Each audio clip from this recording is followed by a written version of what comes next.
174 Chapter 11 To take Mount Subaru and throw it to another quarter. Over innumerable Buddha words. It is also not difficult to shake free the manifold cosmos with one toe and throw it far into another distant world. It is not difficult to stand on the highest summit of the world and teach the other innumerable sutras for the sake of sentient beings. However, it will indeed be difficult to teach this sutra in the troubled world after the Buddha as nirvana. It is not difficult for anyone to grasp empty space and wander around with it, but it will certainly be difficult to copy and preserve this sutra and cause others to copy it. After my nirvana, it is not really difficult to put the great earth on a toenail and ascend with it to the world of Brahmas. However, it will indeed be difficult to recite this sutra, even for a moment, in the troubled world, after the Buddha as nirvana. It is not really difficult to enter into the Kangagritaya at the time of the close of a kalpa, carrying hay on your back, and yet not be burned. 175 The Lotus Sutra. It certainly will be difficult to preserve this sutra and teach it to even a single person. After my nirvana, it is indeed not really difficult for anyone to preserve the 84,000 treasure houses of the Dharma and the 12-fold scriptures, and teach them so that the listeners can attain the 6 transcendent powers. It will indeed be difficult for anyone to hear and accept this sutra, and to ask about its meaning. After my nirvana, it is not really difficult for people to do such menial things as teaching the Dharma and making thousands of myriads of points of immeasurable, incalculable sentient beings, numbering as many as the sands of the Ganges River, attain artificial and perfect the 6 transcendent powers. It will certainly be difficult to preserve such a sutra as this. After my nirvana, I have extensively taught many sutras in incalculable lands, from the beginning until now, for the sake of the Buddha path, and yet among them, this sutra is the best. If anyone preserves it, he preserves the form of the Buddha. O sons of a virtuous family, those who preserve and recite this Lotus Sutra after my nirvana must now individually make a declaration. 176 34b Chapter 11 In the presence of the Buddhas, It is hard to preserve this sutra. If anyone preserves it, even for a single moment, I shall truly rejoice. All of the other Buddhas will do so also. Such people as these are praised by the Buddhas. They are courageous. They are persevering. They are known as those who follow the rules of good conduct and carry out ascetic practices. Subsequently, they quickly attain the highest Buddha path. Those in the future who recite and preserve this sutra are the true heirs of the Buddha and abide in the state of purity. Those who can understand its meaning after the Buddha as nirvana will become the eyes of the world for devas and humans. Those who teach it even for a moment in the fearful world will be revered by all the devas and humans. 177 Chapter 12 Devadatta. The Buddha then addressed the assembly of bodhisattvas and also the devas, humans, and the fourfold assembly, saying, in the past, immeasurable kalpas ago, I tirelessly sought the Lotus Sutra. Throughout many kalpas I always began making and made a vow to seek highest enlightenment. My mind became irreversible, wanting to fulfill the 6 perfections. I diligently carried out practices, unstintingly giving elephants, horses, the 7 precious treasures, countries and cities, wives and children, male and female servants, my head, eyes, marrow and brains, the edge of my body, hands and feet, without stinginess, not even hesitating to give my own life. At that time the lifespan of the people in the world was immeasurable. In order to seek the Dharma I abandoned my kingdom and abdicated my throne to the crown prince. Beating a drum I proclaimed to the 4 Tyrants that I was seeking the Dharma, saying, I will be as a servant for the rest of my life to whosoever can teach me the Mahayana.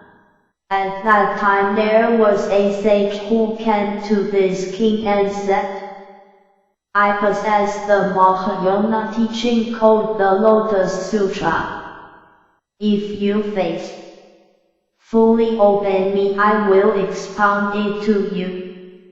Having heard the sage, the king became joyful and ecstatic and accompanying the sage, he did everything he was asked. He gathered fruits, drew water, collected reward, and provided meals. He even provided his own body as a bed for the sage. Yet he never tired in either body or mind, and in this way served the sage for 1,000 years. For the sake of the Dharma, he served him diligently, making certain the sage never lacked for anything.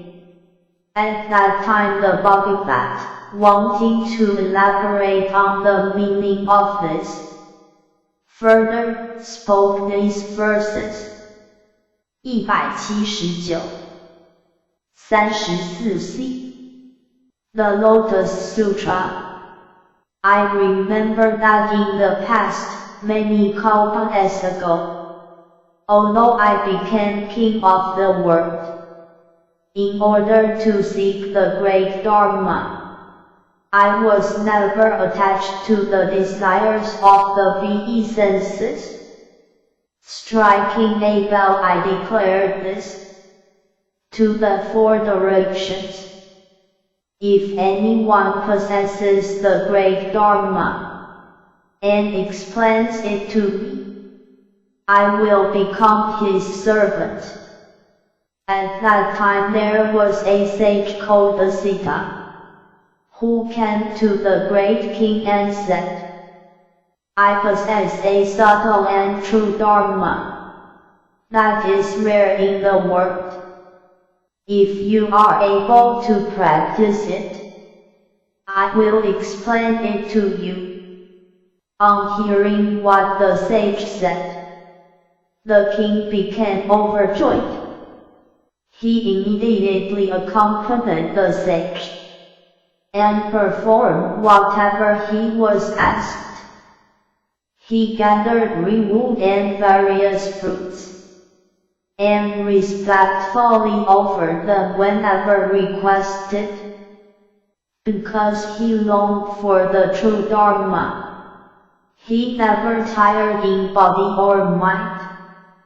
For the sake of sentient beings, he diligently sought everywhere the great Dharma. He never sought it for his own sake, nor for the desires of the VE senses. For this reason, although a great king, he diligently sought and attained this Dharma, ultimately becoming a Buddha. That is why I now tell you this.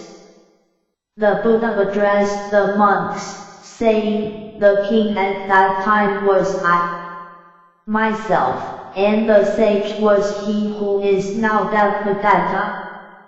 Through the virtuous. 180. Chapter 12.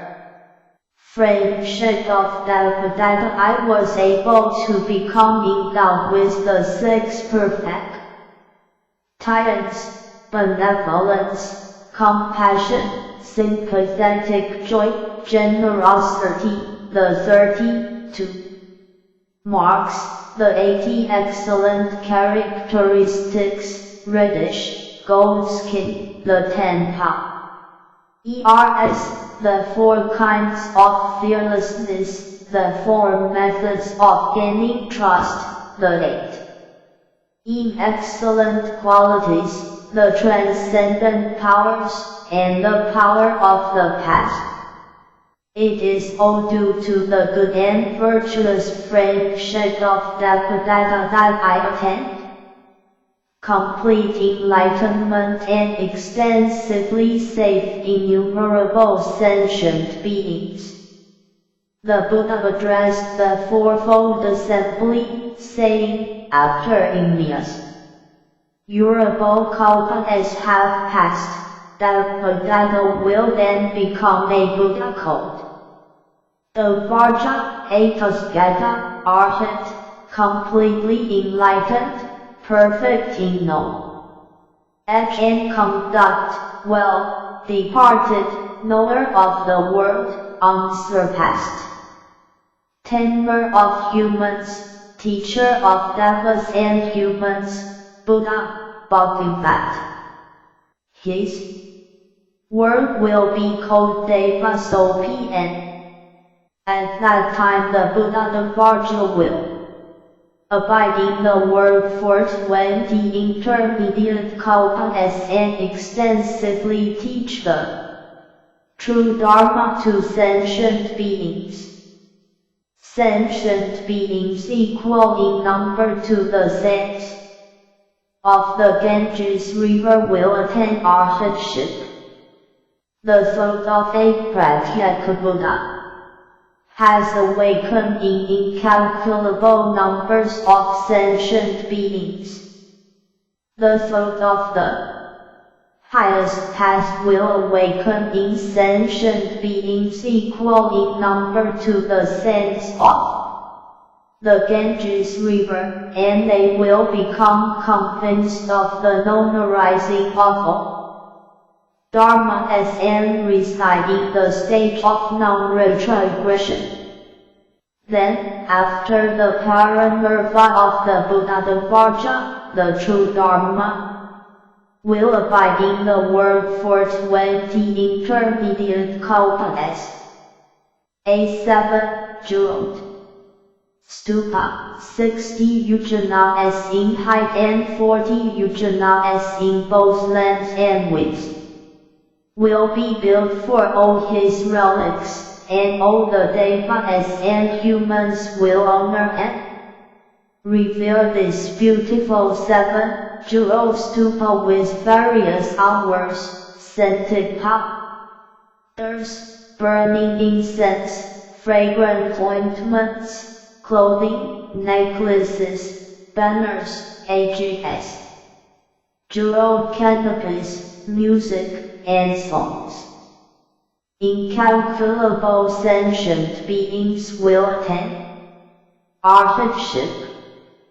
Innumerable sentient beings will be enlightened as Pratyeka Buddhas, and the thought of enlightenment will awaken in an inconceivable number of sentient beings, and they will reach the stage of non-retrogression. The Buddha addressed the monks, saying, if, in the future, there are sons and daughters of a virtuous family who, upon hearing the Devadatta chapter of the Lotus Sutra, accept it with pure minds and without doubt, they shall not fall into the realms of hell or to the states of hungry ghosts or of animals, but will be born in the presence of the Buddhas in the 10 directions, wherever. 181 35a The Lotus Sutra. They will always hear this sutra. If they are born among humans or devas, they will enjoy a supreme and delightful contentment, and if in the presence of a Buddha, they will be born spontaneously in a lotus hour. At that time, in the lower region there was a bodhisattva called Pratyeka, who was accompanying the Bhagavad Prabhupada. He urged the Buddha Prabhupada to return to their original land. The Buddha Muni addressed Pratyeka, saying, O son of a virtuous family, wait for a moment. There is a bodhisattva called Major. Let us meet him together and discuss the true Dharma. After that you can return to your original land.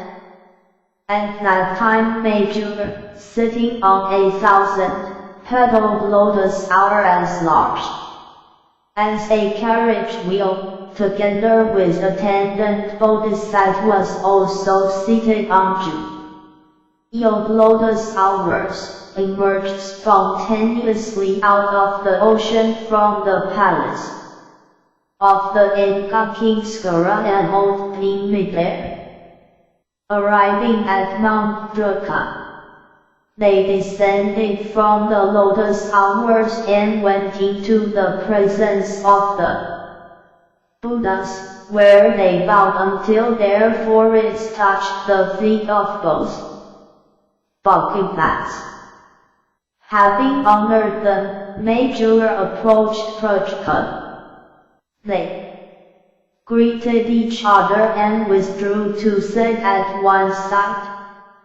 Then Bodhisattva asked Major, saying, "Your Eminence, how many sentient beings did you lead and inspire at the palace of the Inca king?"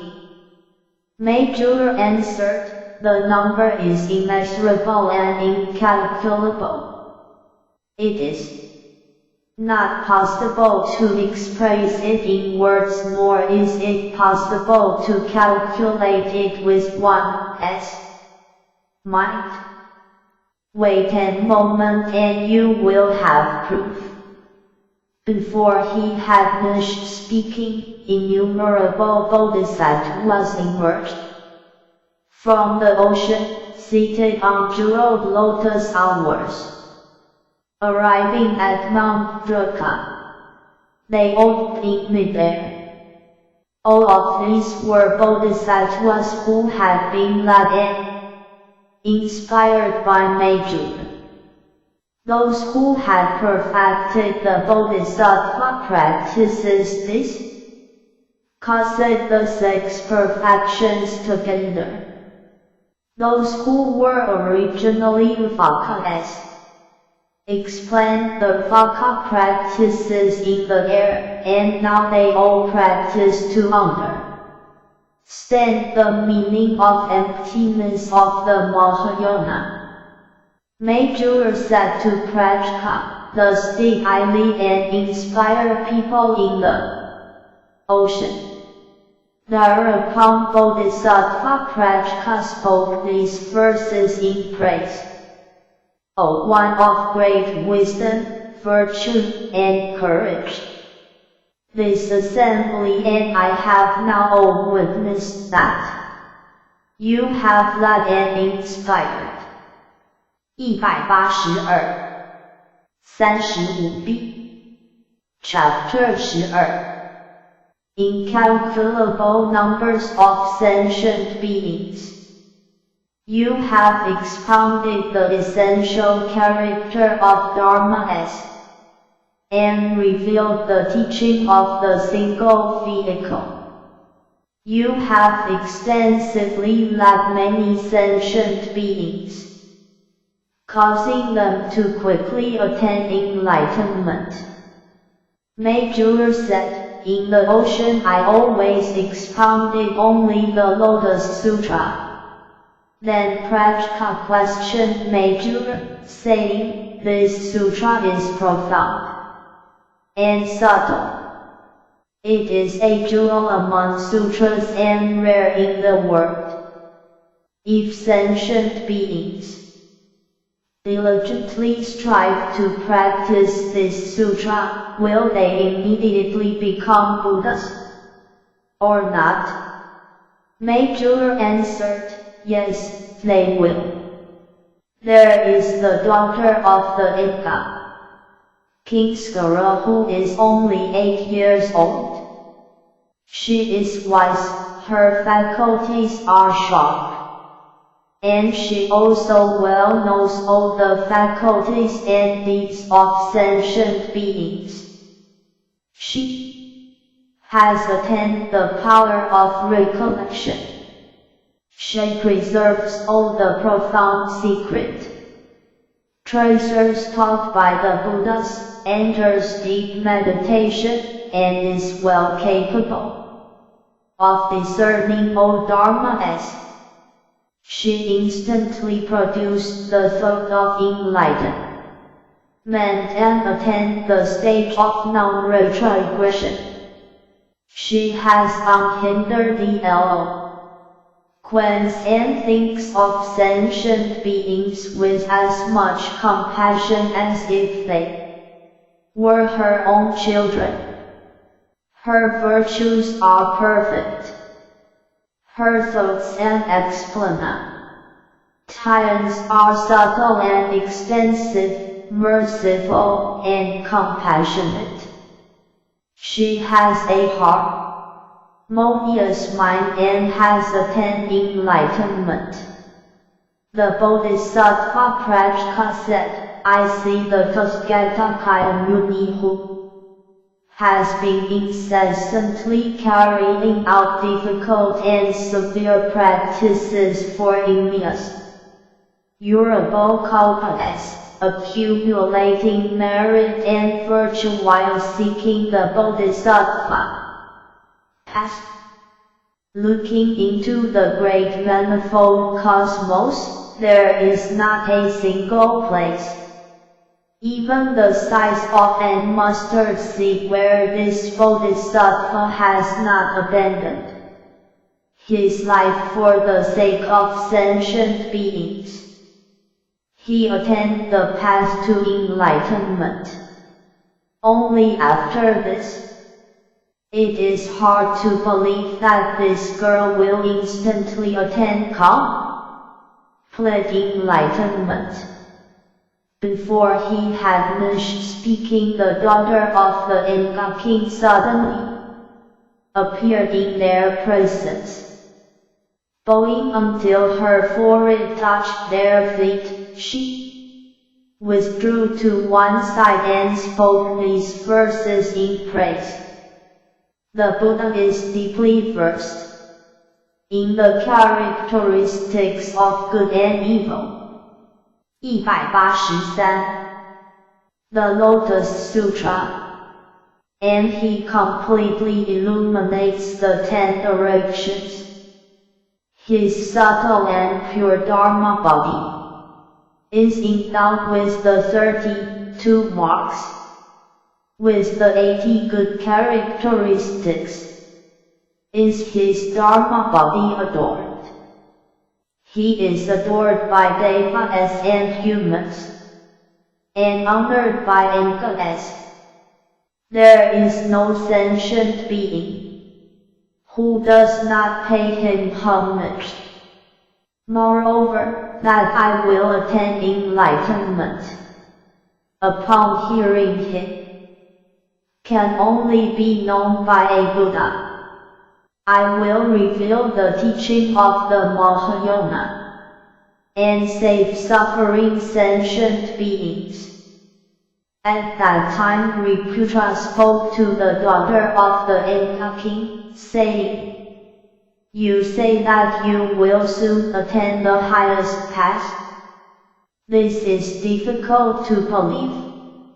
Why is this? The female body is polluted. It is not a tea vessel for the Dharma. How can you attain highest enlightenment?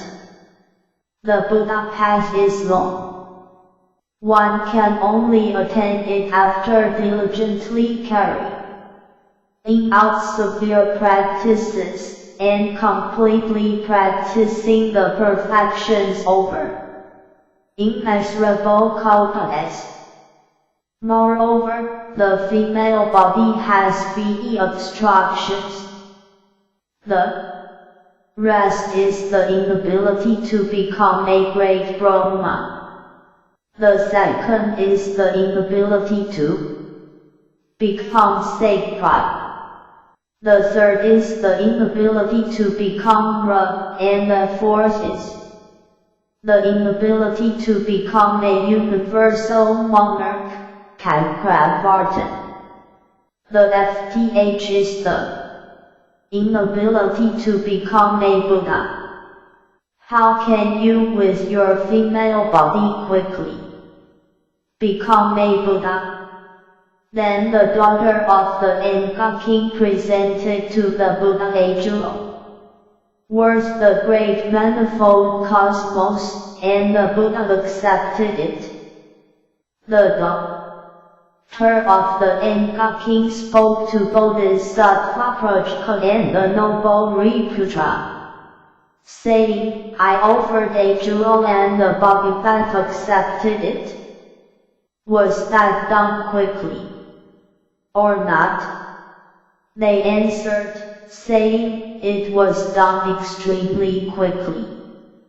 The daughter said, "Through your transcendent powers watch me become a Buddha even more quickly than that."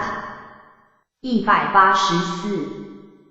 35C Chapter 12 Then the assembly there also the daughter of the Inca king instantly transform into a man, perfect the Bodhisattva practices, go to the Finmo world in the south, sit on a jeweled lotus hour and attain highest, complete enlightenment, become endowed with the 32 marks and 80 excellent characteristics, and expound the true Dharma universally for the sake of all sentient beings in the 10 directions. Then the Bodhisattvas, Ravakas, 8 kinds of Devas, Angas, and so on, humans and non-humans of the sub-world, also in the distance that the daughter of the Inca king had become a Buddha and was universally teaching the Dharma for the sake of the humans and Devas in that assembly. They rejoiced greatly and honored her from afar. On hearing the Dharma, incalculable numbers of sentient beings became enlightened and attained the state of non-retrogression. Incalculable numbers of sentient beings received their predictions to the path and the Finmo world quaked in 6 ways. In the sub-world 3,000 sentient beings attained the state of non-retrogression, and 3,000 sentient beings in whom the thought of enlightenment had awakened received their predictions. The Bodhisattva Prajka, Riputra, and the entire assembly accepted and believed in silence. 185 Chapter 13 Perseverance. At that time Bodhisattva Mosattva Vipyaja and Bodhisattva Mosattva Moprativipna made this declaration in the presence of the Buddha, together with 2,000 Bodhisattvas, O Bodhisattva. We entreat you not to be concerned, since, after the Buddha, as Paramurva, we will serve, recite, and teach this Lotus Sutra in the troubled world to come. Sentient beings will have hardly any roots of good merit, but will have the excessive pride and will be greedy to receive offerings. They will increase their roots of bad merit and thus will be far away from liberation. It will be difficult to lead and inspire them. Therefore, we will produce the power of great patience and recite, preserve, teach, and copy this sutra as well as pay it homage in various ways, even willingly giving up our bodies and lives. Then in the assembly, the 100 arhats who had received their predictions addressed the Buddha, saying, O Bodhisattva, we also declare that in other lands we will extensively teach this sutra. Moreover, 8,000 of those who had received their predictions, including those who had more to learn and those who did not, rose from their seats and with their palms pressed together, faced the Buddha and made this declaration, O Bodhisattva. We also will extensively teach this sutra in other lands. Why is this? Because in the Song world there are many erring people, with excessive pride and superchild virtue, those who are quick to anger, deceitful and untrue. Thereupon the Buddha has sent the non-moprich path gotten with 6,000 nuns, some of whom had more to learn and some who did not, rose from their seats and with their palms pressed together gazed attentively at the Buddha, never turning their eyes away. Then the Bhagavat spoke to Moprich Padgotan, saying, "Why are you anxiously staring at the Tathagata? Are you thinking that I have not given you your prediction of highest, complete enlightenment?" 187-36a The Lotus Sutra. Moprich Padgotan. I have previously said that all of the Vakas would receive their predictions. Now if you wish to know your prediction, I will tell you that in the future you will become a great expounder of the Dharma, taught by 68,000 kois of Buddhas. These 6,000 nuns, some of whom have more to learn and some who do not, will all become expounders of the Dharma together. In this way you will gradually be able to complete the Bodhisattva path and become a Buddha called Sarvabha, Sadharana, a Tathagata, Arhat, completely enlightened, perfect in knowledge and conduct, well, departed, knower of the world, unsurpassed, tamer of humans, teacher of devas and humans, Buddha, Bhagavat. Moprich Padgotan. This Buddha Sarvabhasadharana will give predictions of highest, complete enlightenment one by one to Bodhisattvas total, in 6,000 in number. Then the nun Yayodhar, the mother of Rula, thought this while giving the predictions. The only name the Bhagavat did not mention was mine. The Buddha addressed Yayodhar, saying, "In the future you will come to make the Bodhisattva practice of the teachings of hundreds of thousands of myriads of kois of Buddhas. You will become a great expounder of the Dharma and gradually complete the Buddha path.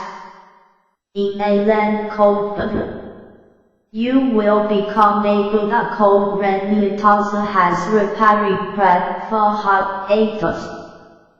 Gata, Arhat, completely enlightened, perfect in knowledge and conduct, well, departed, knower of the world, unsurpassed, tamer of humans, teacher of devas and humans, Buddha, Bhagavat." This Buddha, as lifespan, will be for immeasurable, incalculable kalpas. At that time the nun Moprich Padgotan and the nun Yasodhara, together with their attendants, all rejoiced greatly at having attained such an unprecedented experience. In the presence of the Buddha they immediately spoke in verse, saying, "O Bhagavat, as a great leader, You bring ease to devas and humans. Having heard our predictions, our minds are at peace, and we are content. 188 36b Chapter 13 Having spoken this verse, all the nuns addressed the Buddha, saying, O Bhagavat, we also will extensively expound this sutra in other lands. Then the Bhagavat saw 80 myriads of kois of Natas of Bodhi, Sattvas, all of whom were at the stage of non-retrogression.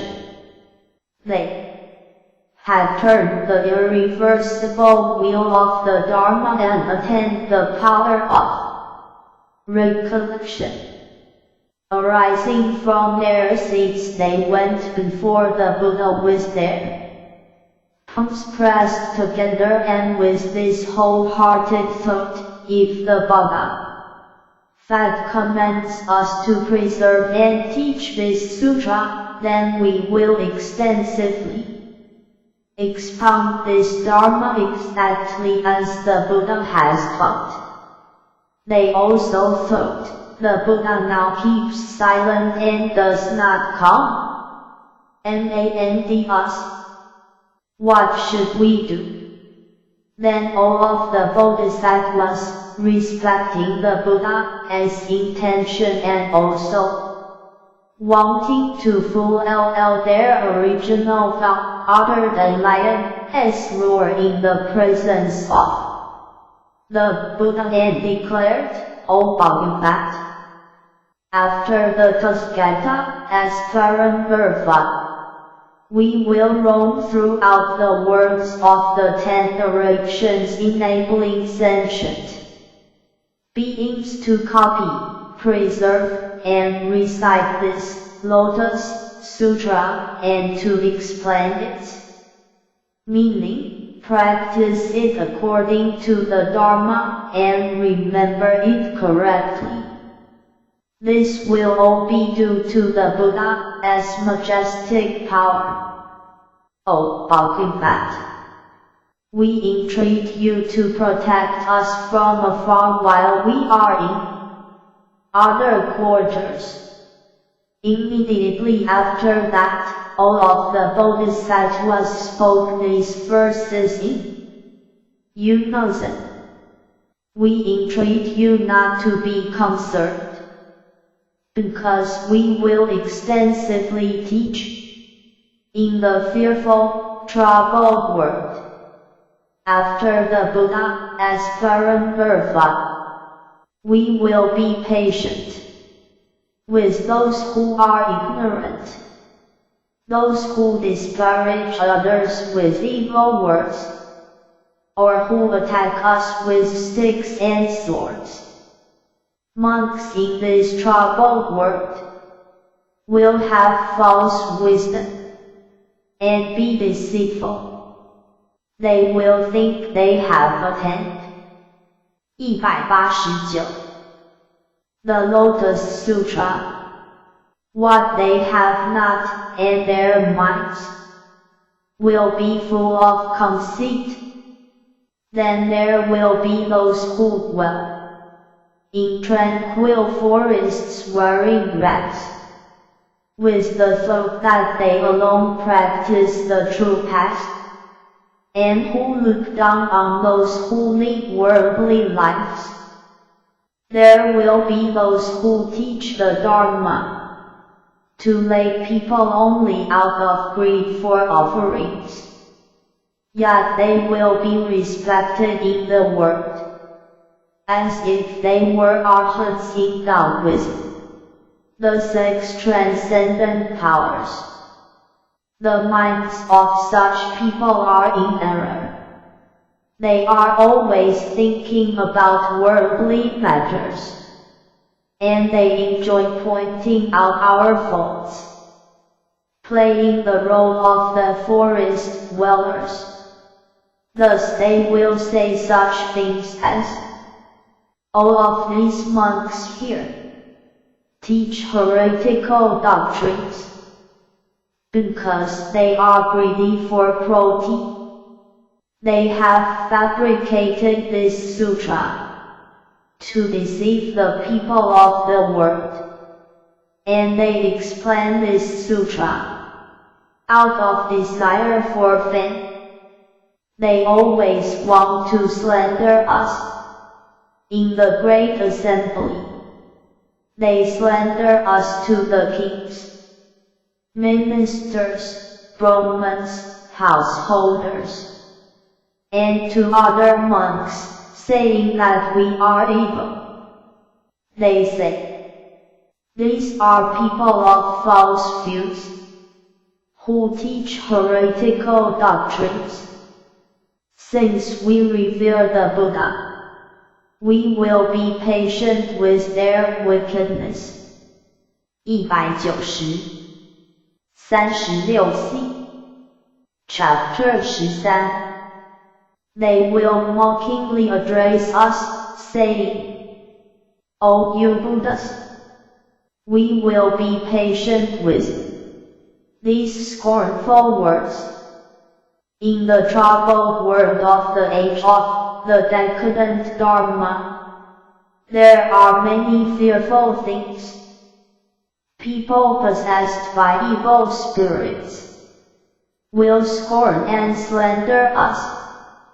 But we shall wear the armor of patience, because we trust and revere the Buddha, and we will persevere under these difficulties. In order to teach this sutra, we will not be attached to our bodies or lives. We only desire the highest path. In the future we will preserve what the Buddha has entrusted us with. The Bodhisattva himself must know that the erring monks in the troubled world will not understand the Dharma taught by the Buddha through skillful means, according to what is appropriate to sentient beings. They will utter evil words with angry countenances, and they will repeatedly expel us, and keep us away from the monasteries and stupas. There will be many evils such as this. We will all endure in these matters, because we remember the Buddha as decreed. If there are any people seeking this Dharma in villages or cities, we will all go there and teach the Dharma entrusted to us by the Buddha, because we are the Bodhisattva as ambassadors. Wherever we go, we have nothing to fear. We will skillfully teach the Dharma. We entreat you, O Buddha, to be at ease. 191 The Lotus Sutra. In the presence of the Bodhisattva and all of the Buddhas who have come from the 10 directions, we make this declaration. O Buddha, you know our intentions. 192 37A Chapter 14 Is in practice. Thereupon the Prince of the Dharma, Bodhisattva Mosattva Manjuba, addressed the Buddha, saying, O Bodhisattva, these Bodhisattvas are very rare.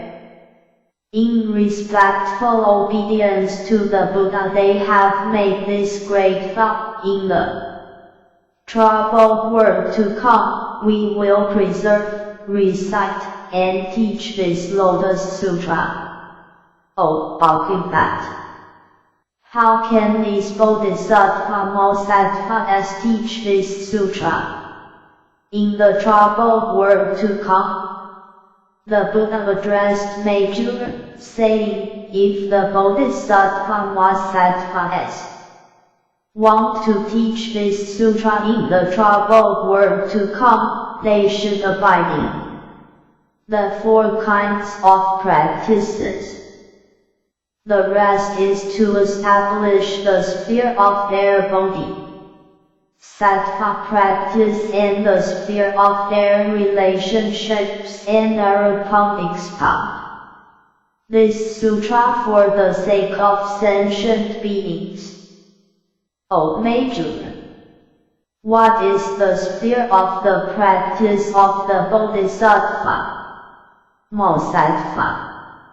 If a Bodhisattva Bodhisattva abides in the stage of perseverance, is gentle, tranquil, non-violent, and unafraid, and furthermore if he remains unmoved with regard to existent things and perceives them in their true aspect, and neither acts nor discriminates, this is called the sphere of the practice of the Bodhisattva Bodhisattva.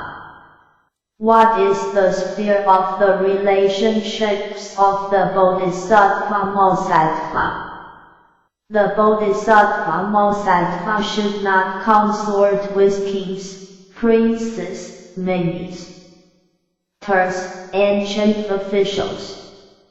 He should not consort with heretics, Brahmins, Jains, and others, or with worldly writers, critics of poetry, materialists, or extreme materialists. Nor should he become acquainted with pranksters, boxers, wrestlers, clowns, and various jugglers, nor with outcasts and people who raise boars, sheep, chickens, and dogs, nor with hunters, shermen, and those with evil conduct. A Bodhisattva should teach such people the Dharma if they come to him, but expect nothing. Nor should a Bodhisattva consort with monks, nuns, laymen, and lay women who seek the vacant vehicle. Nor should he grieve the Bodhi. Sattva should avoid their company in chambers, on roads, or while in lecture. 193-37b. The Lotus Sutra holds, and not remain with them. If they come, teach them the Dharma accord into their capacities, but expect nothing. Moreover, O Major, the Bodhisattva Bodhisattva should expound the teaching without any thought of desire for, or wish to see, a woman as body. If a Bodhisattva enters someone else's home, he should not talk to young girls, maidens, and widows. A Bodhisattva should also not approach the feet kinds of impotent men, nor be intimate with them. He should not enter someone else's home alone, and if for any reason he should enter it alone, a Bodhisattva should do nothing but single-mindedly contemplate the Buddha. If he should teach the Dharma to women, he should not show his teeth when smiling, nor reveal his chest. A Bodhisattva should not be intimate with them even for the sake of the Dharma, how much less for other things. A Bodhisattva should take no pleasure in keeping young disciples, morals, or young boys. Nor should he take pleasure in having the same teacher as them. He should always take pleasure in meditation and, in a quiet place, practice to control his mind. O Major, this is what is known as the rest sphere of relationships. Furthermore, the Bodhisattva has perceived the emptiness of all Dharma as in their true aspect. All things are unerring, unmoving, non-returning, irreversible, and like empty space which lacks substance. They are beyond all language.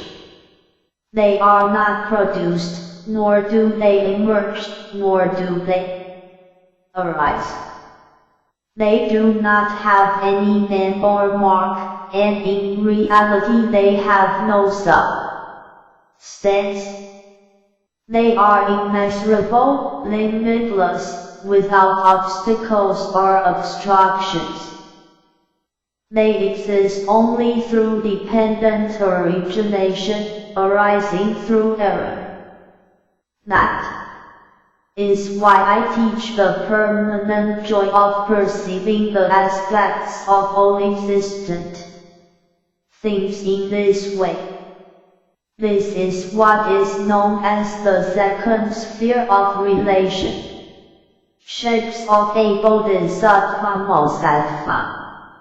At that time the Bodhisattva, wanting to elaborate upon the meaning of this further, spoke these verses. If, in the troubled world to come, a Bodhisattva with a fearless mind wants to teach this sutra, he should enter the sphere of the Bodhisattva practice and the sphere of relationships. 194 Chapter 14 He should always stay away from kings, princes, ministers, chief officials, dangerous pranksters, outcasts, heretics, and Brahmins. He should not consort with excessively proud scholars, who are attached to scriptures of the inferior vehicle, containing the three baskets, Tripitaka, nor with monks who violate the precepts, with those who call themselves arhats, nor with nuns who like to joke and laugh. He should not become acquainted with the women who are attached to the desires of the VE senses, and seek nirvana in their present lives. If these people come to the Bodhisattva with good intentions, in order to hear about the Buddha path, the Bodhisattva should then fearlessly teach them the Dharma, without any expectations. A Bodhisattva should not become intimately acquainted with widows, maidens, or impotent men, nor should he consort with slaughterers, butchers, hunters, or shaman who kill for protein. He should not consort with people such as those who make a living from selling meat, or from pandering prostitutes. He should never become acquainted with dangerous wrestlers, or the varieties of jugglers or courtesans. 195 37C the Lotus Sutra. He should not teach the Dharma to a woman alone in a quiet place. When he teaches the Dharma, he should not joke or laugh. If he enters a village to beg for food, he should be accompanied by a monk. If there is no monk, he should single-mindedly contemplate the Buddha. This is what is known as the sphere of the Bodhisattva practice, and the sphere of relationships. Within these two spheres, he can teach at ease. He should not practice the superior, mediocre, or inferior teachings, the conditioned and the unconditioned, or the teaching of the real and the unreal. Nor should he discriminate between men and women. He should not acquire, comprehend, or perceive any phenomenon. This is what is known as the sphere of the Bodhisattva practice. O Dharma as are empty and without substance, impermanent, without origination or cessation. This is known as the sphere of the relationships of the wise. Through the error of discrimination, one sees all existent things as existing or non-existing, real or unreal, produced or unproduced. Being in a quiet place, the Bodhisattva carries out practices to control his mind. 196 Chapter 14 And remains as are and unmoved as Mount Sumeru. He should regard all Dharma as being without substance, like empty space, which has no awareness. All Dharma as are neither produced, nor do they emerge. They are immovable, non-returning, and always remain in their single character. This is known as the sphere of relationships. Any monk after my parent birthright who enters the sphere of practice and the sphere of relationships will not be disheartened when he teaches this sutra. A bodhisattva at proper times should enter a quiet chamber and contemplate all Dharma with correct thoughts, according to the meaning arising from meditation. He should reveal and expound this sutra to kings, princes, ministers, and Brahmins. Then his mind will be at ease and unafraid. O Major, this is the Bodhisattva who aimly abides in the Dharma from the beginning, and in the world to come will be able to teach the Lotus Sutra. Furthermore, O Major, after the Tathagata as Paramurva, anyone who wants to teach this sutra in the age of the decadent Dharma should abide in ease of practice. When he expounds or recites this sutra, he should not take pleasure in talking about the faults of people or of the sutra, nor 197 38 the Lotus Sutra. Should he slander other expounders of the Dharma or talk of the good and bad, strong and weak points of others? As for the Vakas, a bodhisattva should not mend them and point out their faults, nor mend them and praise their virtues. Moreover, he should not feel any hatred, because if he skillfully practices ease of mind in this way, those who listen to him will not oppose his intentions.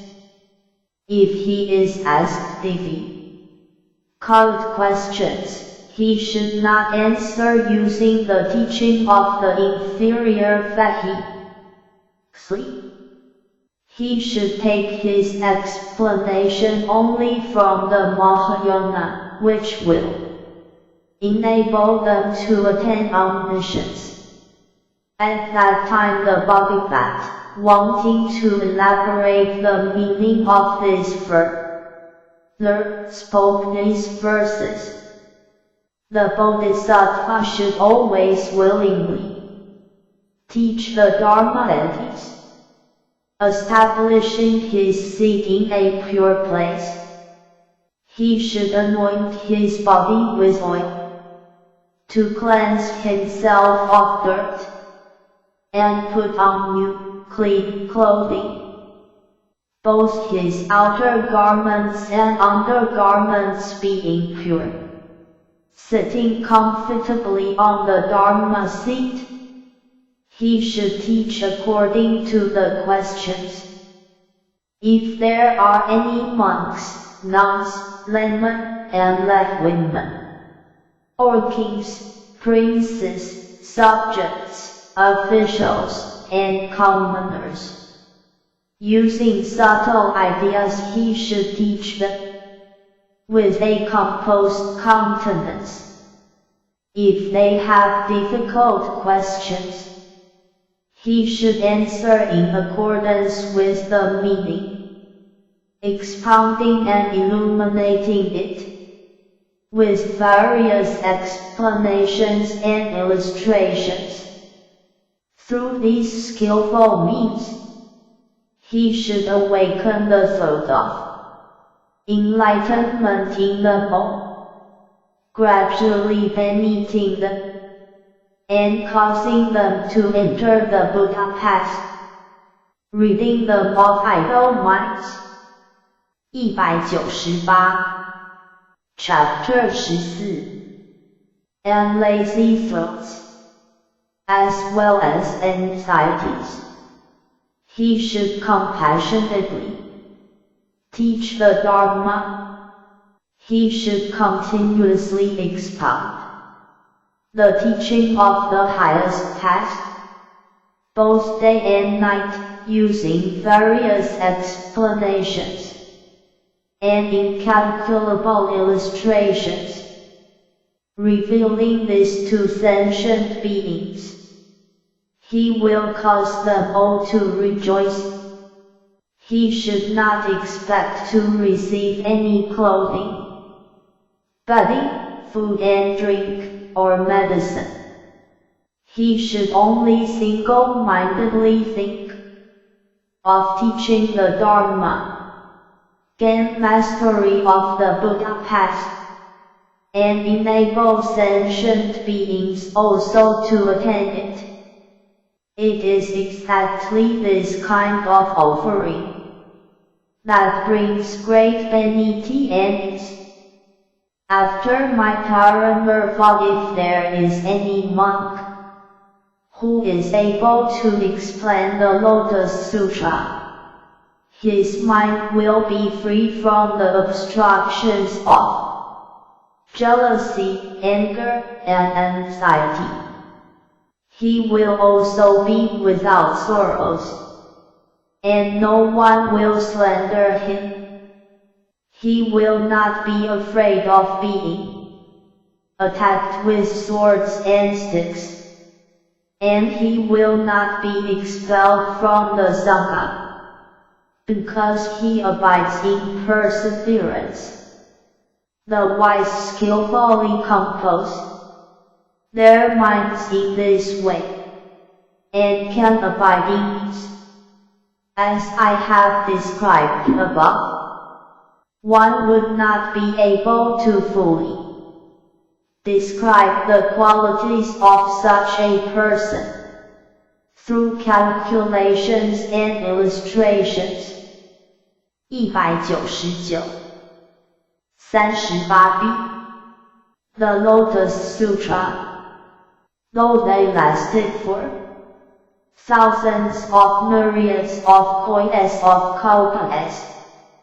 Furthermore, O Major, in the future when the Dharma becomes extinct, any bodhisattva Mosattva who preserves and recites this sutra will not feel jealous or be deceitful, nor will he insult those who study the Buddha path by pointing out their good qualities or their deficiencies.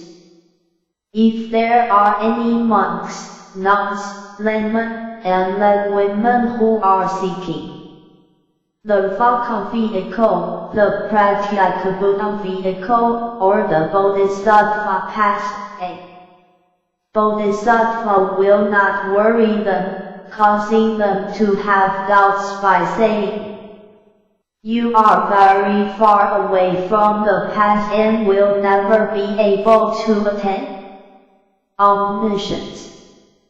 Why is this? Because you are negligent and idle in the past. Moreover, a bodhisattva also should not devise hollow sophistries concerning the teachings and argue about them.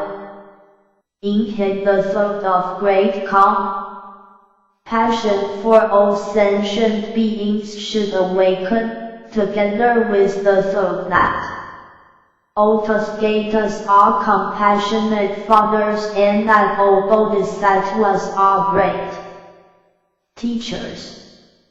He should always deeply respect and pay homage to all of the great bodhisattvas in the 10 directions.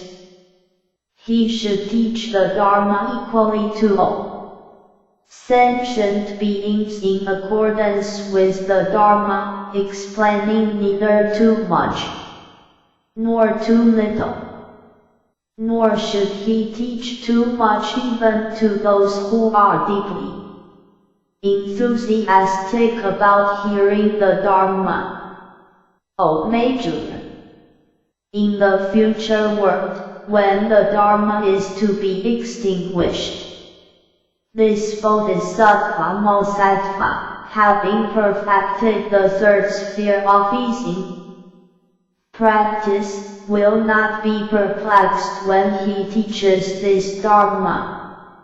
He will become acquainted with good fellow students who will recite this sutra together.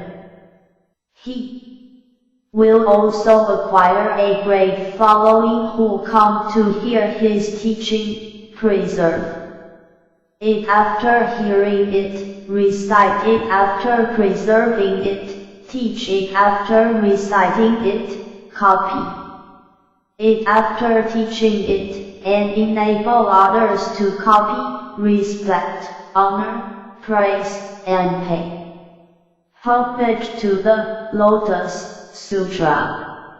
Thereupon the Bhagavat, wanting to elaborate on the meaning of this, further spoke these verses. If anyone wants to teach this sutra, he should get rid of jealousy, anger. 200. Chapter 14.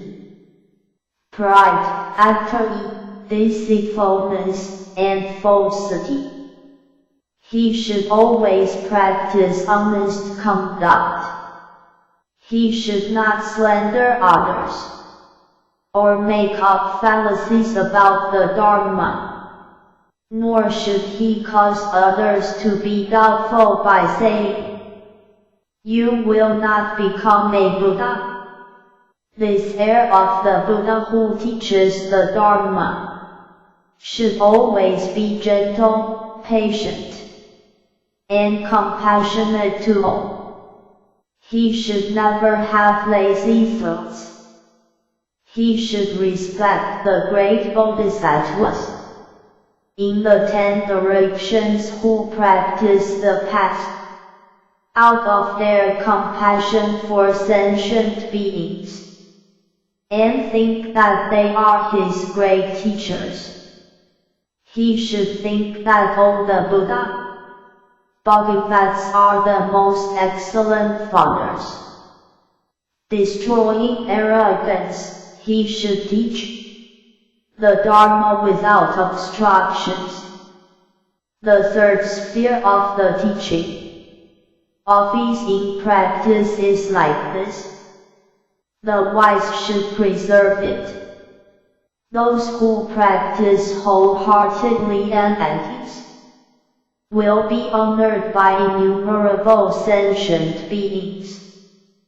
Furthermore, O Major, in the future world when the Dharma is to be extinguished, any Bodhisattva Mosattva who preserves this Lotus Sutra will awaken the thought of great kindness toward lay Buddhists and renunciants, and also awaken the thought of great compassion toward non-Bodhisattvas. He should think, people like these have really missed the Tathagata as teaching of the Dharma according to their capacities through skillful means. They do not hear, know, or realize it.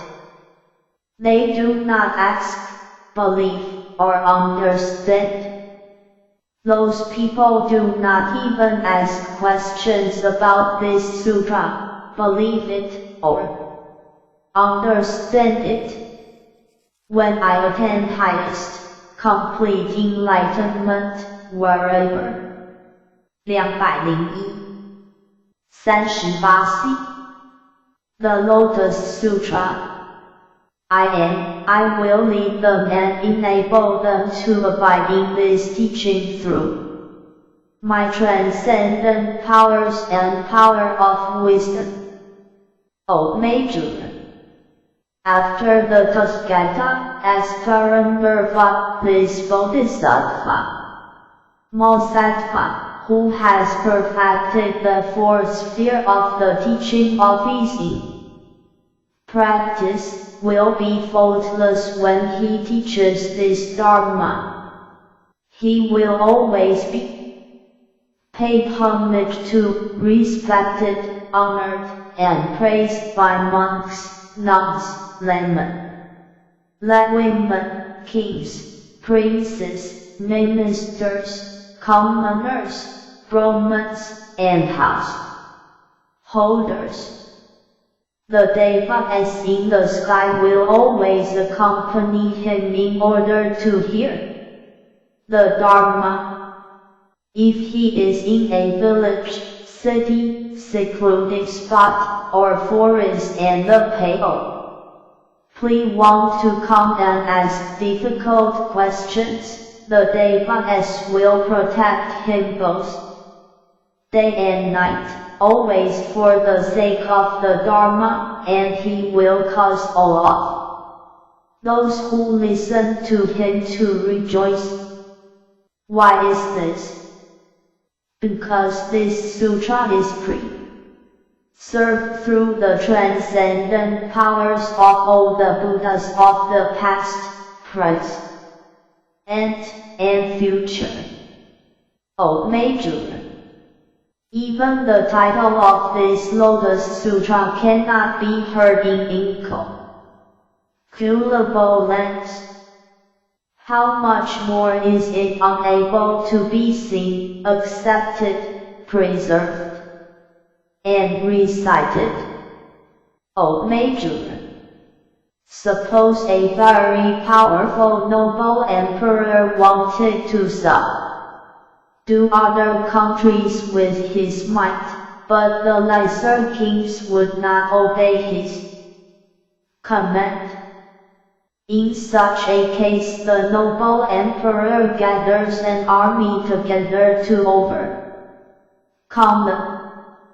He recognizes the soldiers who have committed brave deeds in war and, greatly rejoicing, he bestows boons according to their merit, such as estates, villages, cities, garments, ornaments, various treasures, gold, silver, lapis lazuli, mother of pearl, agate, coral, amber, elephants, horses, chariots, servants, and subjects, but he never gives them the precious jewel in his top-knot.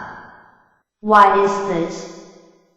Because only the noble emperor has this precious jewel in his top-knot.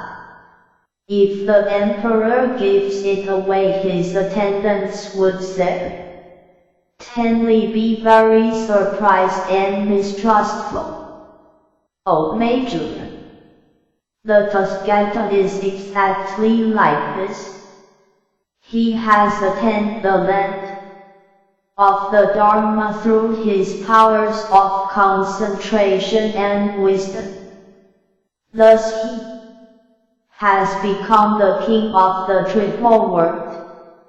Since the raw kings will not obey him, the wise and noble generals of the Tuscata come to do battle with the Tuscata rejoices at the meritorious ones and teaches various sutras to the fourfold assembly, gladdening them. He bestows upon them the 20239A Chapter 14 Property of all the teachings about concentrations, liberations, faculties without corruption, and powers. He also bestows upon them the city of Nirvana. Saying that they have attained Nirvana, he leads their minds onward and gladdens them all. And yet he does not teach them the Lotus Sutra. O Major, it is just as if the noble emperor Nali gives the jewel that has been long concealed in his top-knot. Although he perceived the great merit of those soldiers and was deeply pleased, he did not rashly give them the marvelous jewel. The Tuscata is also exactly like this. Since he is the great king of the Dharma in the triple world, he inspires all the sentient beings through the Dharma. When he sees the wise and noble soldiers who have done battle with the rough of the VE aggregates, the rough of desires, and the rough of death, who have great merit in battle and have extinguished the three poisons, left the triple world, and broken out of Ra's net, he then rejoices greatly. He now teaches the Lotus Sutra, which is treated with hostility by the entire world and is difficult to believe in, and which he has never taught before, and enables sentient beings to attain omniscience.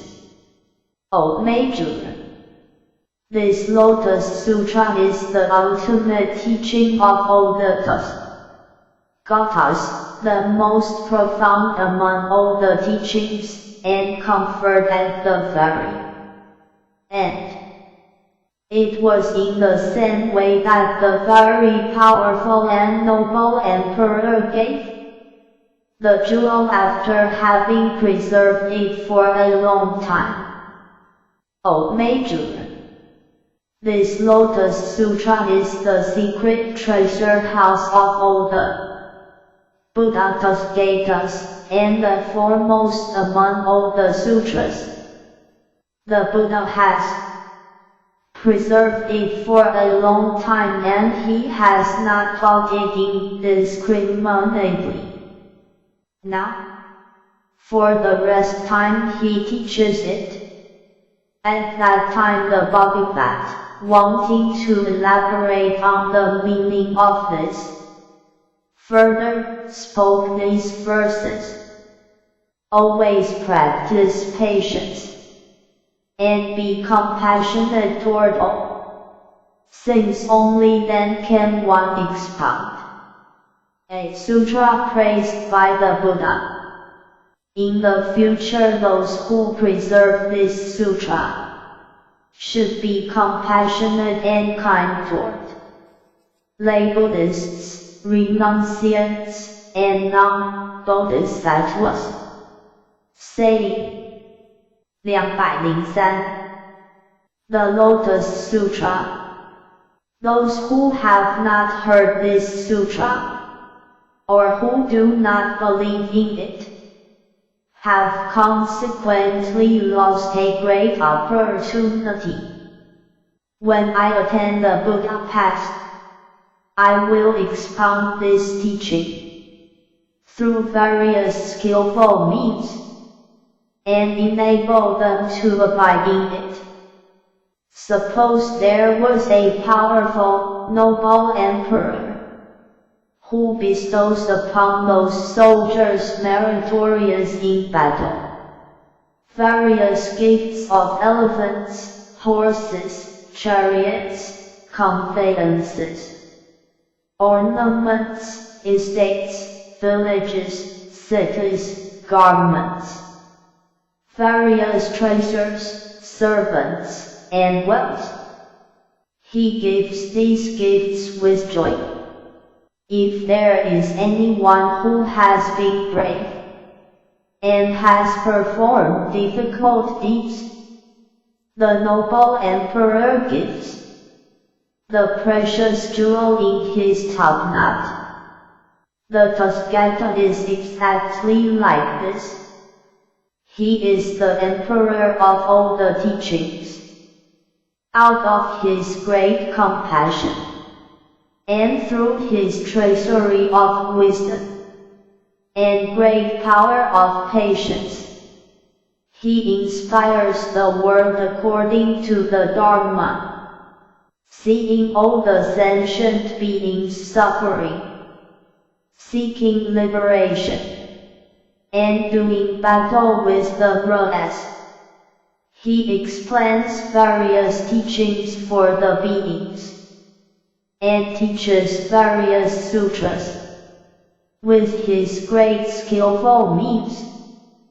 Knowing that the sentient beings have finally attained the power to understand, he teaches this Lotus Sutra only at the very end, just like the noble emperor, who gave the jewel in his top knot. 204 39b Chapter 14. This sutra is the utmost, superior to all the sutras. I have constantly preserved it, and have not revealed it indiscriminately. Now is the right time to teach it to you. After my paramurva, those seeking the Buddha path, who want to attain it and expound this sutra, should become familiar with these four spheres of the teaching concerning it in practice. Those who recite this sutra will always be free from anxiety and illness, and will have a noble countenance. They will not be born into poverty, lowliness or ugliness. Sentient beings will want to meet them, just as they long to meet a wise seer. And all of the devout putras will serve them. Sticks and swords cannot hurt them, and poison cannot harm them. If people slander them, those slanderers' mouths will be sealed up. They will travel fearlessly, like a lion king, and the light of their wisdom will illuminate just like the sun. If they dream, they see only subtle things. They see the Tathagatas seated on lion seats, teaching the Dharma to the assembly of monks surrounding them. They see Inkas and Asuras, as numerous as the sands of the Ganges river, honoring the Tathagatas with their palms pressed together, revealing themselves. 205. The Lotus Sutra. They teach the Dharma to these beings. They also see the Buddhas with golden bodies, emitting immeasurable rays of light, which illuminate universally, and expounding various teachings, with beautiful voices like Brahma's. To the fourfold assembly, the Buddha teaches the highest Dharma, revealing themselves among them. They praise the Buddha, with palms pressed together. Hearing the Dharma, they rejoice and pay homage to the Buddha. They attain the power of recollection and achieve the wisdom of non-retrogression. The Buddha, knowing their minds, and that they have deeply entered the Buddha path, gives them a prediction of the highest, complete enlightenment, saying, O son of a virtuous family, in the future you will attain immeasurable wisdom and the great path of the Buddha. Your land will be pure and vast, beyond all comparison. The fourfold assembly will also be there, listening to the Dharma with their palms pressed together. They who recite this sutra also see themselves in mountain forests, practicing excellent teachings, experiencing the real aspect, deeply entering into concentration, and looking at the Buddhas in the 10 directions, all of whom have golden bodies, adorned with 100 auspicious marks. 206. 39c. Chapter 14. They will always have such pleasant dreams, and, hearing the Dharma taught, they will teach it to others. They will also dream about becoming the king of a realm who abandons his palace, and retinue, and the highly pleasing desires of the VE senses, approaches the terrace of enlightenment, sits on the lion seat under the Bodhi tree, attains the wisdom of all the Buddhas. After seeking the path for 7 days, and who, arising, turns the wheel of the Dharma. After having attained the highest path, they will teach the Dharma to the fourfold assembly. For thousands of myriads of koyas of kalpas, explaining the true and incorruptible Dharma, they will save innumerable sentient beings. Later they will enter nirvana, just as smoke dies away when the end of a candle is extinguished. If anyone in the troubled world to come teaches this highest Dharma, they will attain great benefits, like the merits mentioned above. 207 Chapter 15 Bodhisattvas emerging from the earth.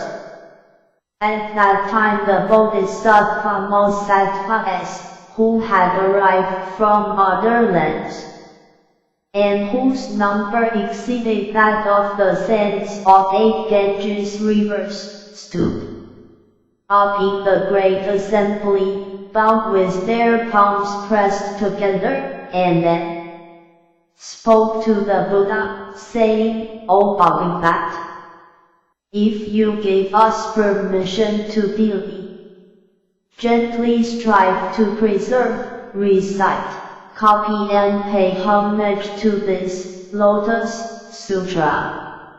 After the parinirvana of the Buddha in this world, then we will extensively teach it in this land.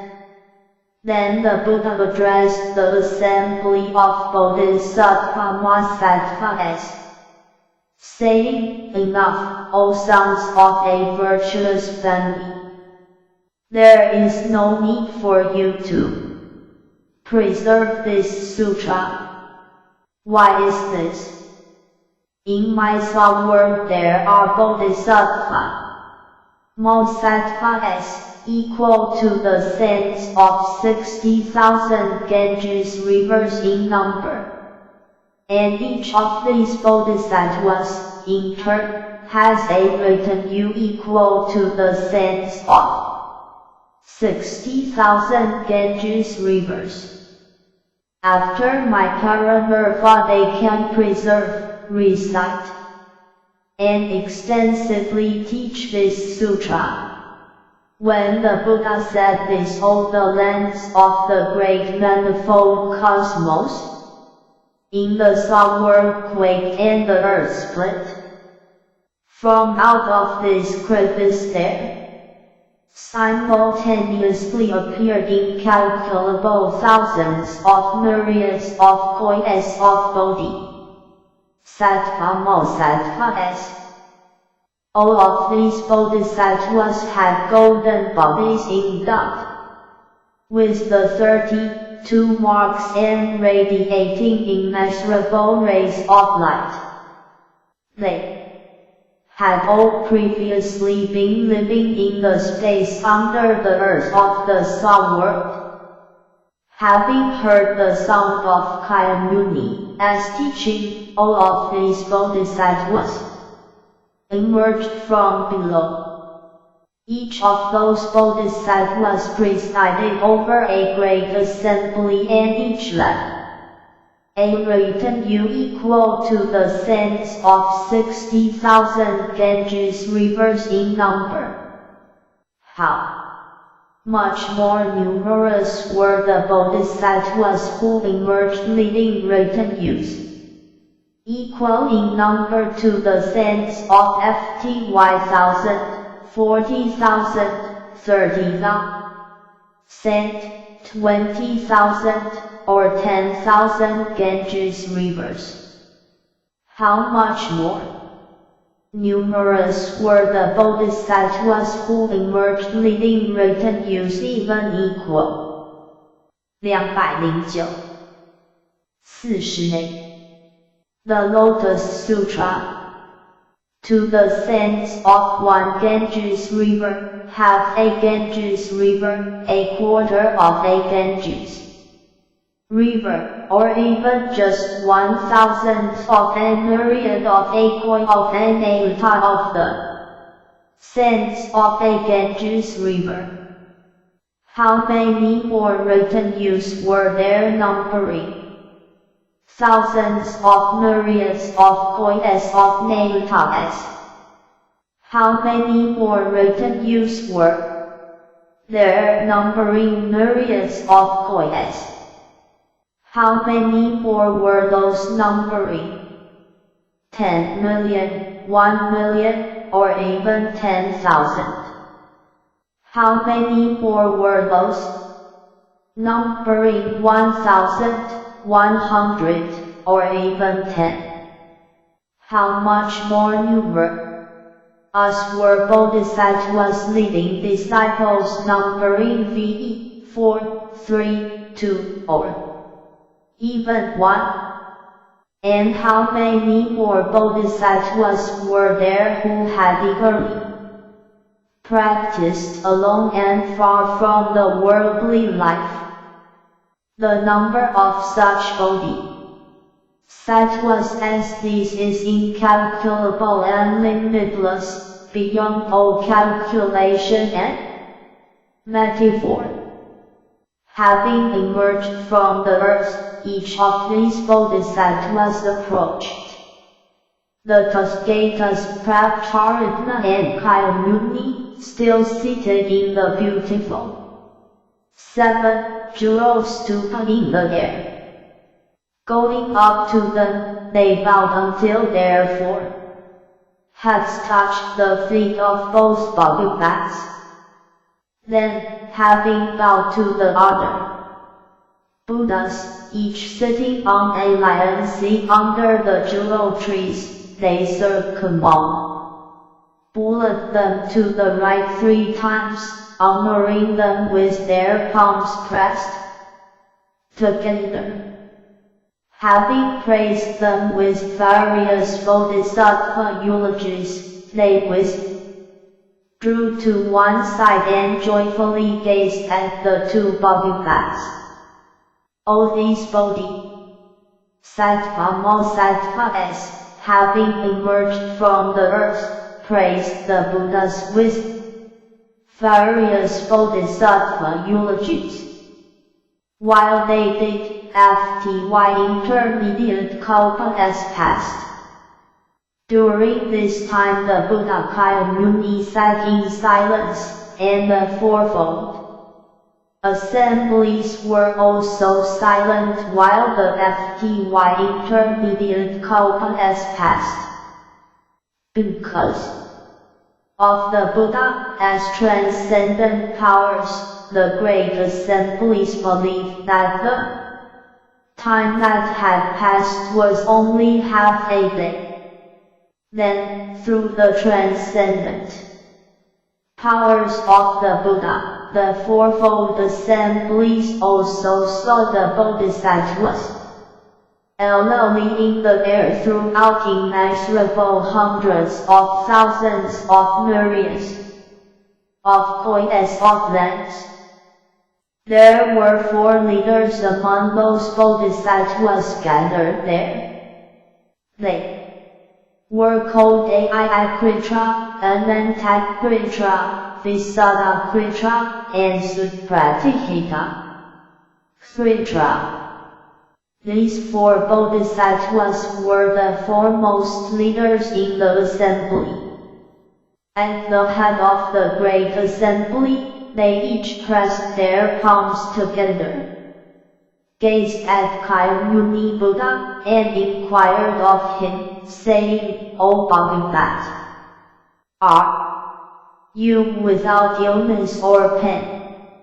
Are you at peace in practice or not? Do those who 210 Chapter 15 should be saved accept your teaching easily or not? Do they not make you weary, O Bhagavat? Thereupon the four great bodhisattvas spoke these verses. O Bhagavat, are you at peace? Are you without illness or pain? Are you fatigued with leading and inspiring sentient beings? Do the sentient beings accept your guidance easily or not? Do they not tire the Bhagavat?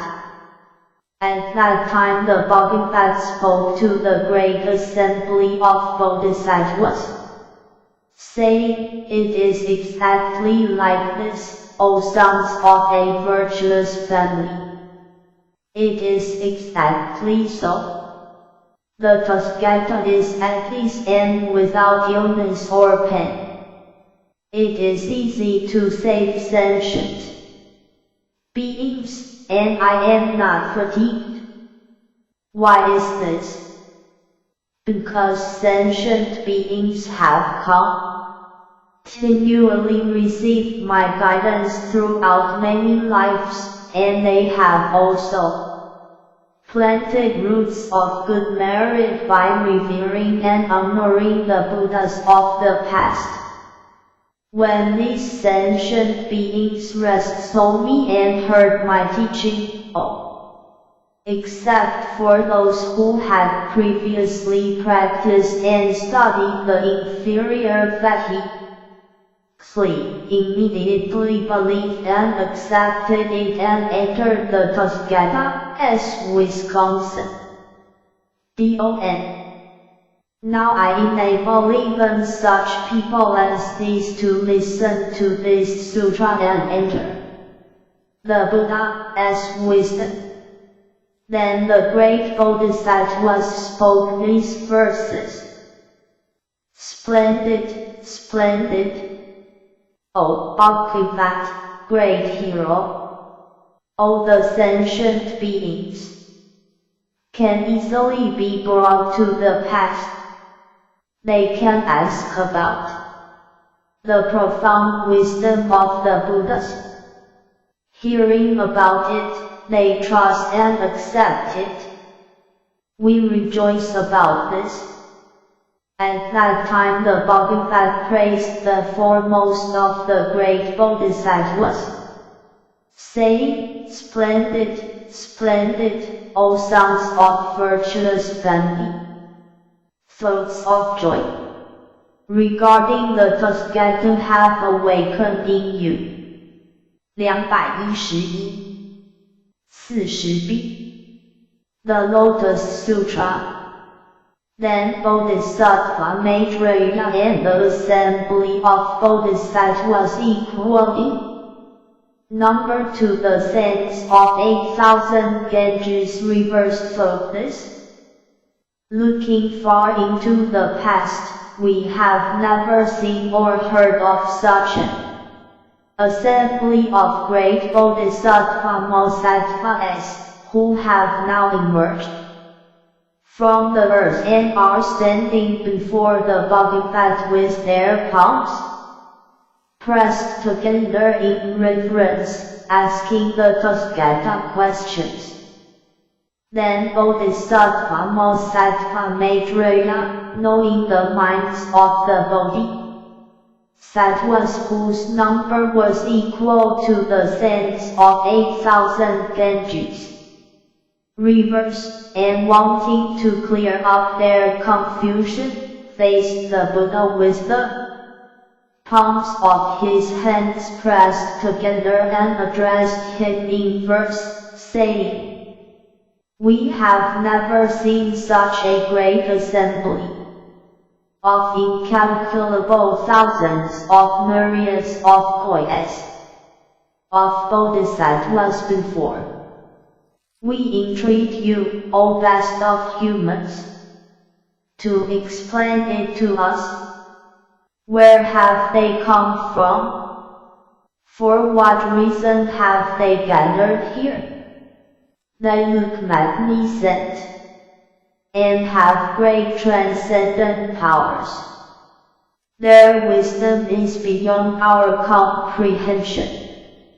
They are and in their resolve, have the power of great perseverance, and an appearance that sentient beings desire to see. Where have they come from?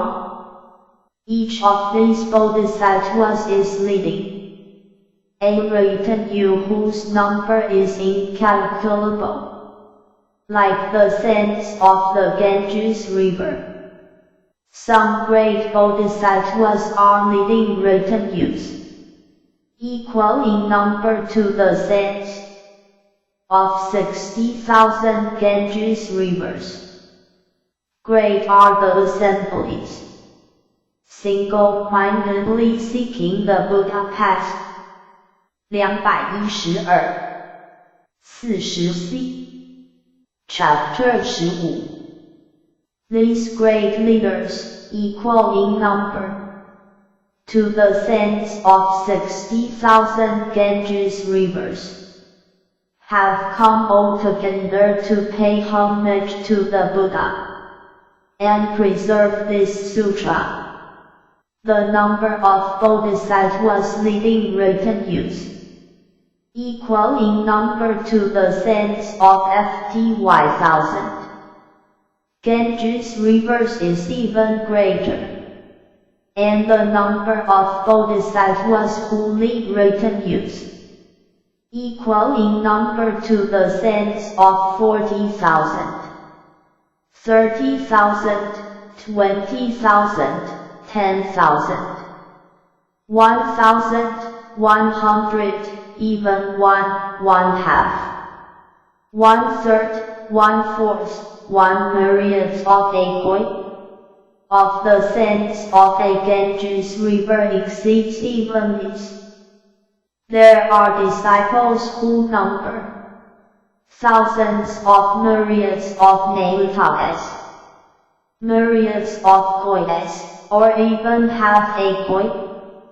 Their numbers also exceed that mentioned above. There are also disciples in retinues of 1,000,000, 10,000, 1,000, 100, 50, 10, even 3, 2, or 1 in number. There are also great bodhisattvas who have come without retinues, desiring to be in solitude. The number of those who have come before the Buddha is far beyond any calculation. If anyone counted the number of such a great assembly with bamboo counting sticks, he would not measure, even after exhausting kalpa, as greater in number than the sands of the Ganges river. Who has taught the Dharma to this assembly of bodhisattvas, endowed with great dignity and perseverance? Who has inspired and perfected them? 213. The Lotus Sutra. Under whom did the thought of enlightenment first awaken in them? Which Buddha, Dharma do they praise? Whose sutra have they preserved and practiced? And which Buddha path have they followed? Such bodhisattvas as these, endowed with transcendent powers and the power of great wisdom, have all emerged out of the earth, which quaked in the 4 directions, and split asunder. O Balkibat, we have never seen such a thing before. We entreat you to tell us the name of the land from where they have come. We have been constantly traveling in various regions. Nevertheless, we have never seen such a thing before. We do not know even a single person in this assembly. All of a sudden, they have emerged from the earth. We entreat you to explain the reason why. All of the immeasurable hundreds of thousands of coins of bodhisattvas in this great assembly now wish to know about this matter. There must be underlying causes for this. To explain all of these bodhisattvas, O Bhagavat, he of immeasurable qualities, we entreat you to clear up the confusion of the assembly. Thereupon the Buddhas who were the magically created forms of Kaya Muni Buddha arrived from other incalculable thousands of myriads of coins. 214.41 Chapter 15 Of lands and sackcloths, like a young lion sits under the jewel trees in the 8 directions. Each attendant of these Buddhas had seen the great assembly of bodhisattvas as they emerged from out of the earth and moved in midair in the 4 directions of the great manifold cosmos. Each of them addressed his Buddha, saying, O Bhagavat, where has this great assembly of immeasurable, limitless, incalculable bodhisattvas come from? Then the Buddhas answered their attendants, saying, O sons of a dear, towards family, wait a moment. There is a bodhisattva Mahasattva called Maitreya, who has received a prediction from the Buddha Kaya Muni that he will become a Buddha after Kaya Muni in the future. Since he has already asked about this, the Buddha will now answer him. You shall be able to hear the reason yourselves. Then the Buddha Kaya Muni addressed Bodhisattva Maitreya, saying, Splendid, splendid, O Ashiha. You have asked the Buddha an important question.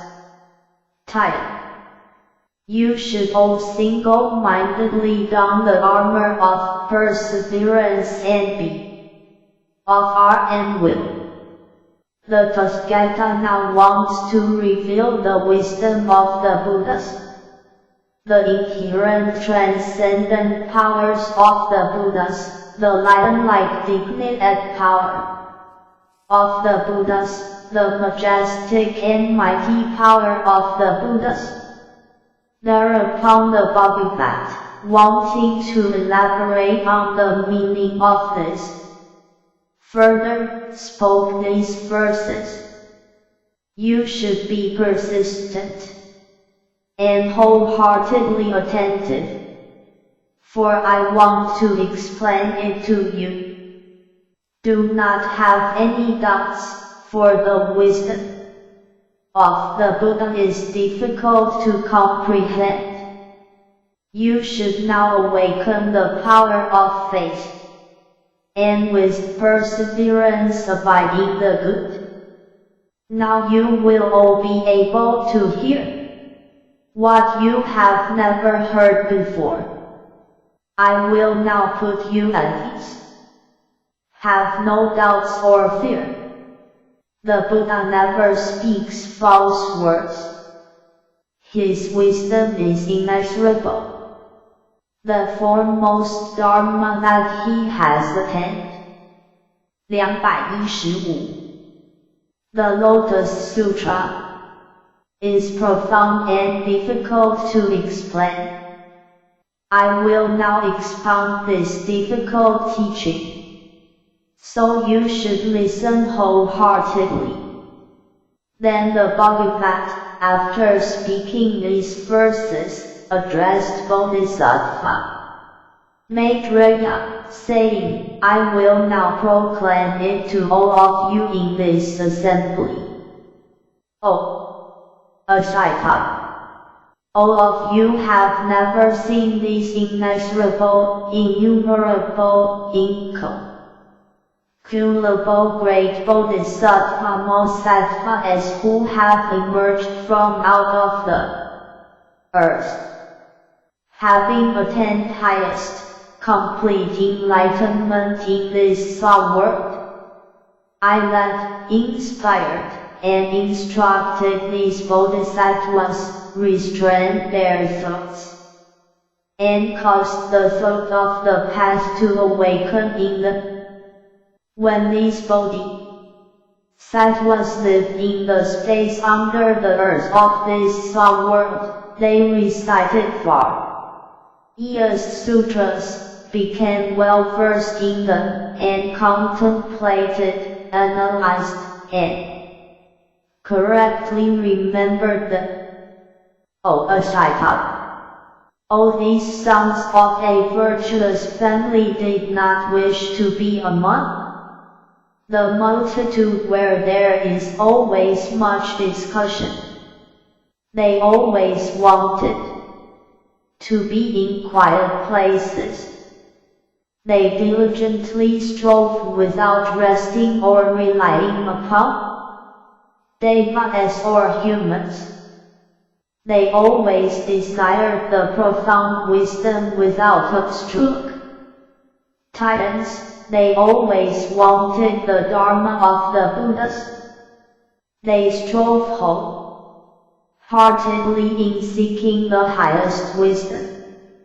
At that time the Bhagavat, wanting to elaborate on the meaning of this, further spoke these verses. O Ashitai! You should know that all of these great Bodhisattvas have practiced the wisdom of the Buddha for innumerable kalpas.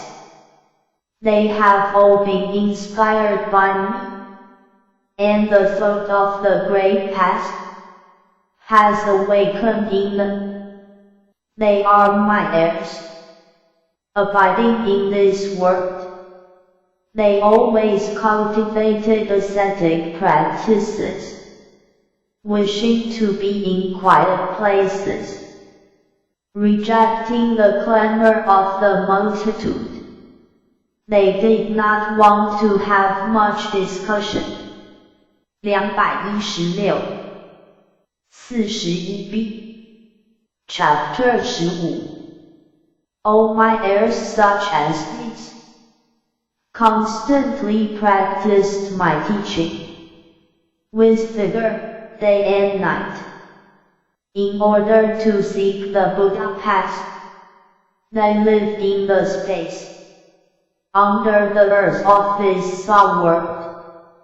They were and in recollection, and they always diligently sought wisdom, explaining various subtle teachings. Their minds were free from fear. Sitting under the Bodhi tree, in the city of Gain, I attained highest, complete enlightenment, and turned the wheel of the highest Dharma. I then led and inspired them, so that the thought of the past awakened in them for the rest time. All of them are now at the stage of non-retrogression, and will certainly become Buddhas with no residue. I now teach the truth. You should wholeheartedly believe that. From long ago I have been leading and inspiring all these Bodhisattvas. Then Bodhisattva Mosattva Maitreya and the innumerable other Bodhisattvas became doubtful and confused concerning this unprecedented experience.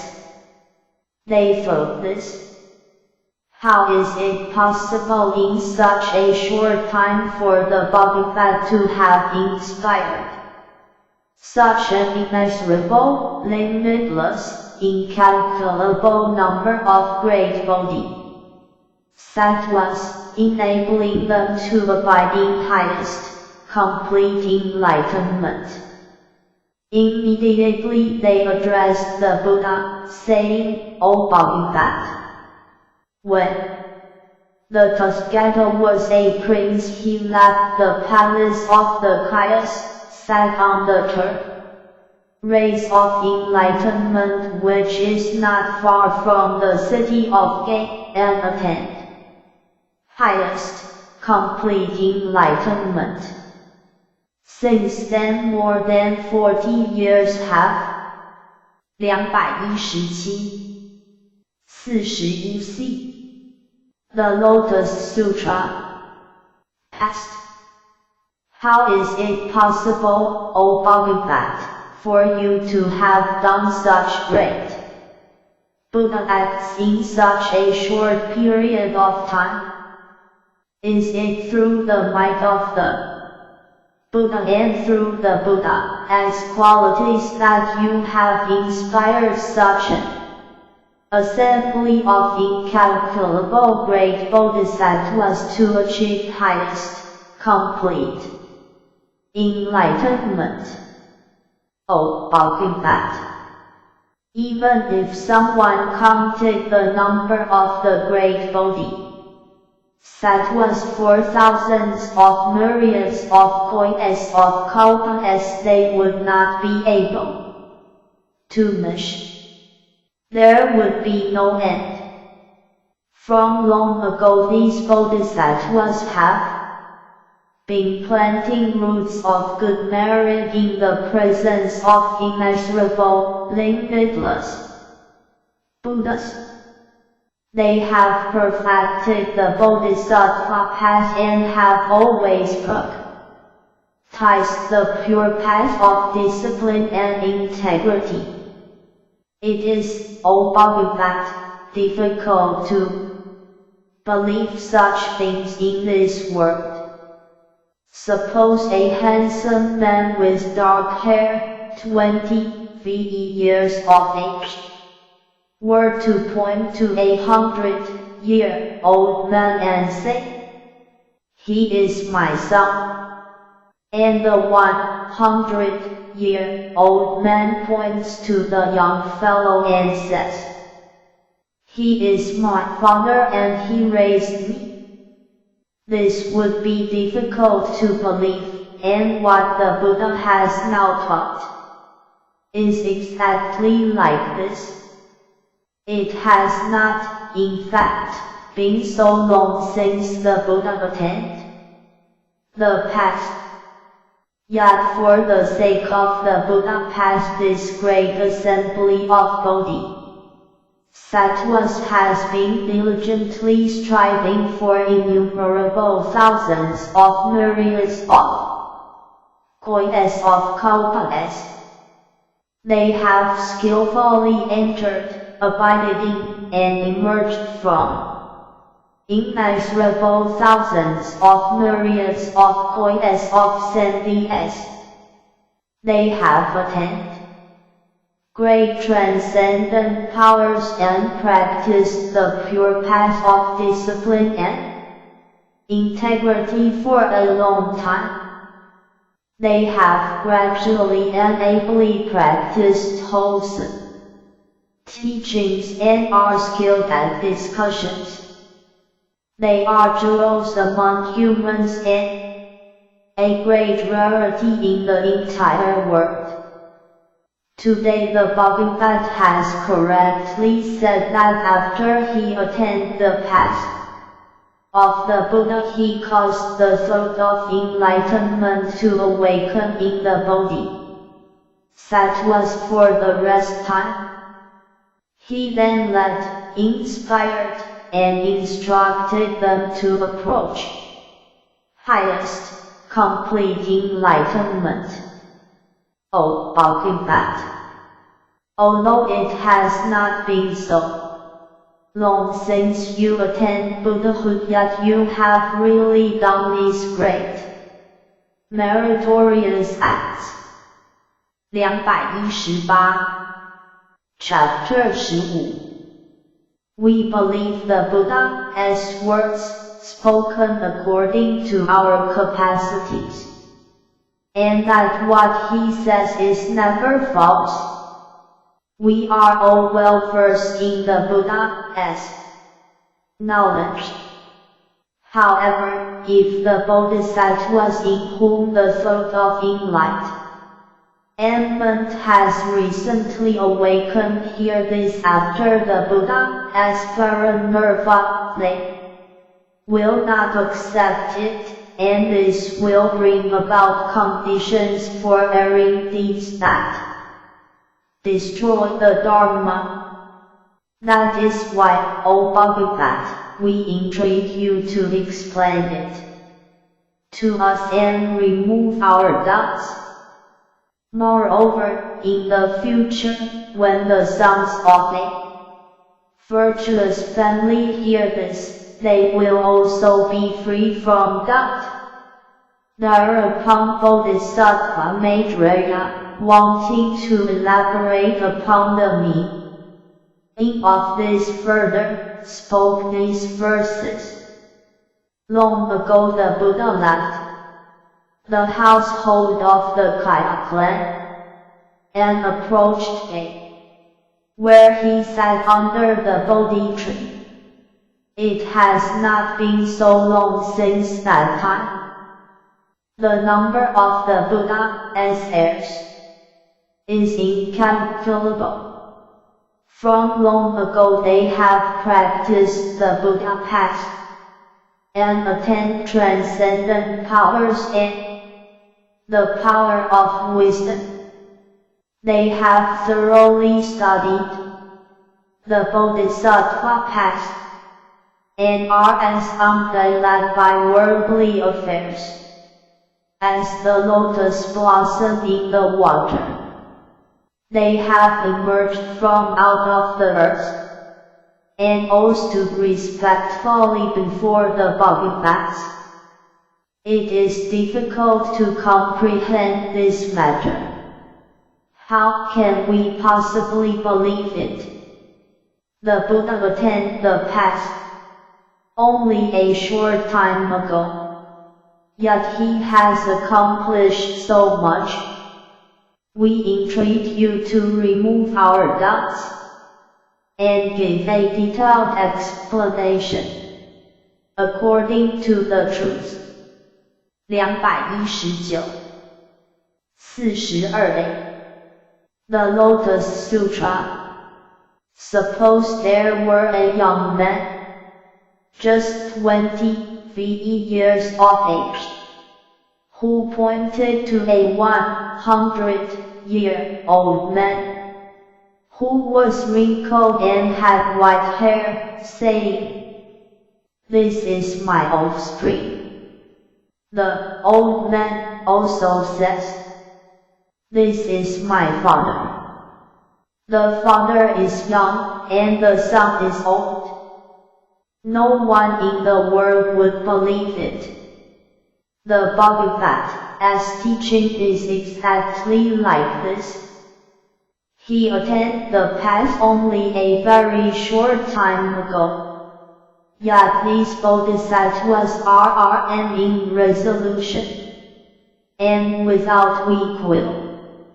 They have been practicing the Bodhisattva path for immeasurable kalpas. They are skilled at difficult discussions, and their minds are free from fear. They are resolute and persevering. They are handsome and dignified, praised by the Buddhas in the 10 directions. They are good at detailed explanations. They did not want to be among the multitudes, for they always liked being in meditation, and so they lived in the space under the earth, in order to seek the Buddha path. Since we heard about this from the Buddha, we have no doubts about it. But still we entreat you, O Buddha, to expound it, and make it clear for the future. Anyone in whom doubts awaken, and who does not believe in this sutra, will certainly fall into the troubled states of being. That is why we now entreat you to explain. 220 Chapter 15 How in such a short time, you have led and inspired these innumerable bodhisattvas, so that the thought of enlightenment has awakened in them, and they abide in the stage of non-retrogression. 221 Chapter 16 The lifespan of the Tathagata. Thereupon the Buddha addressed the bodhisattvas and the entire great assembly, saying, O sons of a virtuous family, you should believe the true words of the Tathagata. He addressed the great assembly again, saying, you should believe the Tathagata as true words. He repeated this to them, saying, you should believe the Tathagata as true words. Then the great assembly of bodhisattvas, headed by Maitreya, addressed the Buddha with their palms pressed together, saying, O Bodhisattva, we entreat you to explain it. We will accept the Buddha as words.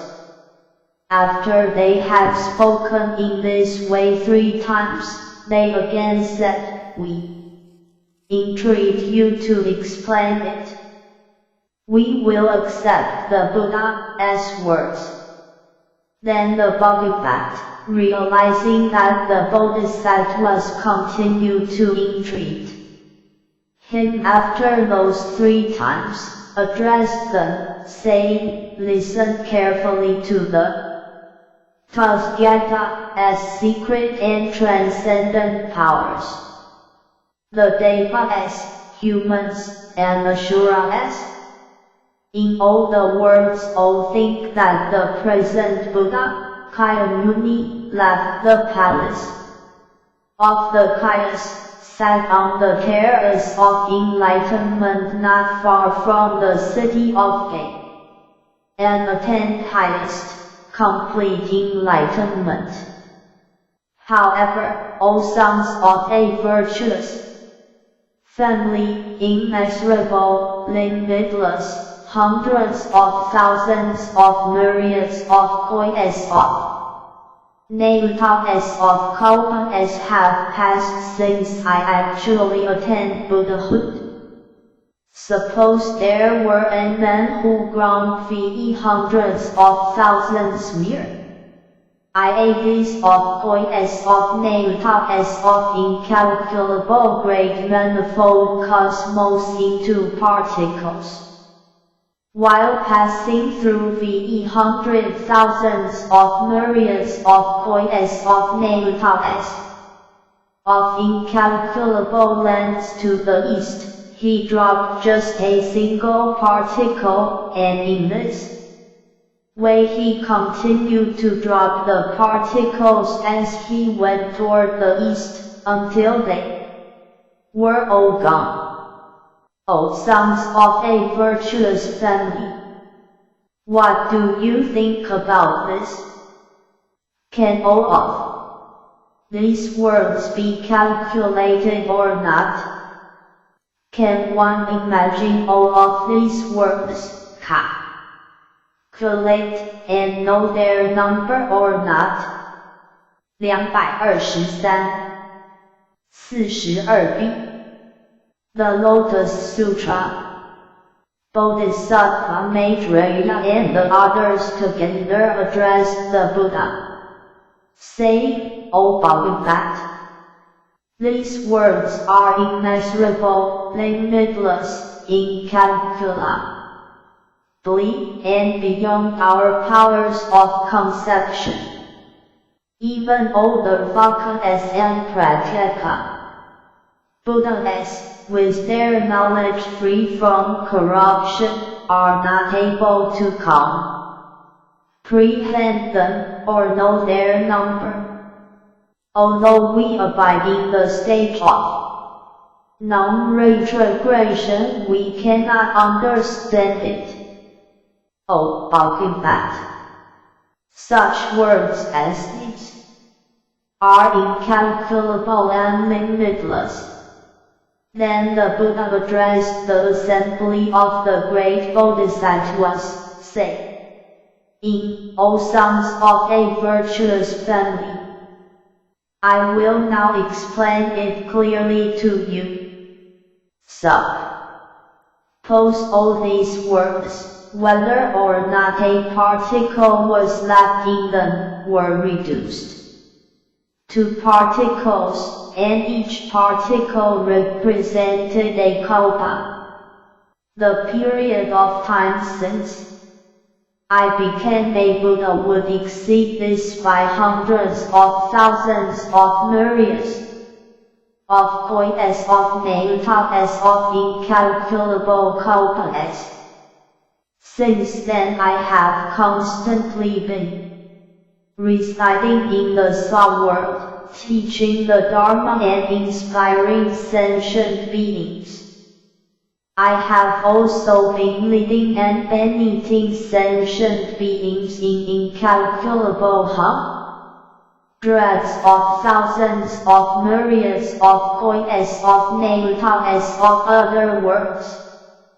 O sons of a virtuous family, during this interim I explained about the Buddha Tekara and others.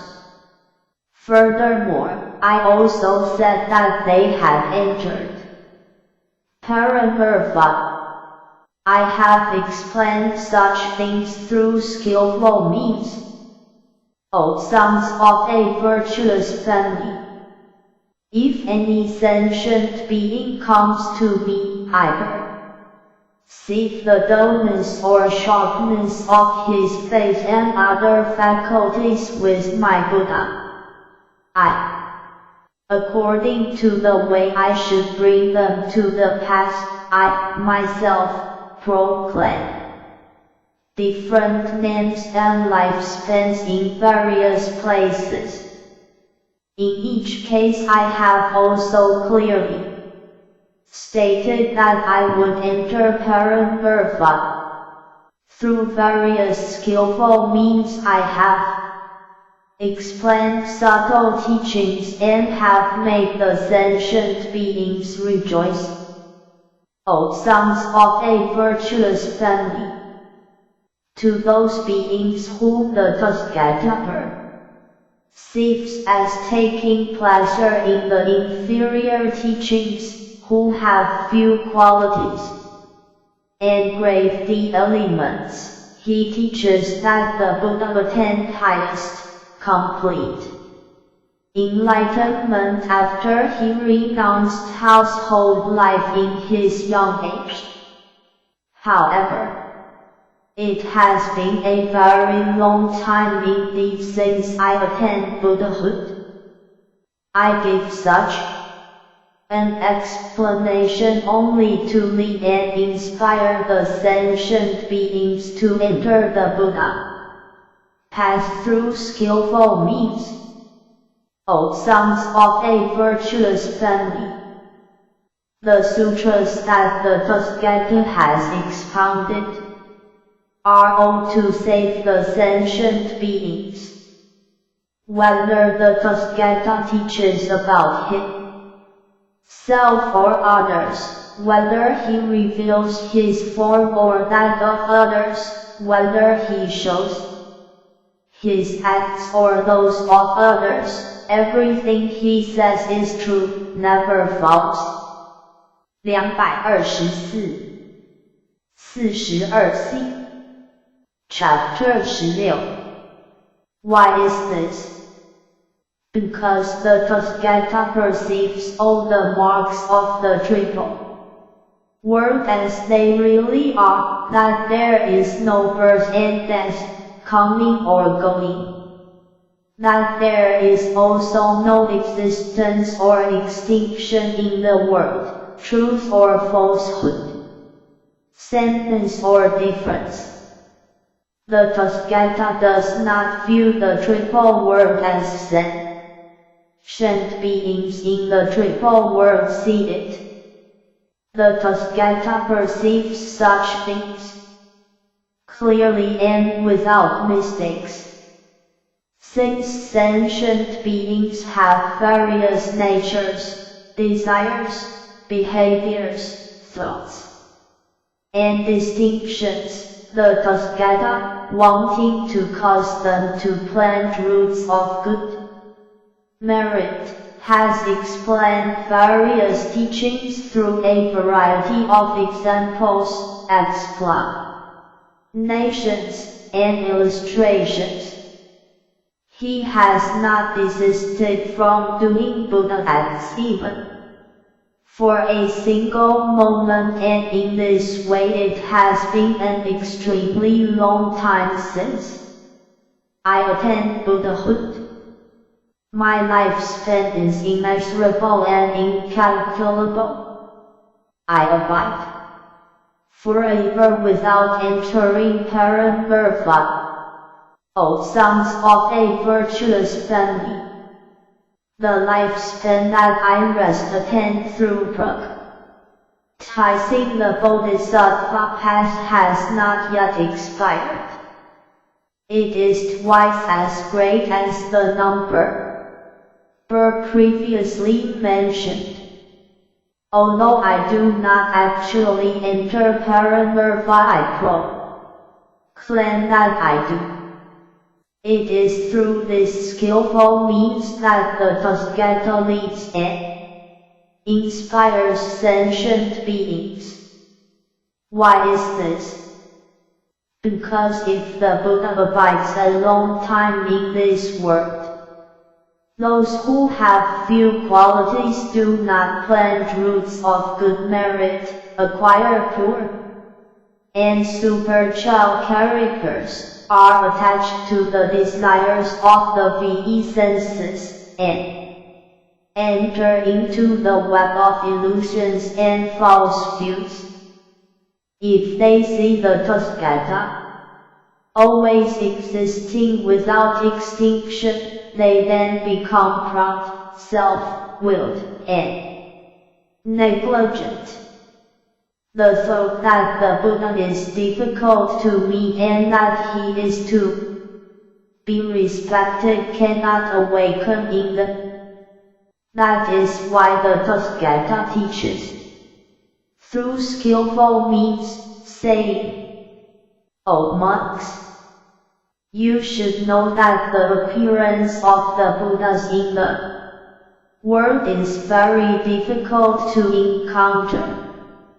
Why is this? Because some of those with little merit may not see the Buddha during the passage of immeasurable hundreds of thousands of myriads of points of kalpas. For this reason I say, O monks, it is difficult to meet the Tathagata. 225 43A The Lotus Sutra.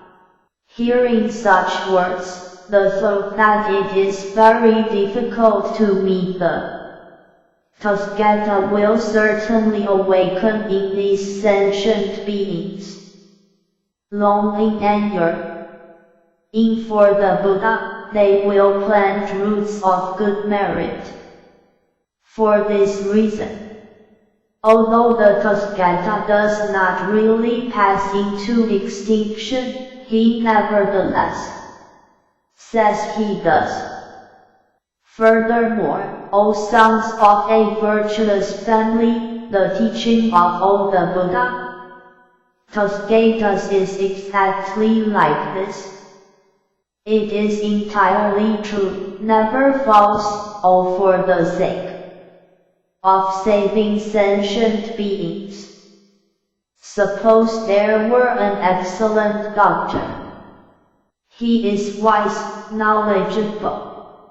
His prescriptions are effective, and he has skillfully cured a variety of diseases.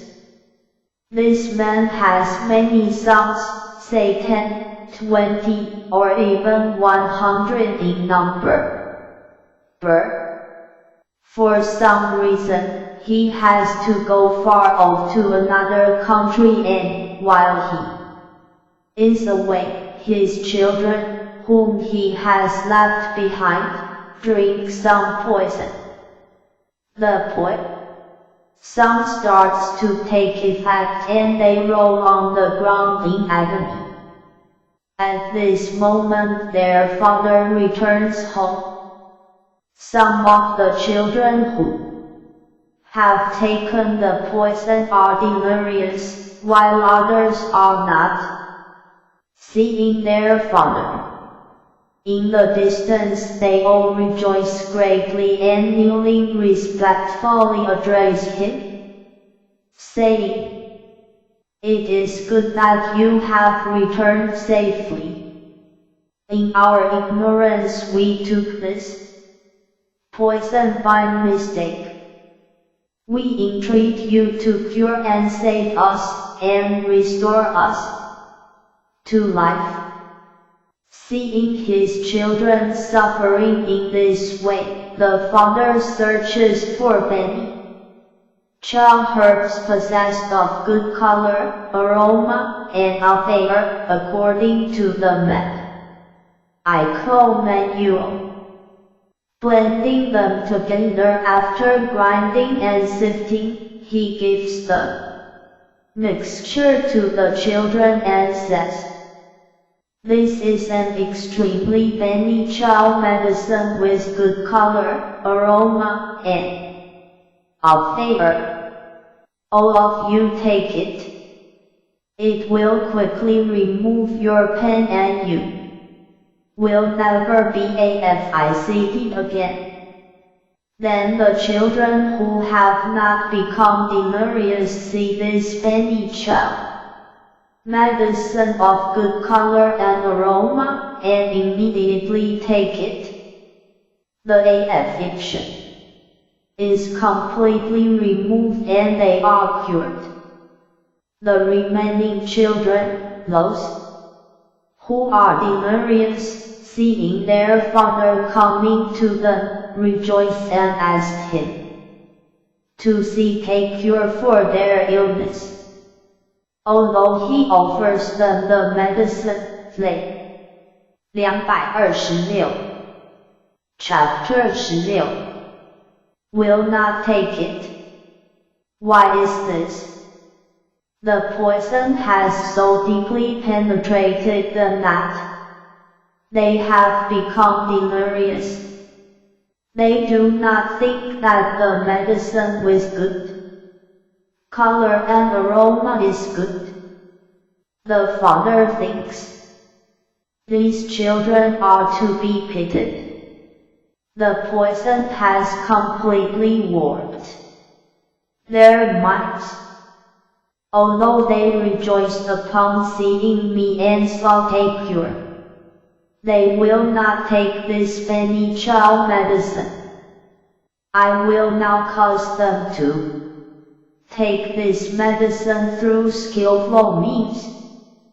Then he says to them, "You should know that I am now old and feeble, close to death.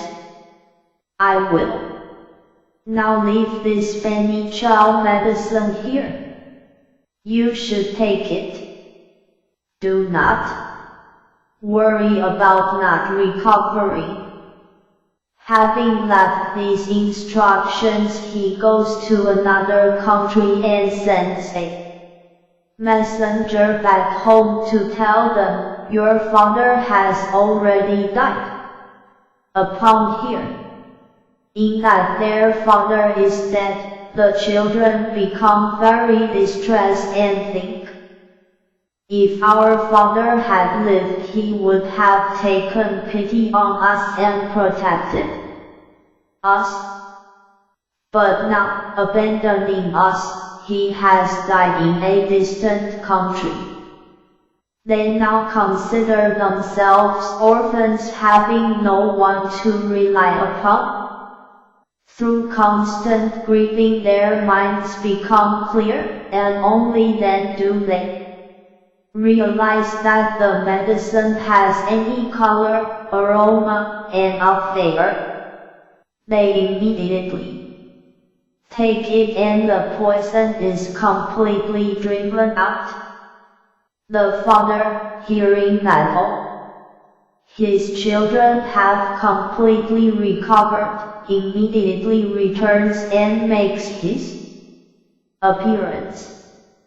The Buddha then asked the Bodhisattvas, O sons of a virtuous family, do you think there is anyone who would say that this good doctor is guilty of lying? The Bodhisattvas replied, no, we do not, O Bodhisattva. The Buddha said, I am just like this. Since I became a Buddha, envious, durable, limitless, hundreds of thousands of myriads of coins of names of incalculable counts have passed. Though for the sake of sentient beings, I use skillful means and say that I will enter Paranirvana, there is no one who could rightly say that I am guilty of falsehood. 227 43b The Lotus Sutra. Thereupon the Bodhisattva, wanting to elaborate on the meaning of this, further spoke these verses. Since I attained Buddhahood, immeasurable hundreds of thousands of myriads of coins of incalculable counts have passed. I have been constantly teaching the Dharma through these immeasurable counts, leading and inspiring innumerable coins of sentient beings, and enabling them to enter the Buddha path. Using skillful means, I have manifested the state of nirvana to bring sentient beings to this path. Yet I have not actually entered nirvana, but continually abide here expounding the Dharma. Although I am always among these erring beings, with my transcendent powers, I prevent them from seeing me. The sentient beings, seeing me enter perfect extinction, earnestly revere my relics, and with longing yearn for me. When the sentient beings become sincere, mild, and receptive, and wanting wholeheartedly to meet the Buddha, are willing to give unsparingly of their bodies and lives, then I, together with the Sangha, will appear on Mount Druka. I will declare this to sentient beings. although I am always here without extinction. Through the power of skillful means, I manifest extinction and non-extinction. 228 Chapter 16 If there are any sentient beings, in other words, who respect and believe in me, I will also teach them the highest Dharma. Not knowing this, you only think that I have entered Parampurva. I see all sentient beings submerged in the ocean of suffering. That is why, by not manifesting my form, I cause them to yearn for me. Then, after awakening this longing, I appear and expound the Dharma. Such are my transcendent powers. For innumerable kalpas, I have constantly resided on Mount Draka and elsewhere. When sentient beings see themselves amidst a Kamagritaya, at the end of a kalpa, it is in fact my tranquil land, always full of devas and humans. All the gardens and palaces are adorned with various gems. The jewel trees abound with flowers and fruits, and the sentient beings are joyful among them.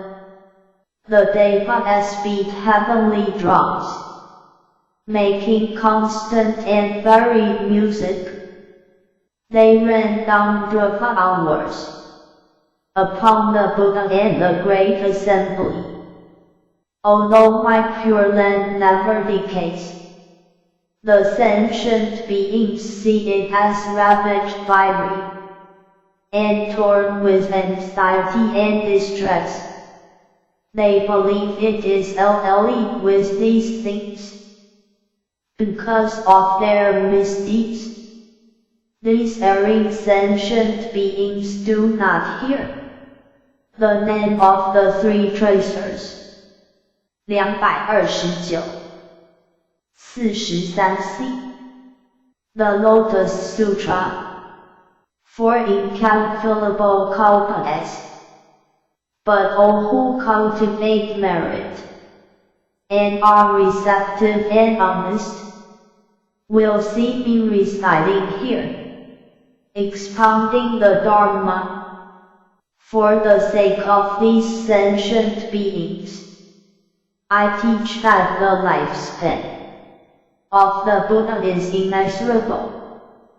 To those who, after a long time, finally see the Buddha, I teach that it is difficult to meet him. Such is the power of my wisdom. The light of my wisdom illuminates immeasurably, and my lifespan is of innumerable kalpas. This has been achieved through long practice. You wise ones, do not give in to doubt. Banish all doubt forever. The Buddha's words are true, never false. It is like the physician who proclaimed his own death, although it was untrue. He did this to cure his delirious thoughts through excellent skillful means, so no one could say he really spoke falsehood. I also, being the Father of the world, cure those who suffer. To the deluded and unenlightened I say that I have entered nirvana, although in fact I am really here. For if they were to see me, they would become lazy and arrogant. attached to the desires of the VE senses. They would fall into the troubled states of being, always aware of which sentient beings practice the path and which do not. 230-44a Chapter 16 I teach the Dharma in various ways, according to their ability to be saved. I am always thinking, by what means can I cause sentient beings to be able to enter the highest path and quickly attain the Dharma? 231 Chapter 17 Description of merits. Thereupon, when the great assembly heard the Buddha explain that his life's pain was of such a great number of kalpas, an immeasurable, limitless, incalculable number of sentient beings were greatly beneath. Then the Bhagavan addressed Bodhisattva Mosattva Maitreya, saying, O Asita, when I explained the great length of this Tathagata as life's pain, sentient beings, equal to the saints of the 680 myriads of koi as of Naita as of Ganges rivers in number, gain understanding of the truth of the non-origination of all Dharma as.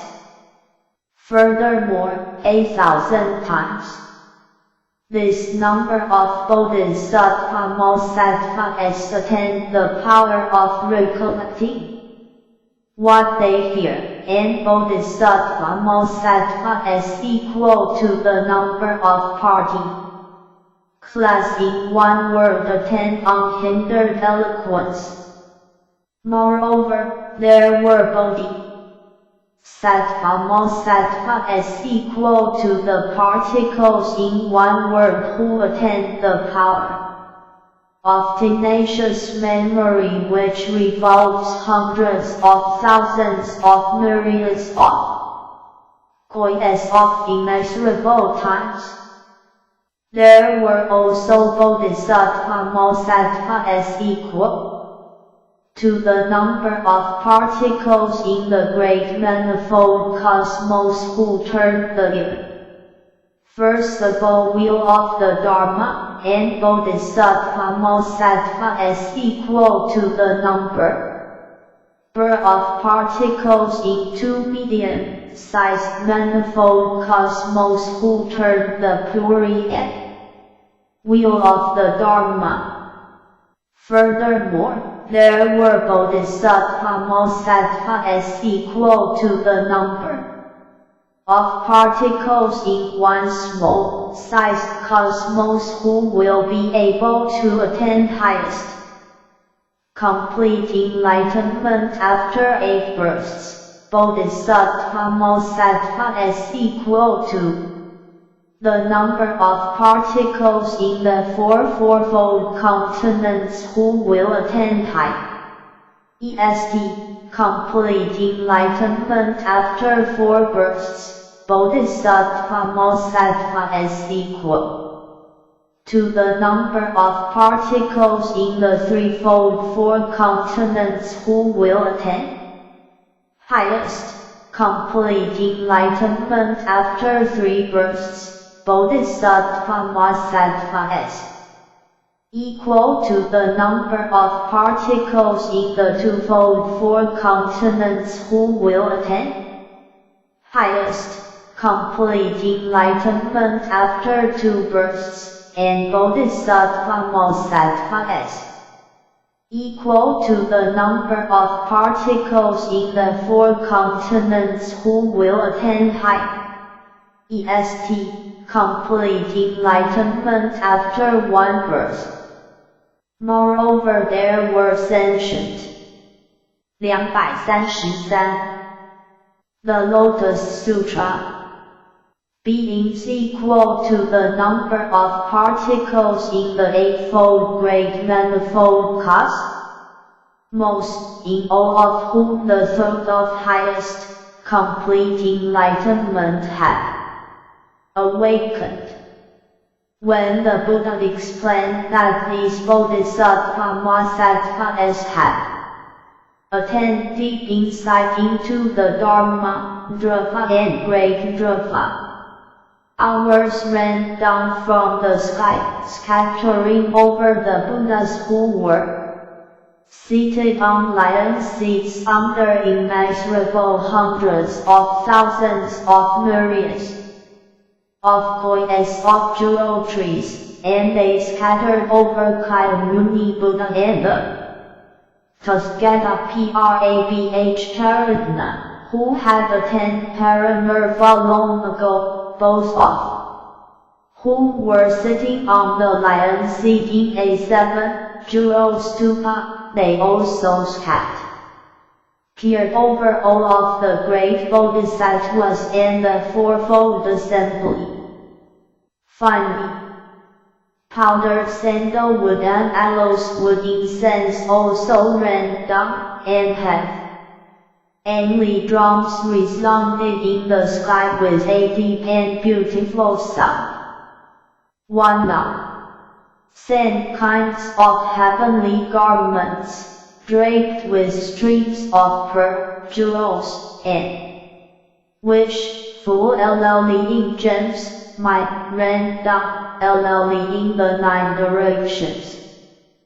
Priceless incense burned in various jeweled incense holders, and its fragrance spread spontaneously throughout the great assembly as an offering. Above each Buddha there were bodhisattvas holding banners and umbrellas that extended upward to the Brahma world. These bodhisattvas praised the Buddhas by singing immeasurable verses with beautiful voices. Then Bodhisattva Maitreya rose from his seat, leaving his right shoe. The bird faced the Buddha with the palms of his hands pressed together, and spoke these verses. The Buddha has taught this marvelous Dharma that we have never heard before. The Bhagavat has great powers, and his lifespan is immeasurable. Innumerable heirs of the Buddha attend the vanity of the Dharma after hearing the Bhagavat's explanation, and became completely elated with joy. Some attain the stage of non-retrogression, and others the power of recollection. Some attain unhindered eloquence, and others the power of tenacious memory. 234 Chapter 17, which revolves many coins of times. There were also bodhisattvas, equal to the number of particles in the great cosmos, who each turned the irreversible wheel of the Dharma. There were also bodhisattvas, equal to the number of particles in a medium cosmos, who each turned the prurient wheel of the Dharma. There were also bodhisattvas, equal to the number of particles in a small cosmos, who after 8 births will complete the Buddha path. There were also bodhisattvas, equal to 4 times, 3 times, and 2 times the number of particles in the 4 continents, who after 4, 3, and 2 births will attain Buddhahood. There were also bodhisattvas, equal to the number of particles, in the 4 continents, who will obtain omniscience after 1 birth, and sentient beings, having heard about the great length of the Buddha's lifespan, attain immeasurable results that were pure and without corruption. There were also sentient beings, equal to the number of particles, in the 8 worlds, in whom, having heard about the lifespan of the Buddha. 235. The Lotus Sutra, the thought of highest enlightenment awakened. The Bhagavad has taught the Dharma that is immeasurable and inconceivable, and from which come entities as limitless as space, heavenly Dhrava, and great Dhrava hours rain down, and sacras and Brahmas, came from innumerable Buddha lands, equal in number to the sands of the Ganges River, sandalwood and aloes wood powder, scattered like birds in the sky, flying in all directions, and ran down over the Buddhas. Heavenly drums resounded spontaneously and beautifully in the air, and thousands of myriads of koyas of heavenly garments all whirling down. Precious incense was burnt in various jeweled incense holders, its fragrance naturally penetrating everywhere, in homage to the Bhagavats. The great assembly of these bodhisattvas held myriads of koyas of tall and beautiful, 7 jeweled banners and umbrellas, which extended gradually to the Brahma world. They hung jeweled edges and excellent banners in the presence of each of these Buddhas, and chanted thousands of myriads of verses in praise of the Tathagatas. Such things had never been experienced before. Hearing of the Buddha's immeasurable lifespan, all rejoiced, and the Buddha's name being heard. 236. 44c. Chapter 17. Throughout the 10 directions, sentient beings were greatly benefited. Everyone became endowed with the roots of good merit, and the thought of highest, complete enlightenment awakened in them. At that time the Buddha addressed Bodhisattva Mahasattva Maitreya, saying, O Asita, those sentient beings who hear about the great length of the Buddha's lifespan and can awaken even a single thought of willing acceptance will all obtain immeasurable merit. If there are sons and daughters of a good family who, for the sake of highest, complete enlightenment, practice the VE perfections of giving, dana, good conduct, love, perseverance, effort, prayer, and meditation, dhyana, with the exception of the perfection of wisdom, purged for 80 myriads of kois of natas, of kalpas, their merit is not even a hundredth, a thousandth, a cents of a myriad of a koi of the former person as merit. It is so small that it cannot be conceived of through calculation or illustration. If there are sons and daughters of a virtuous family who possess such merit as the former, they will never revert from highest, complete enlightenment. Thereupon the Bodhisattva, wanting to elaborate on the meaning of this, further spoke these verses.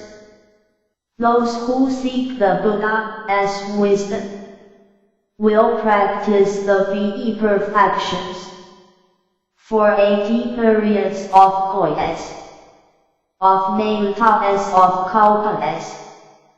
Throughout these kalpas they will pay homage to the Buddhas, Pratyeka Buddhas, Ravakas, and all the Bodhisattvas by offering rare delicacies, excellent garments, and bedding, or by building monasteries out of sandalwood, which are adorned with gardens. Through offering such a variety of precious things, throughout all of these kalpas, they will transfer the merits to the Buddha path. 237. The Lotus Sutra. Those who further maintain good conduct, which is pure and without corruption, will seek what the Buddhas have praised as the highest path. Those who further practice perseverance and abide in the state of self-control will be of constant mind, even if subjected to ill treatment.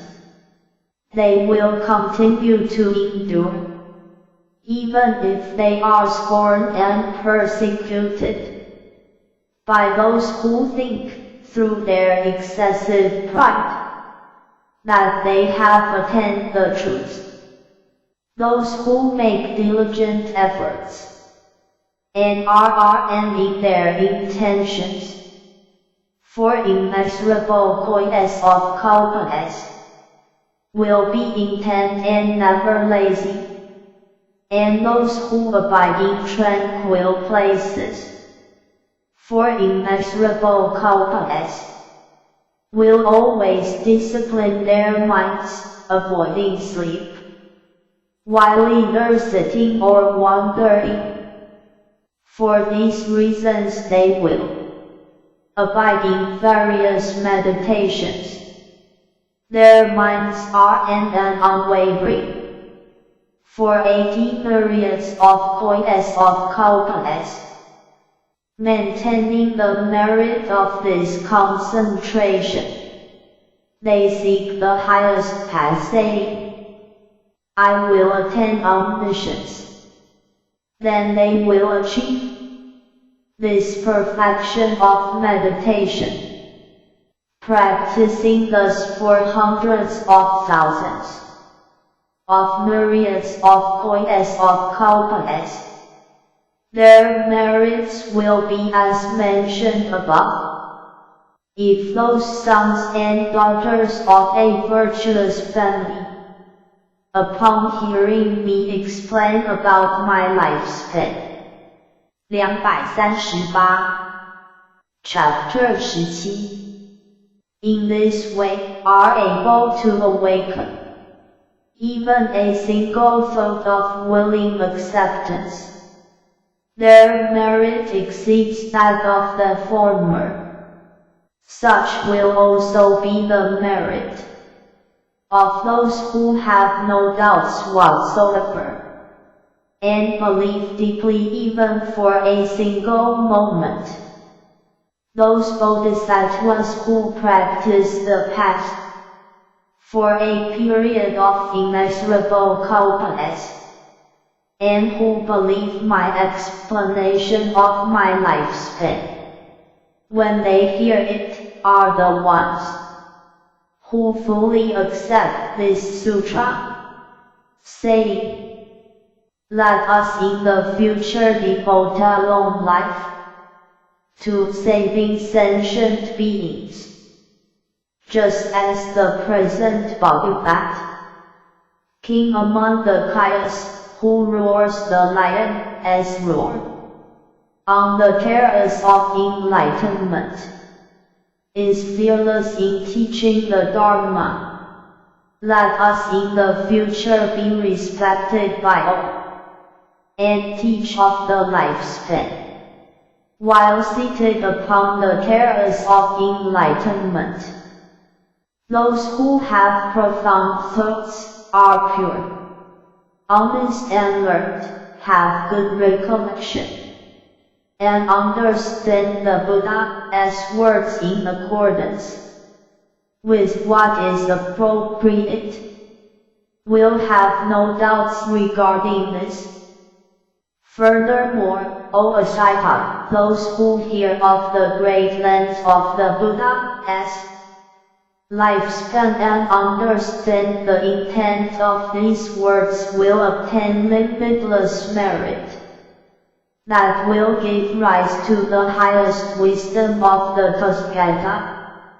How much more merit will they gain who extensively hear this sutra, move others to listen to it, preserve it, move others to preserve it, copy it, or move others to copy it, and pay homage to the sutra by offering hours, incense, necklaces, ags, banners, canopies, lamps of scented oil, and ghee. The merit of these people will be immeasurable and limitless. They will be able to achieve omniscience. 239 45b The Lotus Sutra.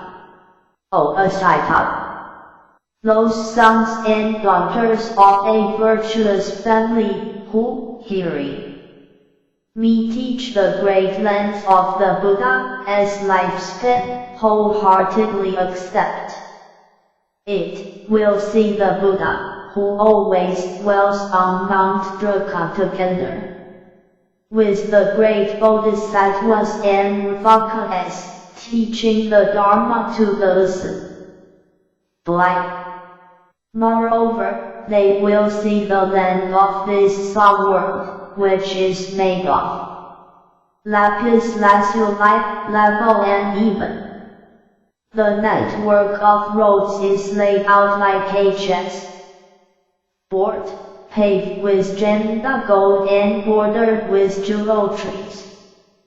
All its foundations, towers, and balconies will be made of treasures, and the multitude of these bodhisattvas will be dwelling in them.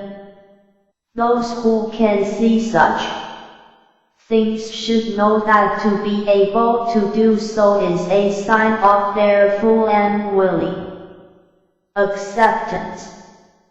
Furthermore, after the Tathagata as Paramurva, those who hear this sutra do not disparage it and rejoice in their hearts, should know that this is a sign of their full and willing acceptance. How much more do those who recite and preserve this sutra show a sign of full and willing acceptance? Such are the people who hold the Tathagata in respect. O Asita, These sons and daughters of a virtuous family do not have to build stupas and monasteries for me, make chambers for the monks, or pay homage to the Sangha with the 4 kinds of offerings. Why is this? Because these sons and daughters of a virtuous family recite and preserve this sutra, which means they have already built stupas, made chambers for the monks, and paid homage to the Sangha. They have already erected 7 jewel stupas for the Buddha as relics, which are tall and wide, gradually narrowing to a pinnacle that reaches to the Brahma world. They have hung various banners, canopies, and variegated jeweled bells, offered hours, incense, necklaces, scented powder and ointment, burn incense, play drums, music, lutes, pipes, harps, and various dances, and adorn the stupas and relics of the Buddha by praising with verses and songs in beautiful voices. In this way they have already paid homage for immeasurable thousands of myriads of kois of kalpas. O Asita! After my paranirvana, those who hear this sutra and who can preserve it, copy it and move others to copy it, have already built chambers for monks, as well as 32 red sandalwood monasteries of the height of 8 trees, wide and any, housing hundreds of thousands of monks. The monasteries they have built have gardens, ponds, paths for wandering, meditation caves, garments, food and drink, bedding, medicine, and are replete. 245C Chapter 17 With all other necessities. Such hundreds of thousands of myriads of kois of monks, chambers and towers will be incalculable. With these they pay homage to me and to the assembly of monks. I have explained that, for this reason, after the Tathagata as paranirvana, those who preserve and recite this sutra and explain it to others, who copy it or move others to copy it and who pay it homage to it no longer have to build stupas, monasteries, or erect chambers for the monks, or revere the Sangha.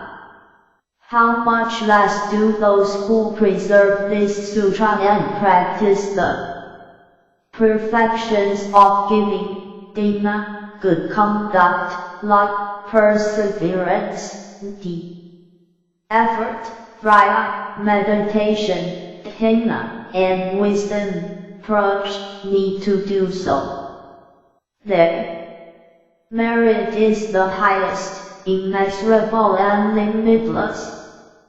It is immeasurable and limitless in the same way that space is immeasurable and limitless in the 10 directions, east, west, south, north, the 4 intermediate directions, and the zenith and nadir, and they will thus quickly obtain omniscience.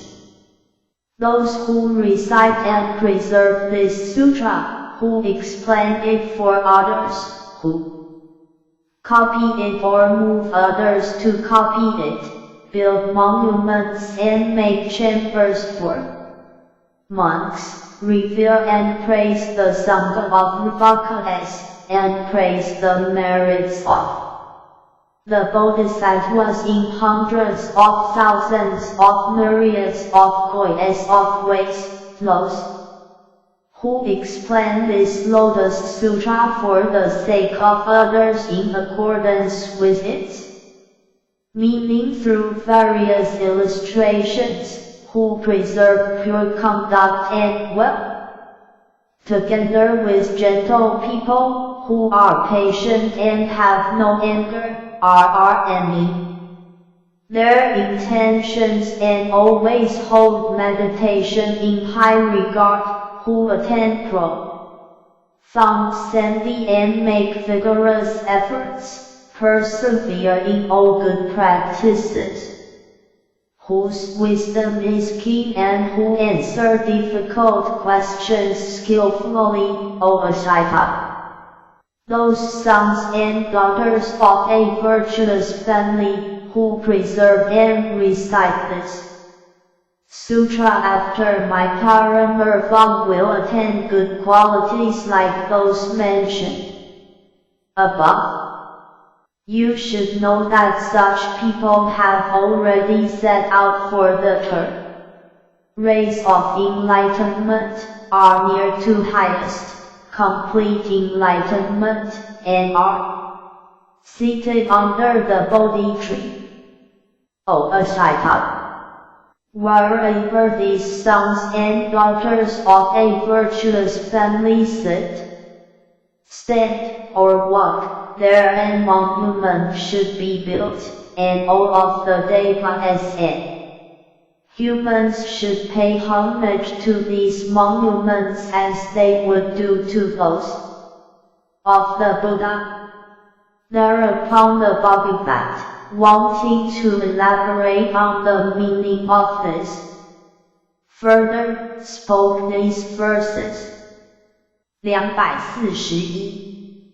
46a The Lotus Sutra. If after my paramurva there are people who preserve this sutra, they will have immeasurable merits, as described above. Such people have already given various kinds of offerings. They have built stupas for the relics, adorned with the 7 tracers, with a pole on the top which is very tall and thick, gradually tapering upward, until it reaches the Brahma world. These stupas have been adorned with thousands of myriads of coins of jeweled bells, that ring with beautiful sounds as the wind blows. For immeasurable kalpas such people have revered these stupas by offering hours, incense, necklaces, heavenly garments, and various kinds of music, while burning scented ointments and butter oil lamps, which illuminate them on all sides. In the troubled world of the decadent Dharma, those who preserve this sutra will have already finished paying homage in the way just described.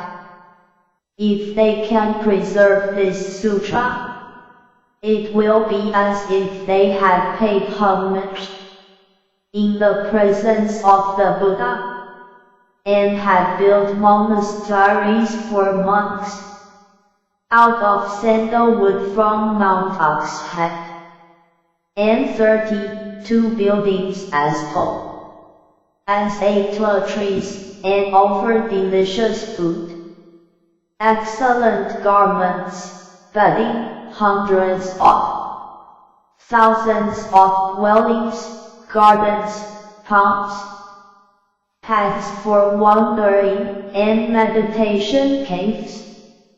O of inequality. 242. Chapter 17. Those who have the thought of willing acceptance, who preserve, recite, copy, or move others to copy this sutra, and who pay it homage, by scattering hours, incense, and scented powders on it, and by constantly lighting lamps of fragrant oil made from Sumona's hours, Campaka wood, and Atimata grass. Those who pay it homage in this way will attain immeasurable merit. Their merit will be as limitless as empty space.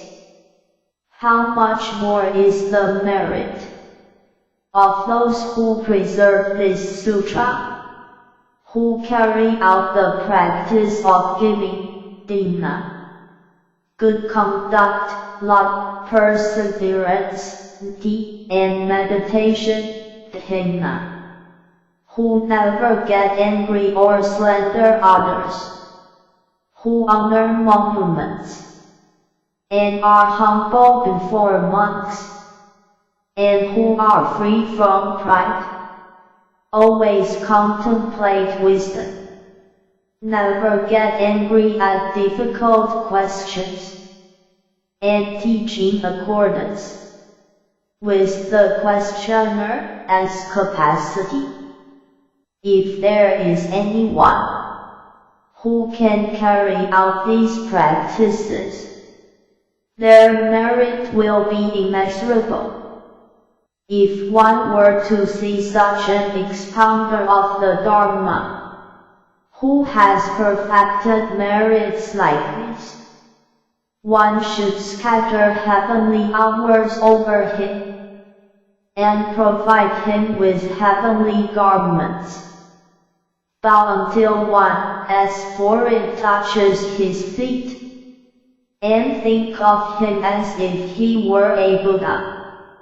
Furthermore, one should think that before long the expounder of the Dharma 243-46b, the Lotus Sutra, will approach the terrace of enlightenment, attain the unconditioned state of non-corruption, and extensively benefit devas and humans.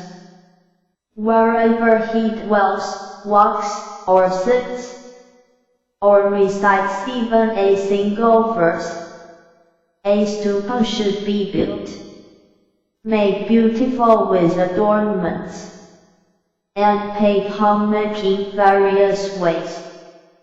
Wherever the heirs of the Buddha may reside, there the Buddha himself will take pleasure in its use, and will always be dwelling, walking, and sitting within.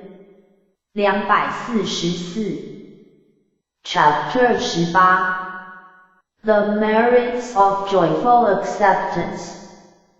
Thereupon Bodhisattva Mosattva Maitreya addressed the Buddha, saying, O Bhagavat, if sons and daughters of a virtuous family rejoice in hearing this sutra, how much merit do they acquire? And he spoke in verse, saying, after the Bhagavat, as Paramurva, if there is anyone who hears this sutra, and rejoices in it, how much merit do they acquire?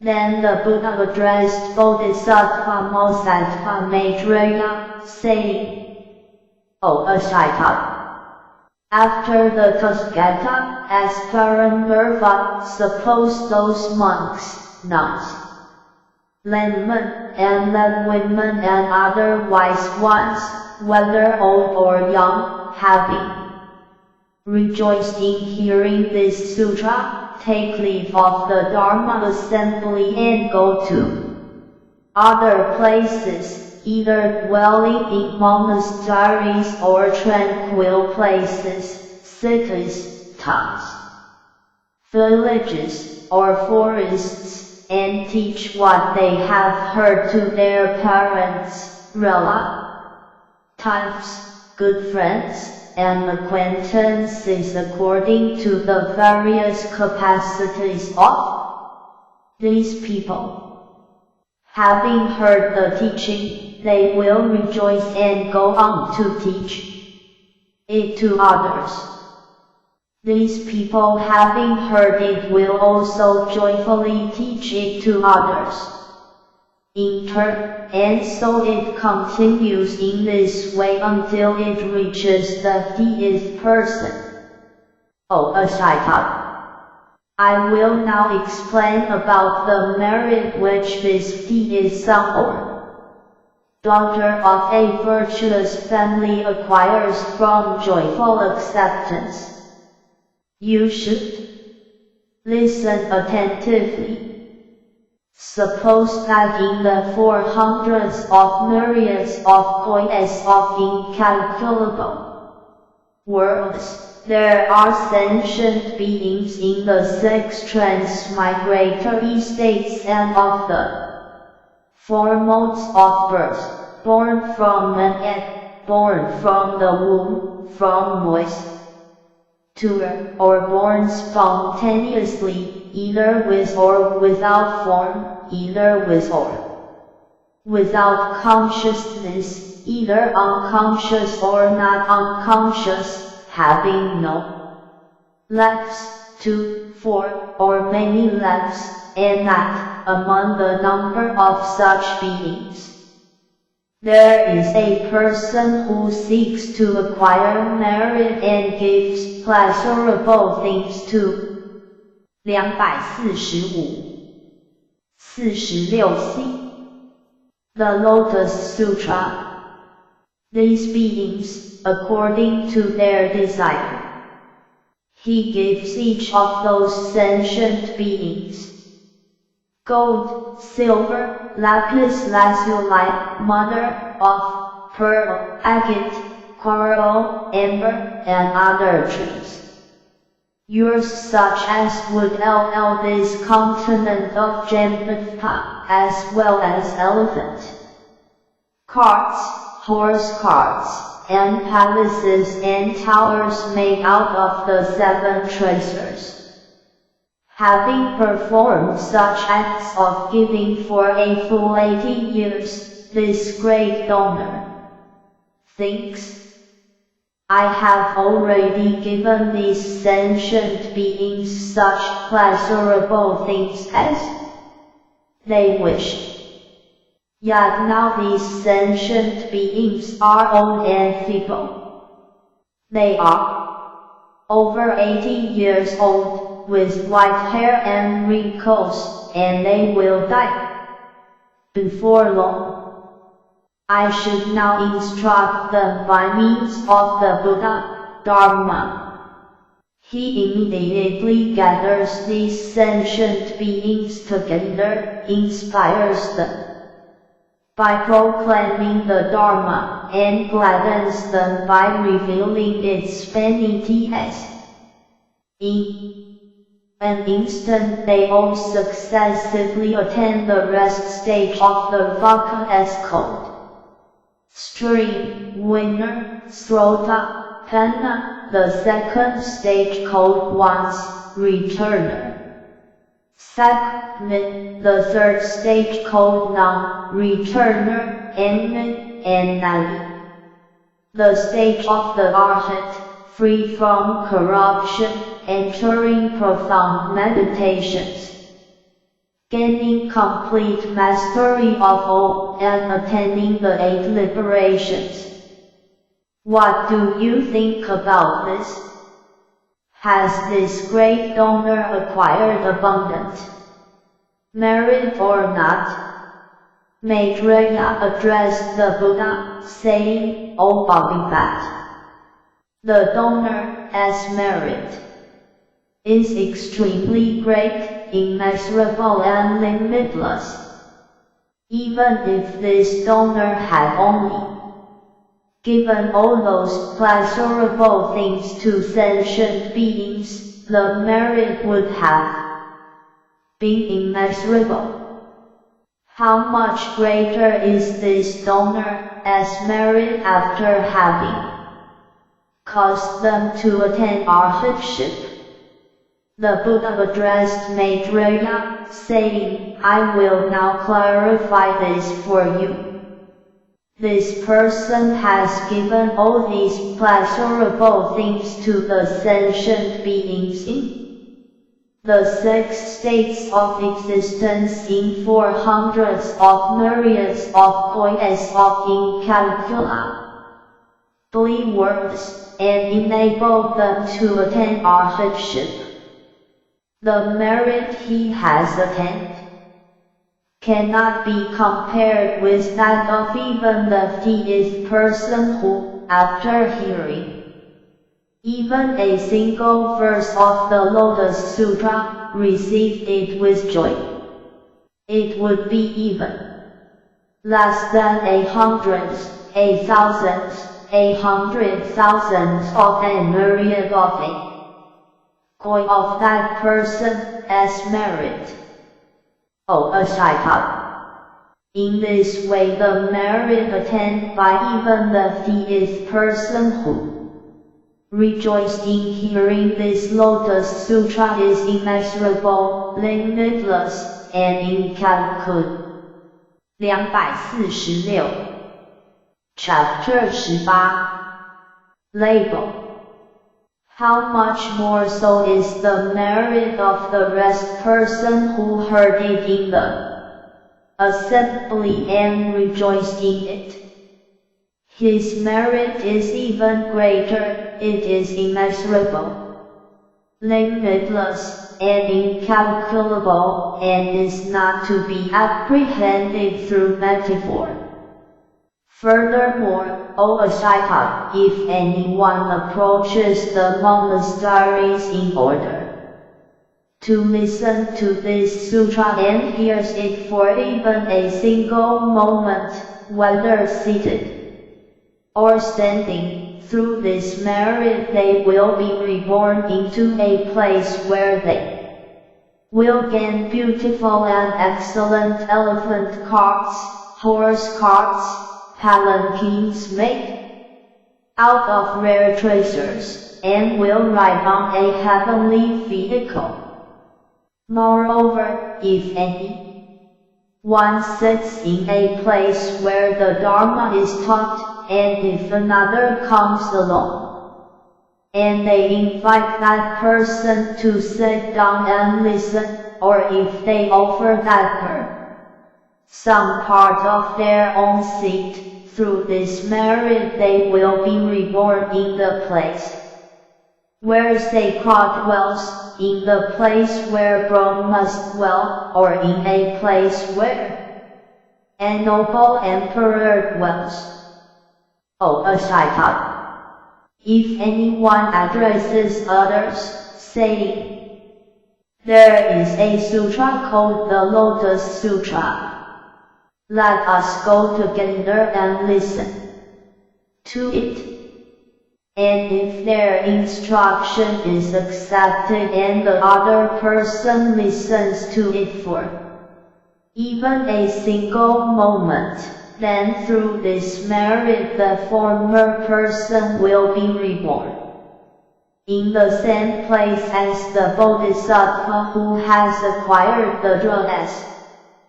They will have keen faculties and wisdom. For hundreds and thousands of myriad acts of lives they will never be deaf and dumb, nor will they have fetid breath. Their tongues will never be diseased, nor will they have diseases of the mouth. Their teeth will never be dirty, black or yellow, nor gapped, nor will any be missing, irregular, or crooked. Their lips will not be drooping, pursed, or twisted, and their lips will never have cankers, scabs, be cracked, misshapen, thick or fat, black or ugly. They will have no disagreeable features. Their noses will never be unearthen, crooked or twisted. They will never be dark, complected, with a narrow or long face that is hollow, cheeked or twisted. They will have no mark that is displeasing to others. Their lips, tongues, and teeth will all be very beautiful. Their noses will be long, high, and straight. Their faces will be round, their eyebrows arched and long. Their foreheads will be broad and even. They will thus have a perfect human countenance. Wherever they may be born, life after life, they will meet a Buddha, hear the Dharma, and accept the teaching. 247 The Lotus Sutra. Look, O Asita. The merit of that person who moved others to listen to the Dharma is like this.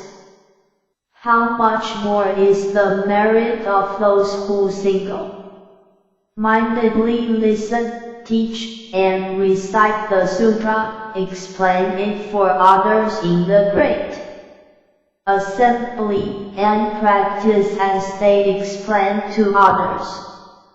Thereupon the Bhagavat, wanting to elaborate on the meaning of this, further spoke these verses. If anyone hears this sutra in the Dharma assembly, and joyfully teaches others even a single verse, and if in this way it is taught from one person to another until it reaches the 50th one, the merit that this last person will attain shall be as I will now explain.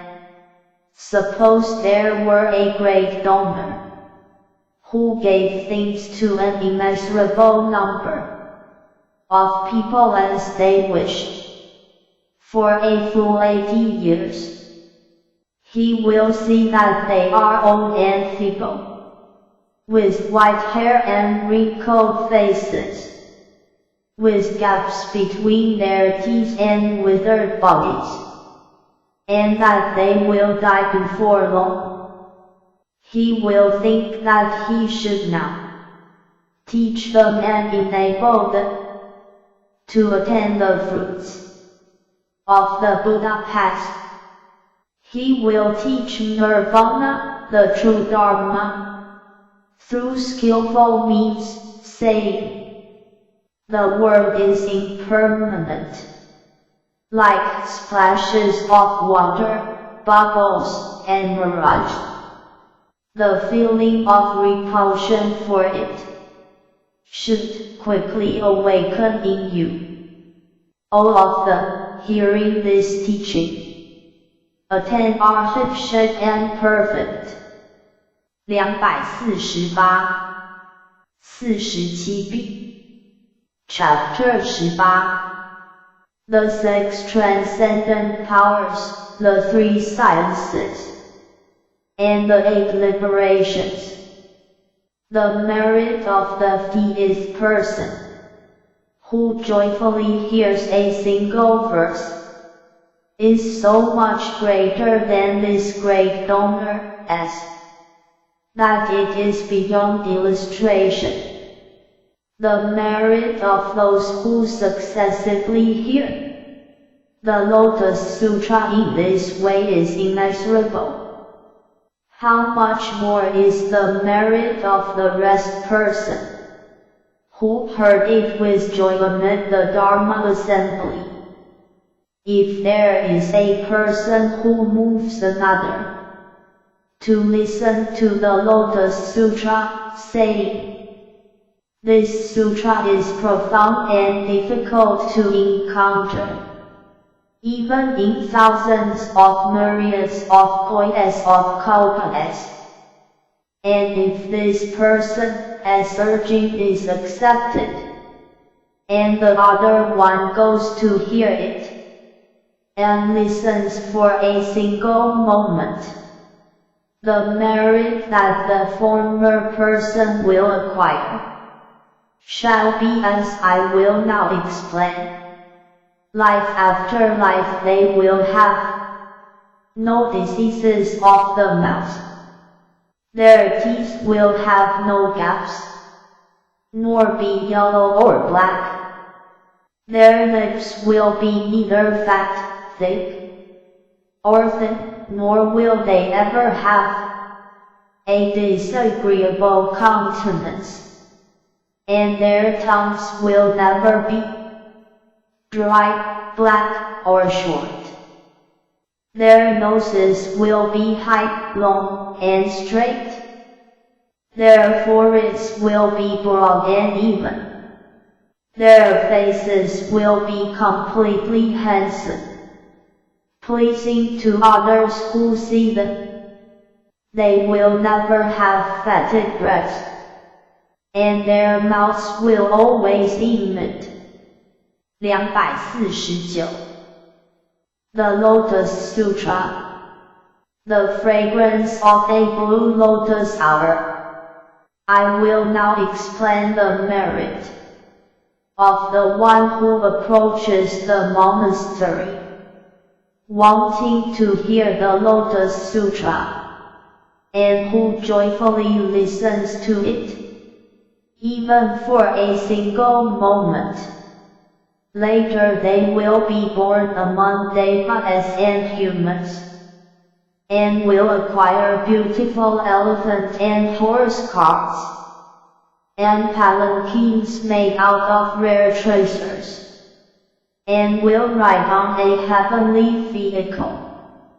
If one is where the Dharma is taught, and invites another to sit there, and listen to the sutra, through the merit which is thus acquired, one will attain the seats of sacred Brahma or the noble emperors. How much more is the merit of a person who single-mindedly listens to this sutra, explains its meaning, and practices in accordance with its teaching. Their merit will thus be limitless. 250. 47c. Chapter 19. The Benitias obtained by an expounder of the Dharma. Thereupon the Buddha addressed Bodhisattva Mosattva Satata as Emmet Hyukta, saying, if sons or daughters of a virtuous family preserve this Lotus Sutra, recite, explain, and copy it, they will attain 800 ITYs of the eye, 1200 qualities of the ear, 800 qualities of the nose, 1200 qualities of the tongue, 800 qualities of the body, and 1200 qualities of the mind. These qualities will adorn the 6 sense faculties, purifying them all through the natural bodily eyes given them by their parents, which are thus purified, those sons and daughters of a virtuous family will see the mountains, forests, rivers, and oceans both within and beyond the great manifold cosmos, all the way from the lowest hell up as far as the highest summit of the universe. They will also see all the sentient beings there, perceive and know the causes and consequences of their deeds and of their states of birth. Then the Bhagavat, wanting to elaborate upon the meaning of this verse, spoke these verses. Listen to the qualities of those in the great assembly who can fearlessly teach this Lotus Sutra. Such people will attain the 800 qualities of the excellent I. Adorned with these qualities, their eyes are extremely pure, with the eyes given by their parents. They see both all the manifold cosmos, within and beyond Mount Meru, Sumeru, up to Mount Capricorn. 251. The Lotus Sutra, and many other mountains, forests, oceans, rivers, and streams, down to the lowest hell, and up to the summit of the universe. There they see all the sentient beings, although they have not yet attained the divine eyes. Their power of sight will be like this. Furthermore, all stated ultimate Hiyata, if sons or daughters of a virtue, as family preserve, recite, explain, or copy this sutra, they will attain the 1200 qualities of the ear. Through their pure ears they will hear, both within and beyond the great manifold cosmos, down as far as the low hell and up as high as the summit of the universe. They will hear all kinds of voices and sounds, such as the sound of elephants, the neighing of horses, the sound of cows and carts, cries, weeping, the sound of conches and drums, gongs and bells, laughter, talking, male and female voices, the voices of boys and girls, righteous and unrighteous voices, the sounds of suffering and happiness, the voices of common and holy people, pleasant and unpleasant sounds, the voices of Devas, Angels, Lokas, Gandharvas, Asuras, Garudas, Kimaras, Mahoragas, the sounds of rain, water, wind, beings in the house, animals, hungry ghosts, monks, nuns, Ravakas, Pratyakabuddhas, Bodhisattvas, and Buddhas. In short, although they do not have the divine faculty of hearing, they will always hear and know everything both within and beyond the great manifold cosmos, through the pure and natural bodily ears given by their enterprises. They distinguish all these various sounds, and yet their faculty of hearing remains unharmed. Thereupon the Bhagavat, wanting to elaborate on the meaning of this, further spoke these verses. The ear, given by the parents, is pure and spotless. With this natural ear, they hear the sounds of the manifold cosmos. They hear the sounds of elephants. 252 48a Chapter 19 Horses, carts and cows. The sounds of gongs, bells, conches, drums, and viols. The sounds of harps, bamboo pipes, and lutes.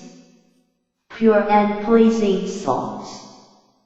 And even though they hear these, they are not attached to them. They hear innumerable kinds of human voices, and yet they are able to discriminate them.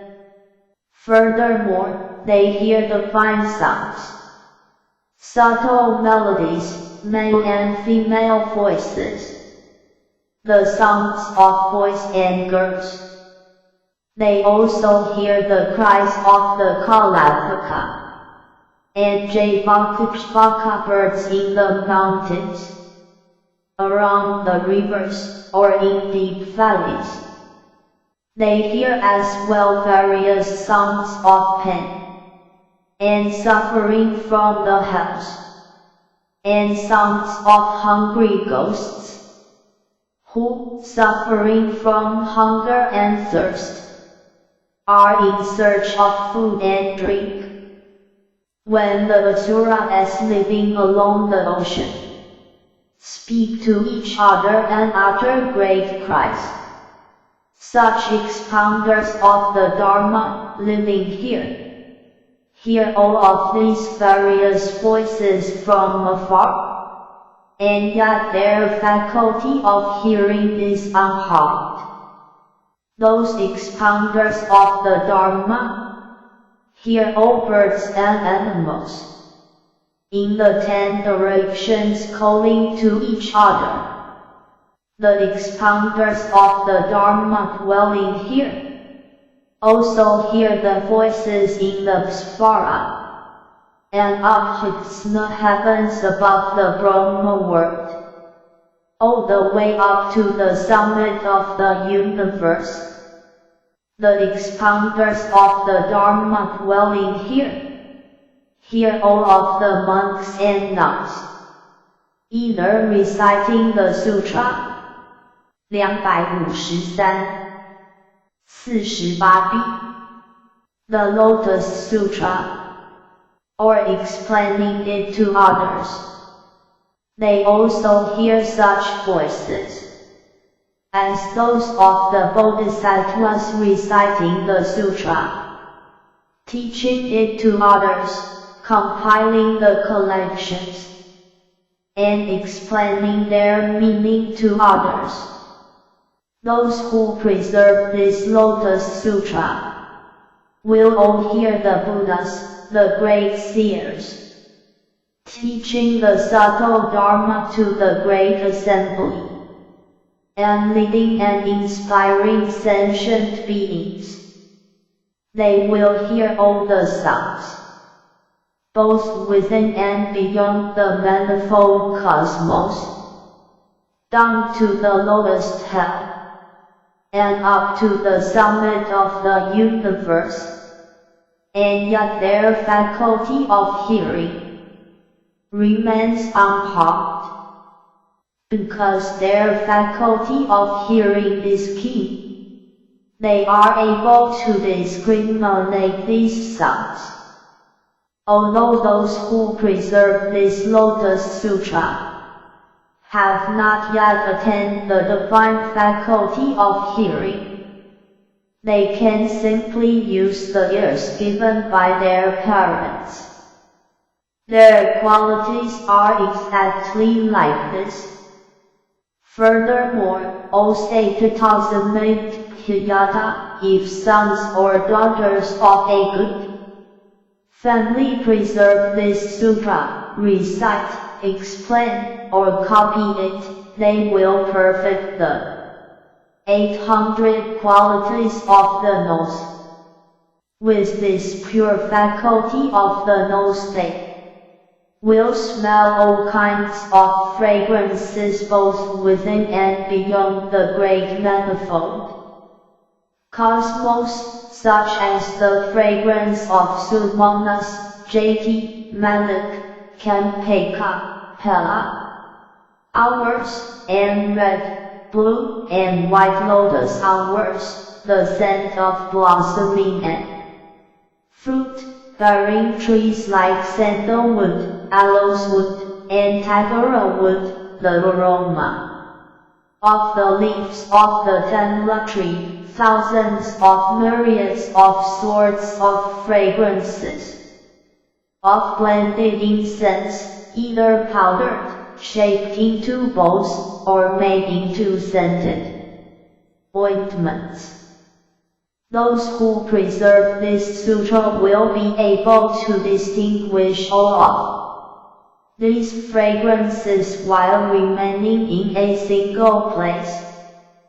They will be able to distinguish the scents of sentient beings such as elephants, horses, cows, sheep, men and women, boys and girls, grasses, trees, and shrubs or any kind of. 254. Chapter 19. Odor, either nearby or at a distance. They will also be able to unerringly distinguish all kinds of scents. Those who preserve this sutra, although they dwell here, can smell all kinds of divine fragrances in heaven, such as the fragrance of Prosatrika and Kalpidra trees, Drava, great and Andirava, Majaka, and great Majaka hours, or the fragrance of sandalwood and aloes wood powder, and various kinds of powdered and blended incense. Among these divine fragrances, there is not one whose scent they cannot distinguish.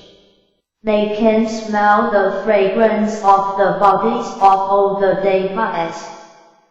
They can also smell from afar the fragrance that is emitted when Sacred, the king of devas, is dwelling in his excellent palace, when he is enjoying the desires of the VE senses, or the fragrance that is emitted when he is in the southern hall teaching the Dharma to the 33 devas, or the fragrance that is emitted when he plays in the garden, or the fragrance of the bodies of all the other male and female devas. In this way their faculty of smell reaches up to the Brahma world and to the highest summit of the universe, wherein they can smell the bodies of the devas and the incense the devas burn. They can also smell from afar the fragrance of the Vakas, Pratyeka Buddhas, Bodhisattvas, and Buddhas, and know where they are. Although they can smell all these fragrances, their faculty of smell will not be harmed or misled, and if they want to discriminate and explain these different fragrances to others, they remember them without error. At that time the Bhagavat, wanting to elaborate the meaning of this further, spoke these verses. Their faculty of smell is pure. They can smell and discriminate all kinds of good and bad odors in this world, such as Sumanas, and jade hours, tamla leaves, sandalwood, aloes wood, and tagara trees, and various fruits and hours. And they also know the fragrance of sentient beings, men and women. 255 48C The Lotus Sutra. The Dharma teachers, although dwelling afar, know where these fragrances come from. They smell the scents of the noble emperors, of great dignity, the lesser rulers, and their children, subjects and attendants, and know where they are. They can smell the fragrance of the rare jewels that they wear, their underground treasuries, and the noble emperor as bejeweled queens, and also know where they are. They can also smell the ornaments, garments, and necklaces with which people adorn themselves, and the fragrances they anoint themselves with, and know who wears them. Those who preserve this Lotus Sutra can smell the fragrance of the devas and tell whether they are walking, sitting, playing, or transforming themselves. Although they dwell here, those who preserve this sutra know the location of the fragrances of various hours, fruits, and oils in detail. They can smell the scent of sentient beings, either deep in dangerous mountains, or where the sandalwood hours are in bloom, and know where they are. Those who preserve this sutra can smell the scents of sentient beings, either on Mount Kakrva, in the ocean or underground, and know exactly where they are.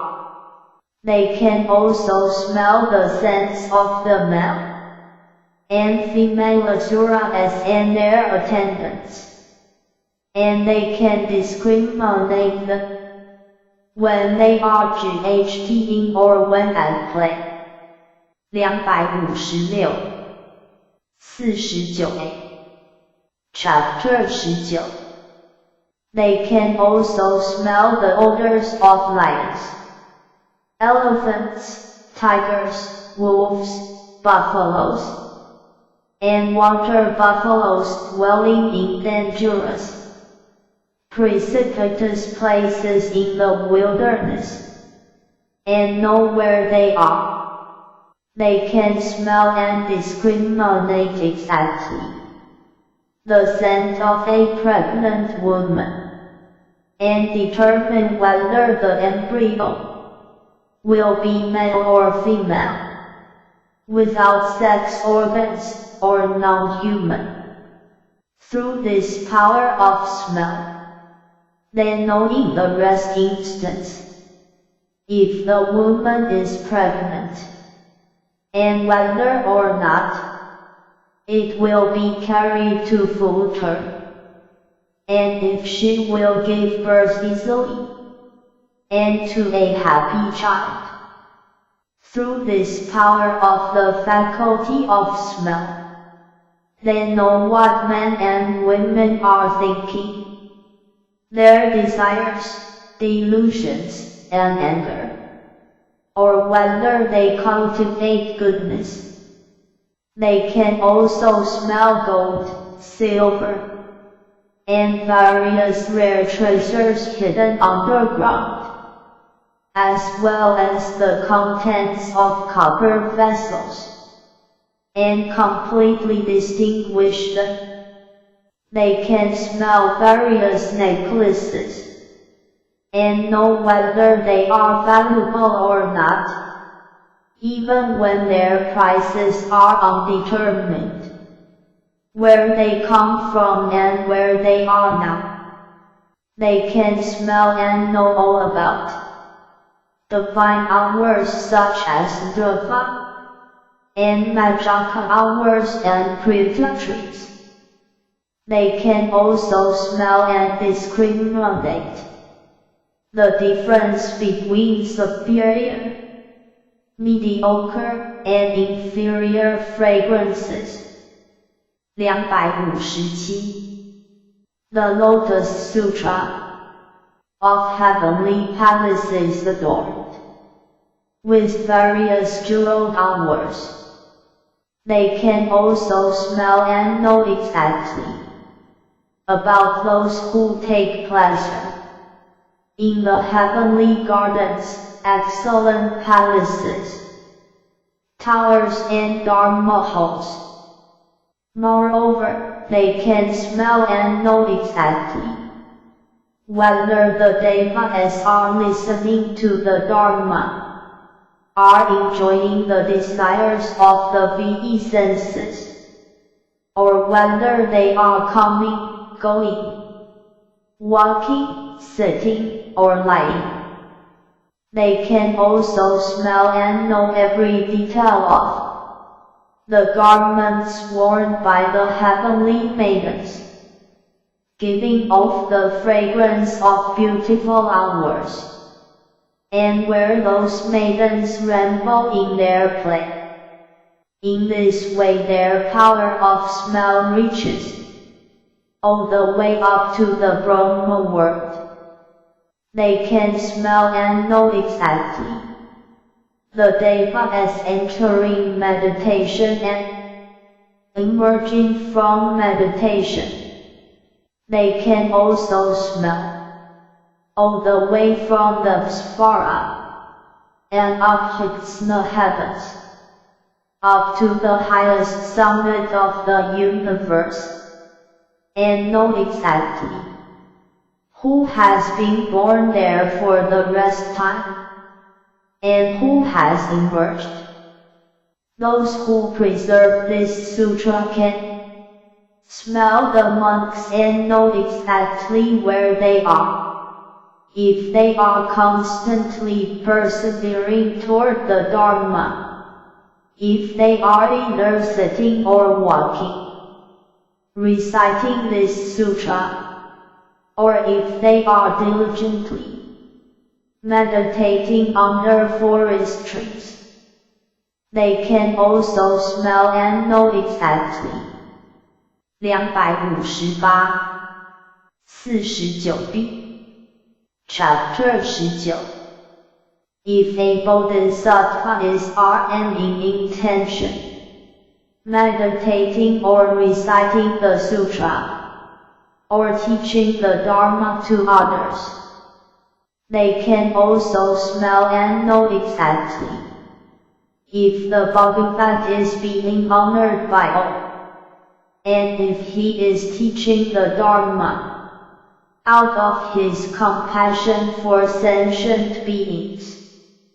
Moreover, they can smell and know exactly if the sentient beings in the presence of the Buddha are joyfully listening to the sutra and are practicing according to the Dharma. Those who preserve this sutra will attain a faculty of smell such as this, even before the Bodhisattva has faculty of smell, that is attained from the incorruptible Dharma. Furthermore, O Satatasamate Hiyata, if sons and daughters of a virtuous family preserve, recite, explain, or copy this sutra, they will attain the 1200 qualities of the tongue. Oh, that they taste, whether of good or bad, of favor, savory or bland, bitter or astringent, will, through their pure faculty of tongue, come to taste just like the heavenly nectar of immortality, and they will envy nothing unpleasant. If they expound the teaching to the great multitude with their tongues, their voices will be profound and touch the heart. All those in this multitude will be gladdened and pleased. Furthermore, sacred Brahma and other Devaputras and heavenly maidens, hearing a sequence of their teaching expounded with such profound voices, will all come to hear it. Dragons, the daughters of Enkanes, Lakanes, the daughters of Lakanes, Gandharvanes, the daughters of Gandharvanes, Asuras, the daughters of Asuras, Garudas, the daughters of Garudas, Chimaras, the daughters of Chimaras, Mahoragadas, and the daughters of Mahoragadas will all approach, respect, and honor them in order to listen to their teaching. The monks, nuns, laymen, and laywomen, kings and princes, ministers and their attendants, and the lesser noble emperors and great noble emperors adorned with the 259. The Lotus Sutra, tracers and their 1,000 princes and their attendants of the inner and outer households will enter the palace and listen to the teaching. Since these bodhisattvas expound the teaching skillfully, the Brahmins, householders, and the people of their land will attend and honor such bodhisattvas until the end of their lives. All the Vakas, Pratyekabuddhas, bodhisattvas, and Buddhas will always wish to see them. Wherever this person may be, he will teach the Dharma in the presence of the Buddhas there. He will thus be able to preserve the Buddha Dharma entirely as well as utter the profound word of the Dharma. Whereupon the Bhagavat, wanting to elaborate on the meaning of this, further spoke these verses. Such people, through their pure faculty of taste, will never taste bad affairs. Whatever they eat will all become the nectar of immortality. With their profound, subtle voice, they will teach the Dharma to the great assembly. With various explanations and illustrations, their teaching will touch the hearts of sentient beings. All those who hear them will be gladdened and honor them with the best offerings. All the Devas, Enkanas, Lakanas, and Asuras will come together and listen with respect to the Dharma. If these expounders of the Dharma want their subtle voice to penetrate throughout the manifold cosmos, it will reach wherever they wish. The great and lesser noble emperors and their 1,000 princes and attendants will always come and listen to the Dharma, with their palms pressed together, and with respectful thoughts. All the Devas, Enkanas, Lakanas, Rukasas, and Pikanas 26049C Chapter 19 With joyful minds will also always rejoice to come and honor the devas, such as Brahma, Vara, Mahasvara, will always come to the Buddhas and their disciples, hearing the sound of his teaching, will always remember and protect him, and at times appear in his presence. Furthermore, O sacred Piyata, those sons and daughters of a virtuous family who preserve, recite, explain, and copy this sutra will attain 800 qualities of the body. Their bodies will be as pure as clear lapis lazuli, and sentient beings will gladly look upon them. Because of this purity of body, everything will appear daring the sentient beings in the great manifold cosmos when they are born or die, whether they are superior or inferior, whether they are fair or ugly, whether they are in the good or bad states of being. The mountain kings, such as Mount Kakrapa, Mount Kakrava, Mount Meru, or Mount Momaru, as well as all the sentient beings who dwell there, will all appear in their body. All those who dwell down as far as the lowest hell and up as high as the summit of the universe will appear in their body.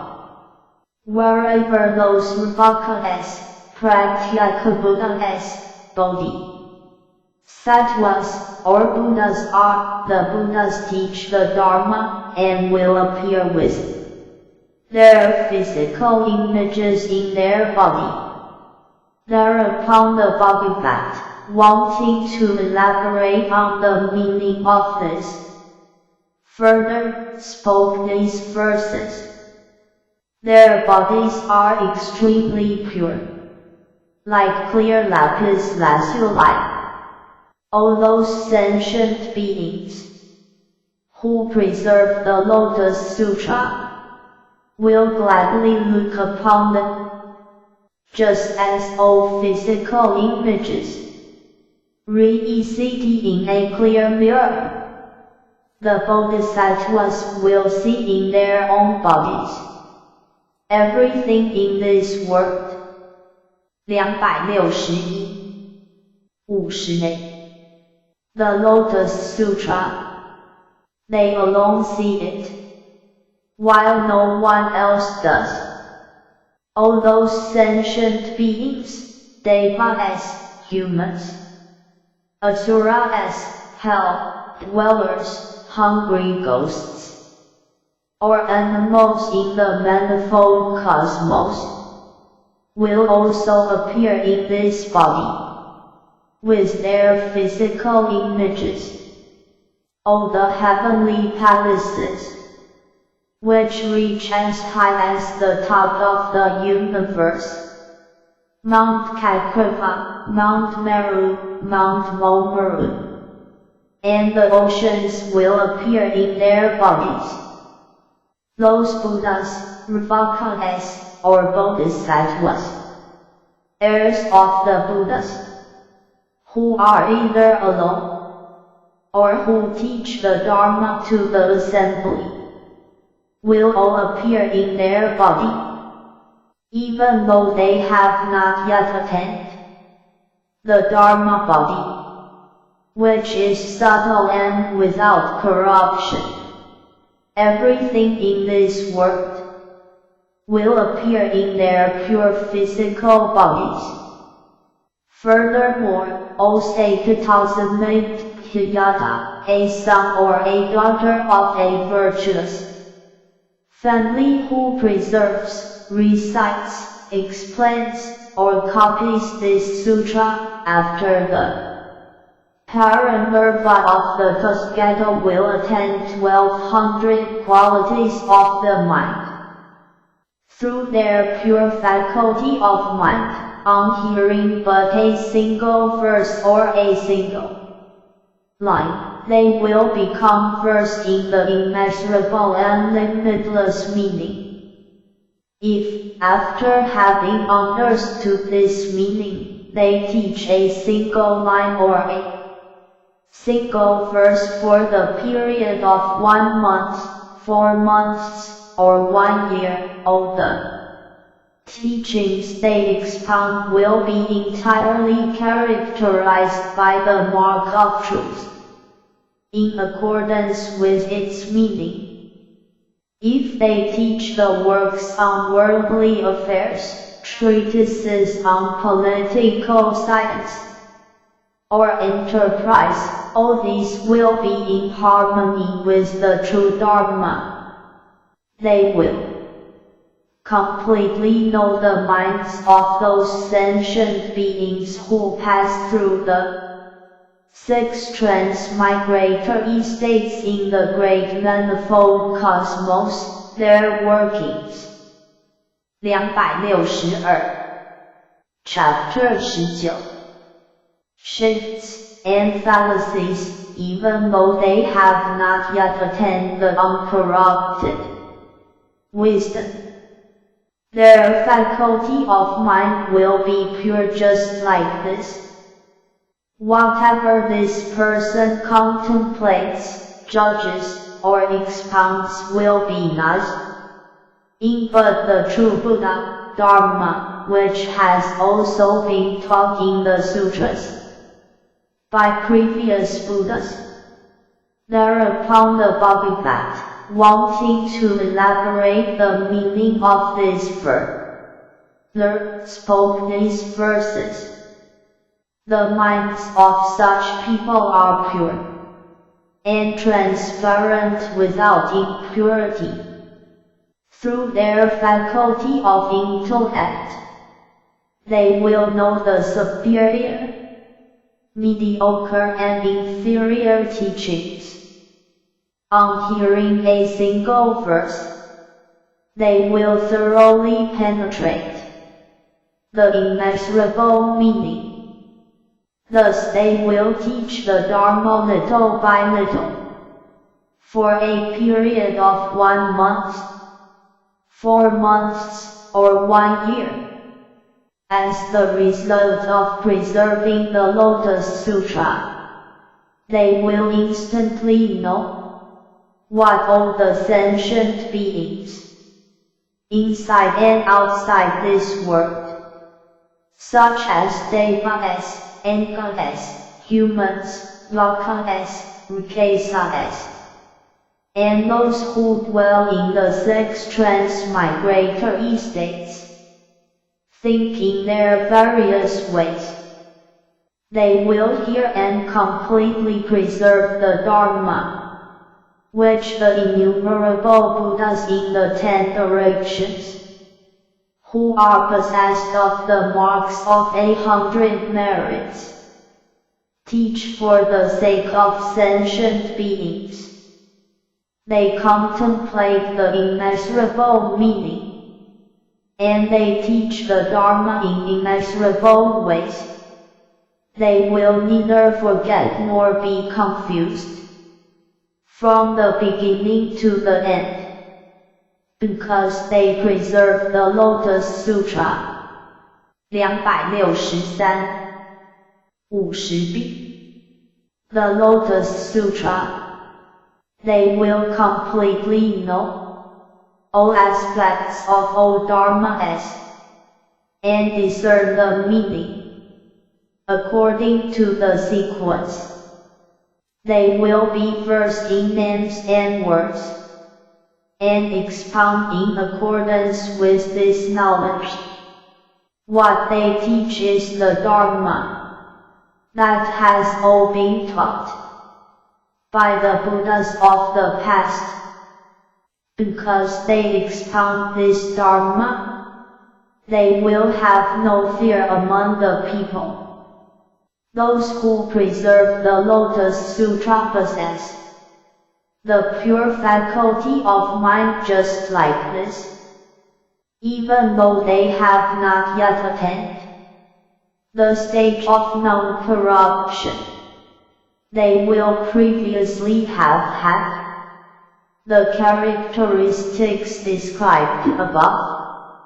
These people preserve this sutra and dwell in the marvelous stage. All the sentient beings will rejoice and revere them. They will illuminate and explain the teaching with thousands of myriads of poets of skillful words, because they preserve the Lotus Sutra. 264 Chapter XX Bodhisattva Sattvarita. Thereupon the Buddha addressed Bodhisattva Sattva Mahaputta. You should know that, as I have previously explained, those who revile, disparage, or slander monks, nuns, laymen, and laywomen who preserve the Lotus Sutra will sow a bigger harvest, as I have just taught, the merit attained by preserving the Lotus Sutra will result in the pure faculties of the eye, ear, nose, tongue, body, and mind. O Mahaputta, in the past, inexorable, limitless, inconceivable, and incalculable kalpas ago, there was a Buddha called Vajrasattva, Svarajya, a Tasgata, Arhat, completely enlightened, perfect in know, and conduct, well, departed, knower of the world, unsurpassed, tamer of humans, teacher of devas and humans, Buddha, Bhagavat. His land was called Mahaputta and the kalpa was named Vajrasattva.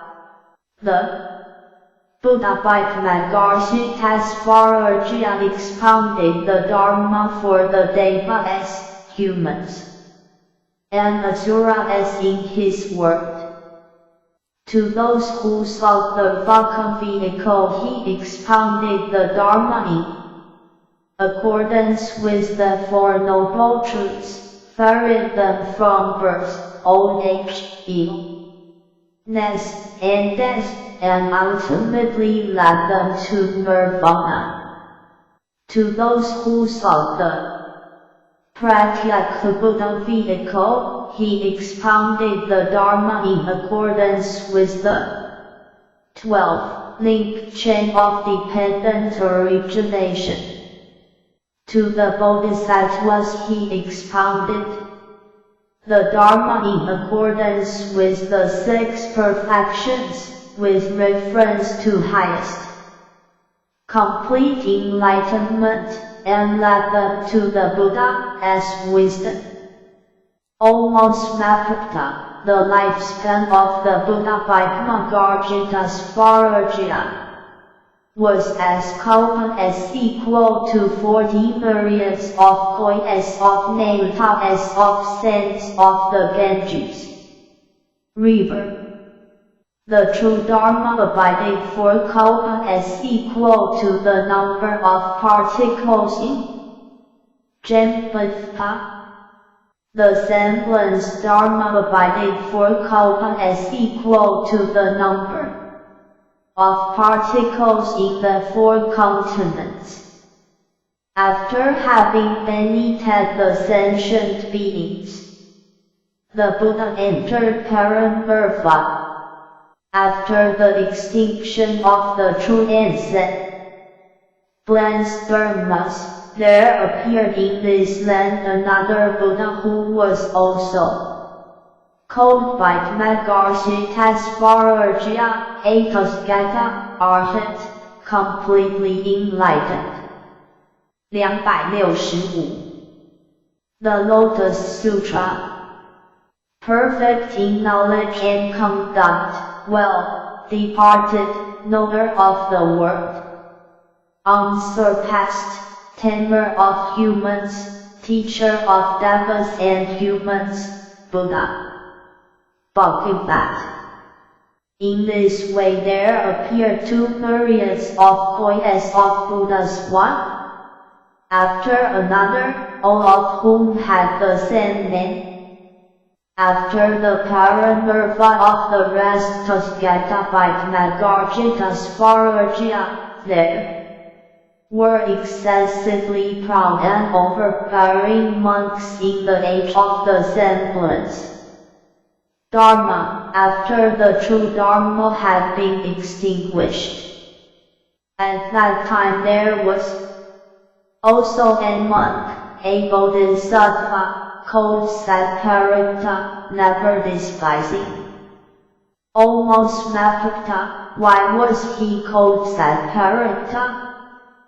Because whenever he saw any monk, nun, layman, or laywoman, he would praise and pay homage to them, saying, I deeply respect you. I dare not belittle you. Why is this? Because all of you practice the Bodhisattva path and will become Buddhas. Furthermore, this monk did not concentrate himself on reciting the sutras, but only paid homage such that, even when he saw the fourfold assembly from afar, he would go up to them, praise, and pay homage to them, saying, I dare not belittle you, because you will all become Buddhas. In the fourfold assembly there were some whose minds were impure, and who became angry, and reviled and discouraged him, saying, Where does this ignorant monk come from? He says that he himself does not belittle us and predicts that we shall all become Buddhas. We do not need such an idle prediction. In this way he wandered about for many years and was always reviled. But he never got angry and always said, You will become a Buddha. Whenever he spoke these words, people would assail him with sticks or stones. He ate from them yet still proclaimed loudly at a distance, I dare not belittle you. You will all become Buddhas. Since he always spoke these words, the excessively proud monks, nuns, laymen, and laywomen called him Sattvarita. When this monk was about to die, he heard in the air 20,000s of myriads of voices of verses of the Lotus Sutra expounded previously by the Buddha by Maharishi Vajrayana. 266. 50c. 51a. Chapter XX. And, completely preserving them, he attained the purity of the eye and the purity of the ear, nose, tongue, body, and mind that were described before. After having attained these pure faculties, his lifespan increased to hundreds of myriads of voices of names of years, and he taught this Lotus Sutra to the people far and wide. Then those excessively proud monks, nuns, laymen, and women the fourfold assembly who had despised him and called him Sattvarita, saw that he had attained great transcendent powers, the power of joining eloquence, and the power of great virtuous meditation. Hearing his teaching, all of them believed and followed him. Furthermore, this Bodhisattva inspired 1,000 myriads of poets of sentient beings and caused them to abide in highest, complete enlightenment. After his death, he led 2,000 poets of Buddhas, all of whom were called Kanthusraya. In accordance with his teaching, he expounded this Lotus Sutra, and for this reason led another 2,000 poets of Buddhas, all of whom were called Maghasvarajya. He preserved and recited this sutra in accordance with the teaching of these Buddhas and expounded it for the sake of the fourfold assembly. Thus he attained purity of the natural eye and purity of the ear, nose, tongue, body, and mind, and taught the Dharma to the fourfold assembly without fear. O Mahamaputta, this Bodhisattva Mahasattva Sattvarita, respected, honored, praised, and paid homage to all these Buddhas.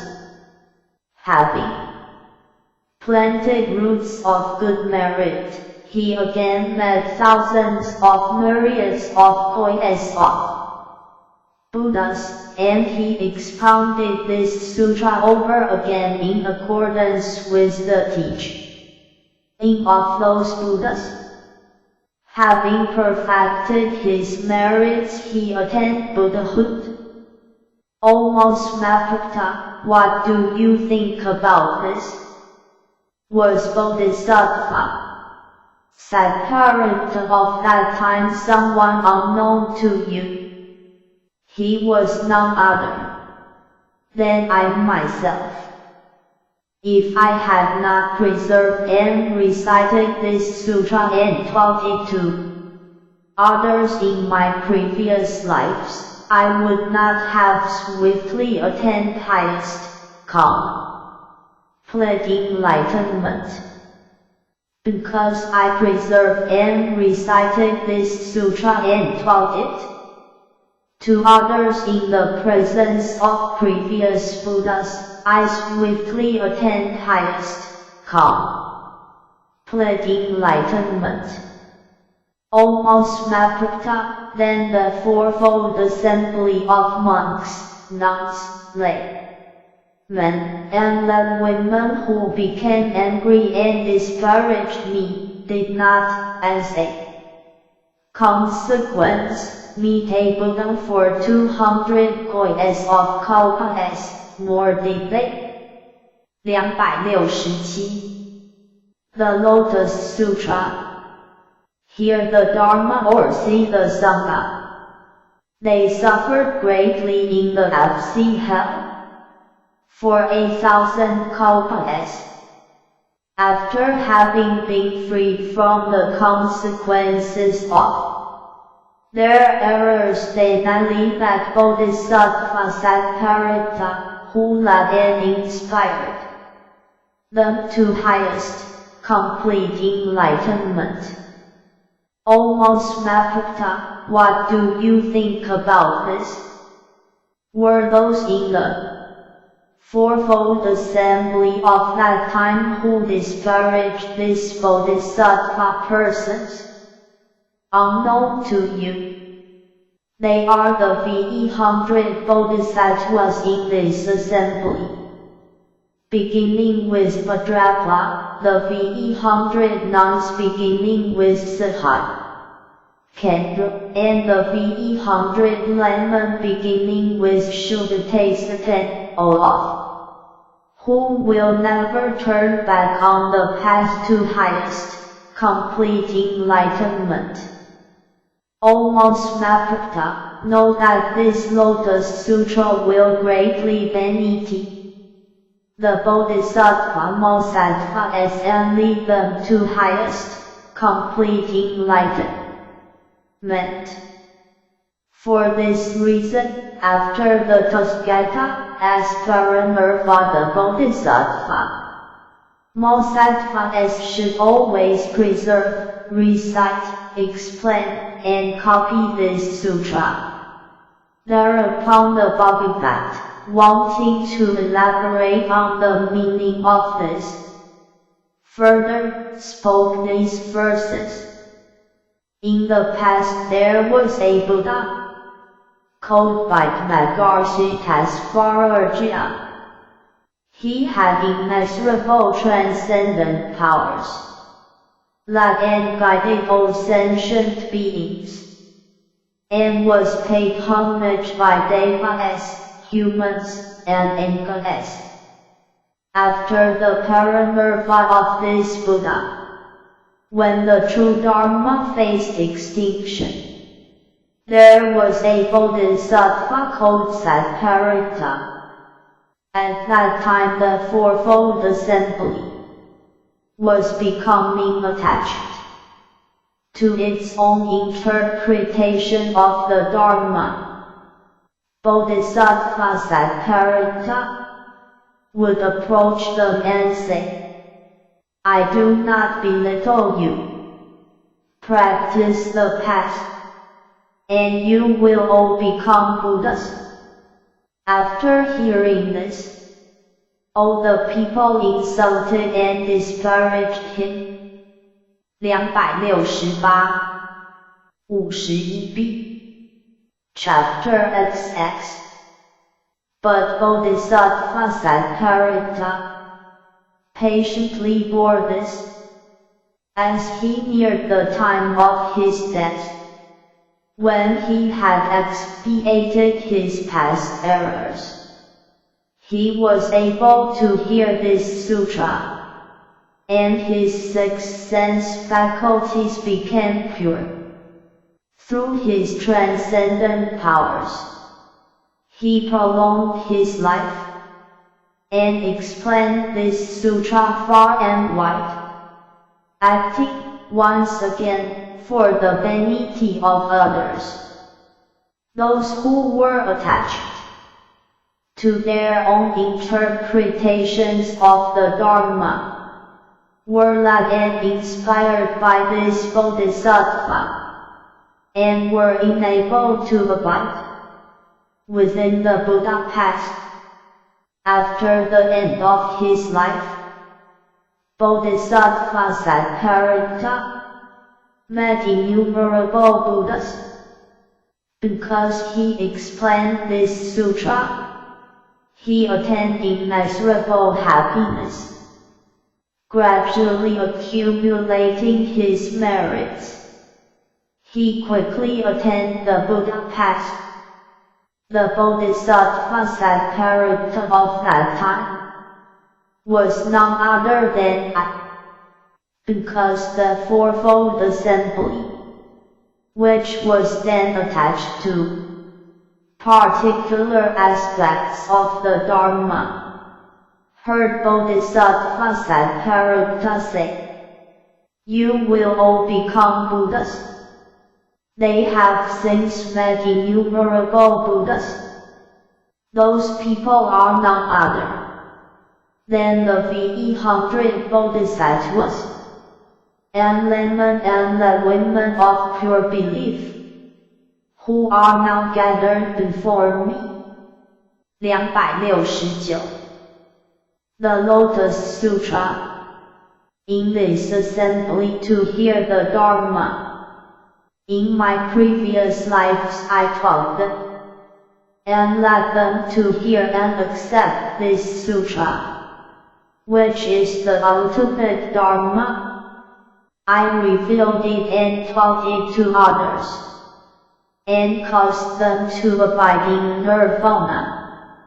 Throughout many lifetimes they preserved and kept a sutra such as this.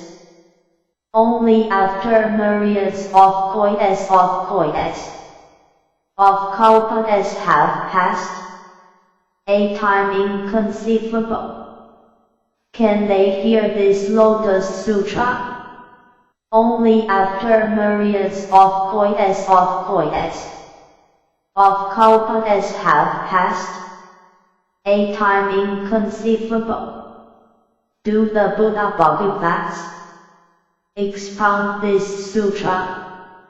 For this reason, O you practitioners, who hear this sutra, after the nirvana of the Buddha, should feel no doubt about it. You must wholeheartedly expound this sutra far and wide. You will then meet the Buddha's lifetime after lifetime, and quickly attain the Buddha path. 270-51c Chapter XXI The Transcendent Powers of the Tathagata. Thereupon the Bodhisattva Mosattva is equal to the number of particles in the great manifold cosmos, who had emerged from the earth, or in the presence of the Buddha, gazed single-mindedly at his face with their palms pressed together, and spoke to the Buddha, saying, O Bhagavat, after the parinirvana of the Buddha, we will teach this sutra extensively in the lands of the Bhagat as separate forms at the time of his extinction. Why is this? Because we also wish to attain this true, pure, great Dharma, and to preserve, recite, explain, copy, and make offerings to it. Then the Bhagavat manifested his great transcendent powers in the presence of major and other immeasurable hundreds of thousands of myriads of koides of Bodhisattva Mosattva who had long lived in this world. Such humans and non-humans as monks, nuns, laymen, and laywomen, devas, and goddess, lokas, Gandharvas, Asuras, Garudas, Chimeras, and Mahoragas. He put out his wide and long tongue which reached upward to the Brahma world. He emitted innumerable and immeasurable colored rays of light from all his pores and universally illuminated the worlds of the 10 directions. All the Buddhas sitting on the lion seats under the jewel trees also put out their wide and long tongues and emitted immeasurable rays of light in the same way. Kayamuni Buddha and the other Buddhas under the jeweled trees manifested transcendent powers while fully hundreds of thousands of years passed. After this they drew back their tongues, coughed, and snapped their entrails together in unison. Those two sounds penetrated throughout the various Buddha worlds of the 10 directions, and the earth quaked in 6 ways. Through the transcendent powers of the Buddha, all the sentient beings in these worlds, humans and such non-humans as Devas, Angas, Lokas, Den, Darvas, Asuras, Garudas, Chimeras, and Mahoragas saw all the Buddhas. 271. The Lotus Sutra.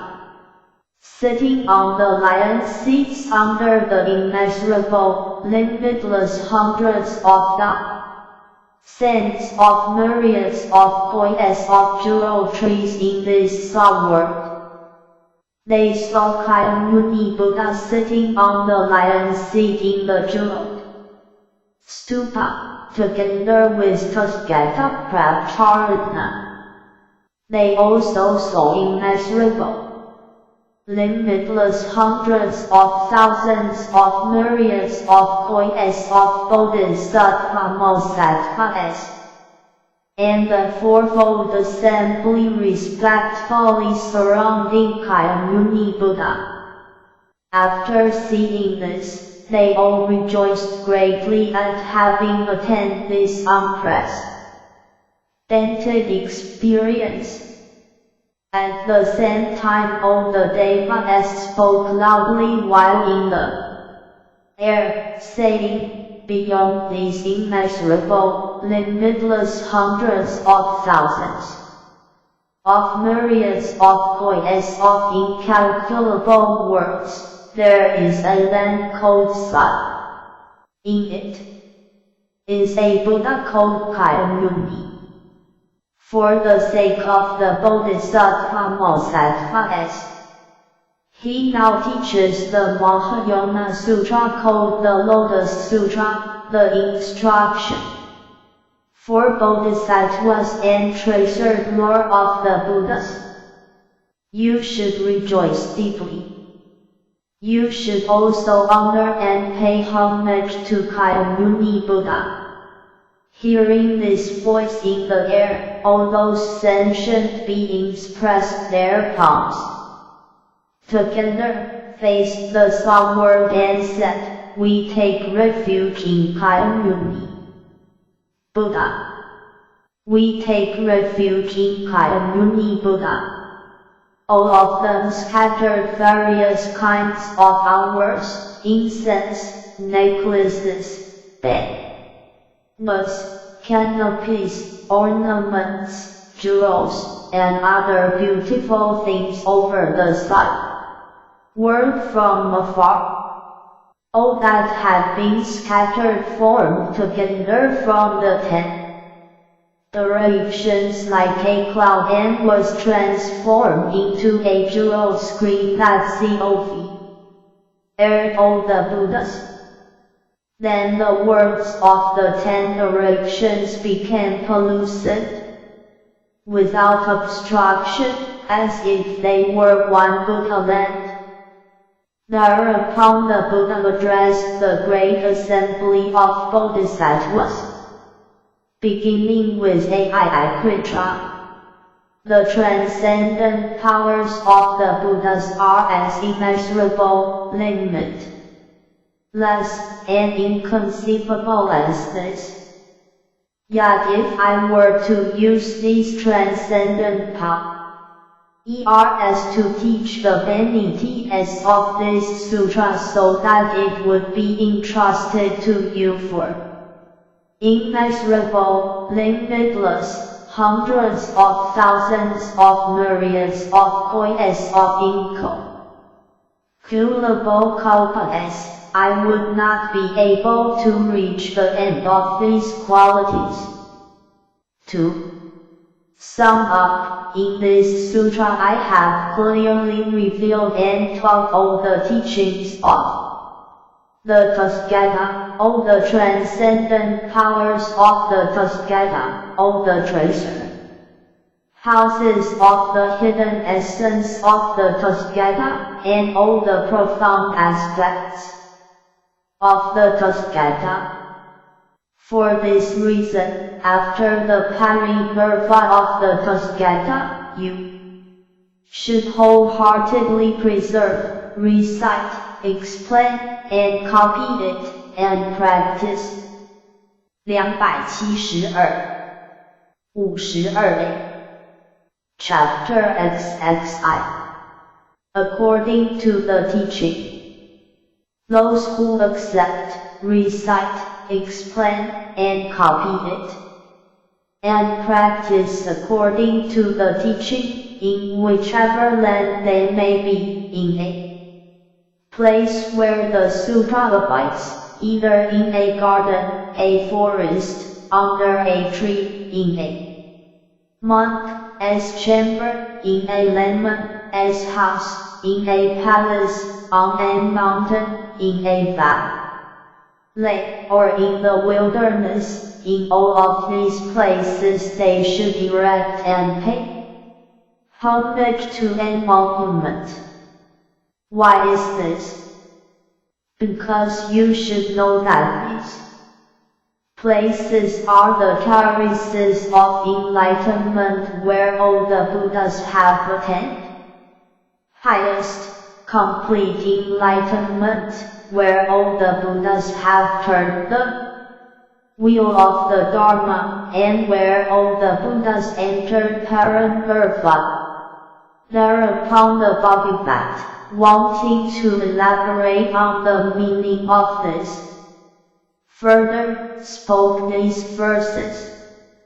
The Buddhas, word, inspirers, abiding in their great transcendent powers, manifest this immeasurable power in order to gladden sentient beings. Their tongues reach up to the Brahma world, and they emit innumerable rays of light from their bodies. They manifest this marvel for those who seek for the Buddha path. The coughing and snapping sounds of the Buddhas are universally heard in the lands of the 10 directions. The earth quakes in 6 ways, because this sutra can be preserved. After the nirvana of the Buddha, all the Buddhas rejoice and manifest their immeasurable transcendent powers. Even if, for immeasurable kalpas, they praise those who preserve this sutra in order to entrust it, they will not reach the limit of their merit. The qualities of those people are limitless and endless, just like the boundless sky. 273.52b The Lotus Sutra. In the 10 directions, those who preserve this sutra have already seen me, the Buddha Pratarigna, and the various magically created forms. And today they see all the Bodhisattvas I have led and inspired up until now. Those who preserve this sutra will gladden me, my magically created forms, as well as the Buddha Pratarigna, who has entered nirvana. They will also see, gladden, and pay homage to the past and future Buddhas, and those who are present in the 10 directions.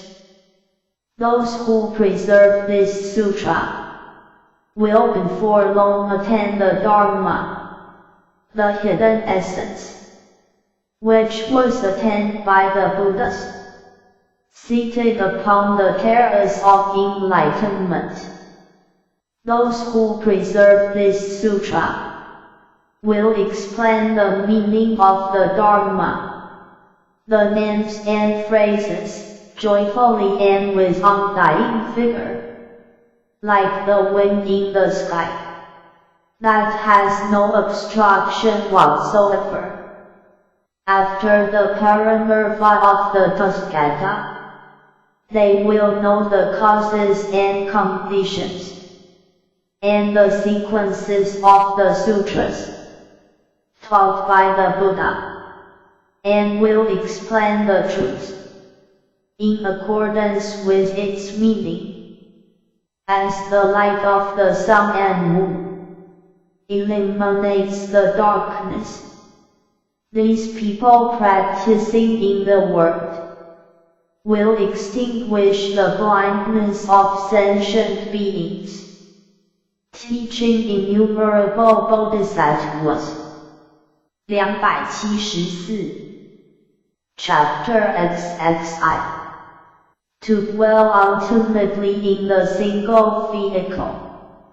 For this reason, the wise, hearing of the benefits of these merits, should preserve this sutra.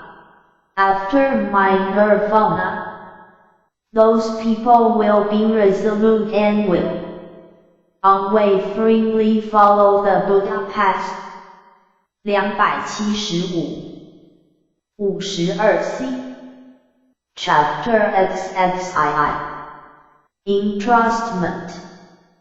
Thereupon, having arisen from the Dharma seat and manifested his great transcendent powers, Kayamuni Buddha caressed the heads of the innumerable Bodhisattva Bodhisattvas with his right hand, and addressed them, saying, for immeasurable hundreds of thousands of myriads of kois of incalculable kalpas, I practice this Dharma of highest, complete enlightenment, which is hard to attain.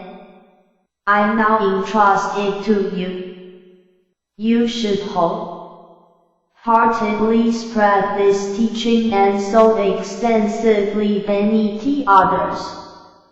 Having caressed the heads of the Bodhisattva Bodhisattvas 3 times in this way, he further addressed them, saying, for immeasurable hundreds of thousands of myriads of kois of incalculable kalpas, I practice this Dharma of highest, complete enlightenment, which is hard to attain. I now entrust it to you. You should preserve and recite it. You should spread this teaching extensively. You should let all the sentient beings hear and know it. Why is this? Because with his great compassion, unstinting and unafraid, the Tathagata gives the wisdom of the Buddha, the wisdom of the Tathagata, and the knowledge of the self, arising one to the sentient beings. The Tathagata is nothing but the great donor to all the sentient beings. You should accordingly practice the teaching of the Tathagata. Never allow the thought of avarice to awaken in you. If there are sons and daughters of a virtuous family who believe in the wisdom of the Tathagata in the future, you should expound this Lotus Sutra, and let them hear and know it so that they may attain the wisdom of the Buddha. If there are sentient beings who do not accept it, you should reveal, teach, benefit, and gladden them with the other profound teachings of the Tathagata. If you do this, you will repay your indebtedness to the Buddha. Having heard the Buddha teach this, all the Bodhisattva Bodhisattvas were elated with joy, inclined their bodies, bowed their heads with increased respect, and with their palms pressed together, faced the Buddhas and uttered these words, "We will certainly do as the Bodhisattva directs us. O Bodhisattva, we entreat you to feel no anxiety." 277. The Lotus Sutra. O the Bodhisattva Mosattva has uttered these words 3 times in this way, saying, "We will do as the Bodhisattva directs us. O Bodhisattva, we entreat you to feel no anxiety." At that time, in order to cause all the Buddhas who were his magically created forms and who had come from the 10 directions to return to their own lands, Kayamuni Buddha said this, all the Buddhas should be at peace. The Buddha Pracharya will be restored as before. When he said this, all the innumerable Buddhas in their magically created forms from the 10 directions sitting on the lion seats under the jeweled trees, the Buddha Pracharya, the great assembly of the limitless and incalculable Bodhisattvas beginning with Aiyakritra, the fourfold assemblies of the Vakas beginning with Riputra, and the Devas, humans, and Asuras, in all the worlds, having heard what the Buddha had taught, rejoiced greatly. 278. 53a. Chapter XXIII. Ancient Accounts of Bodhisattva by Pyaja. Thereupon Bodhisattva Nakacharya Sakusumit addressed the Buddha, saying, "O Bodhisattva, why does Bodhisattva Pyaja wander in this world? O Bodhisattva, this Bodhisattva Pyaja has performed hundreds of thousands of myriads of kois of natas of difficult and arduous practices. Splendid, O Bodhisattva. I entreat you to explain it even a little, so that all the Devas, Angas, Vakas, Gandharvas, Asuras, Garudas, Kinnaras, Mahoragas, humans, and non-humans, and also the assemblies of the Bodhisattvas who have come from the other lands and these Vakas, will rejoice on hearing it." Then the Buddha spoke to Bodhisattva Nakacharya Sakusumit, saying, "In the remote past, beyond kalpas as immeasurable as the sands of the Ganges River, there was a Buddha called Kendrusraya, an arhat, completely enlightened, perfect in knowledge and conduct, well departed, knower of the world, unsurpassed, tamer of humans, teacher of devas and humans, Buddha, Bodhisattva. With this Buddha were 80 kois of great Bodhisattva Mosattva and an assembly of great Vakas, as many as the sands of 72 Ganges rivers. The lifespan of this Buddha was 42,000 kalpas, and the lifespans of the Bodhisattvas were also equal to this. In his land there were no women, no hell dwellers, no hungry ghosts, no animals, no assurances, and no calamities. The land was level like the palm of one's hand and was made of lapis lazuli.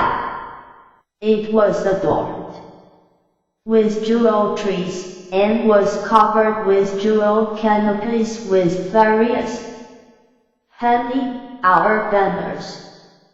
This world was lit with jewel faces and incense burners.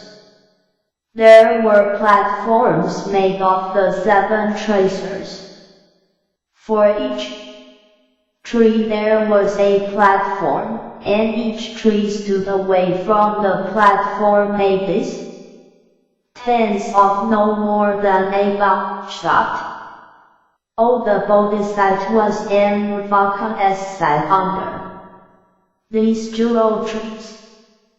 On the top of every jewel platform were hundreds of coins of devas who played divine music and sang in praise and homage to the 279. The Lotus Sutra. Buddha. Then the Buddha expounded the Lotus Sutra for Bodhisattva Sarva, Rupasadarana and numerous other Bodhisattvas and vakas. Bodhisattva Sarvapasadarana devoted himself entirely to severe practices. Follow.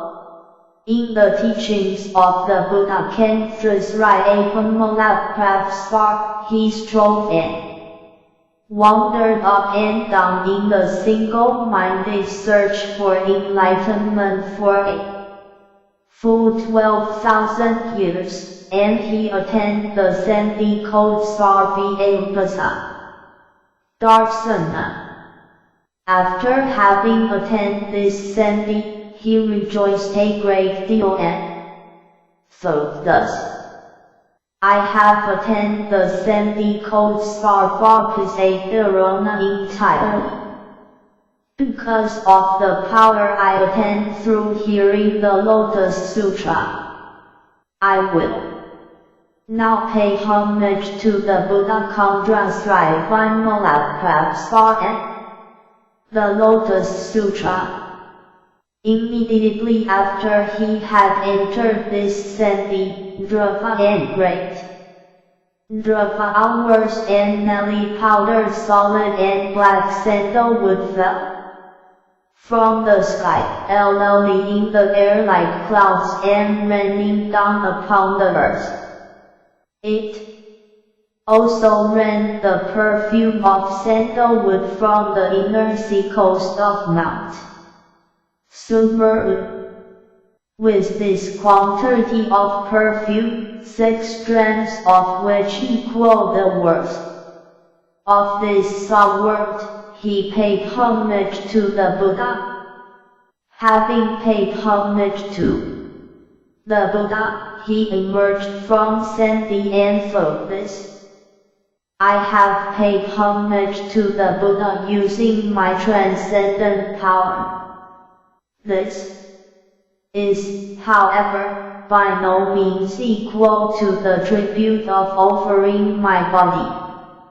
For a full 1,200 years, he inhaled the fragrance of sandalwood, olibanum, frankincense, clove, aloes wood, and blue trees, and drank the fragrant oil of Campaka hours.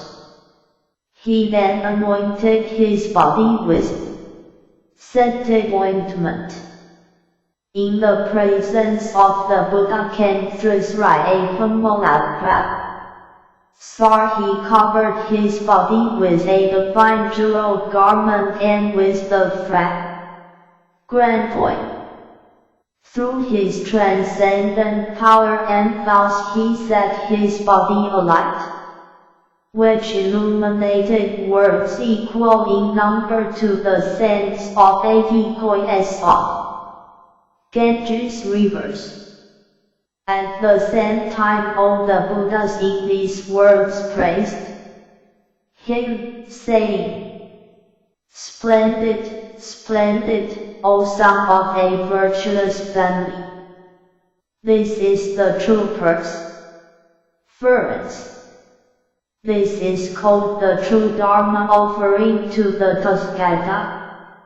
It 253B Chapter XXIII stands no comparison, even if one were to pay tribute with hours. Perfumes, necklaces, burning incense, scented powders, ointments, divine silk banners, canopies, perfumes of sandalwood from the inner sea coast of Mount Subaru, and various other things like this. It stands no comparison, even if one were to offer one as kingdom or wife and children. O son of a virtuous family, this is the supreme offering. This is the highest and best of all offerings, because you offer the Dharma to the Tathagatas. Having spoken these words, all became silent. His body was alive for 1,200 years. After this period passed, his body burned out, because he had paid tribute to the Dharma like this. Bodhisattva Sarva Rupasadarana was reborn after his death in the land of the Buddha Khandra, Srivimalapravsar. He was born spontaneously, sitting cross-legged in the house of King Vimaladatta. Then he immediately spoke these verses for the sake of his father, saying, "O great king, you should now know that I in an instant attained the sanctity called Sarvapasadharana in the place where I wandered, and practicing with enthusiasm and perseverance, I set aside this, my beloved body. I have paid homage to the body that, in order to attain the utmost wisdom." After having spoken these verses, he addressed his father, saying, "The Buddha Kendra Srivimalapravsar is now in this world. In previously paid homage to the Buddha, I attained the drug of understanding the speech of all sentient beings and heard 800,000 of myriads of poets of names of verses and tens of billions of verses, hundreds of billions of verses and thousands of billions of verses of the Lotus Sutra. O great king, I will now once again pay homage to this Buddha." 281-53C The Lotus Sutra. Having spoken this, he sat on the seventh jeweled platform and ascended into the air as high as 7 trees. Having come before the Buddha, he bowed until his forehead touched the Buddha's feet. He praised the Buddha in verse with his 10 fingers pressed together, saying, "Your countenance is rare and wonderful.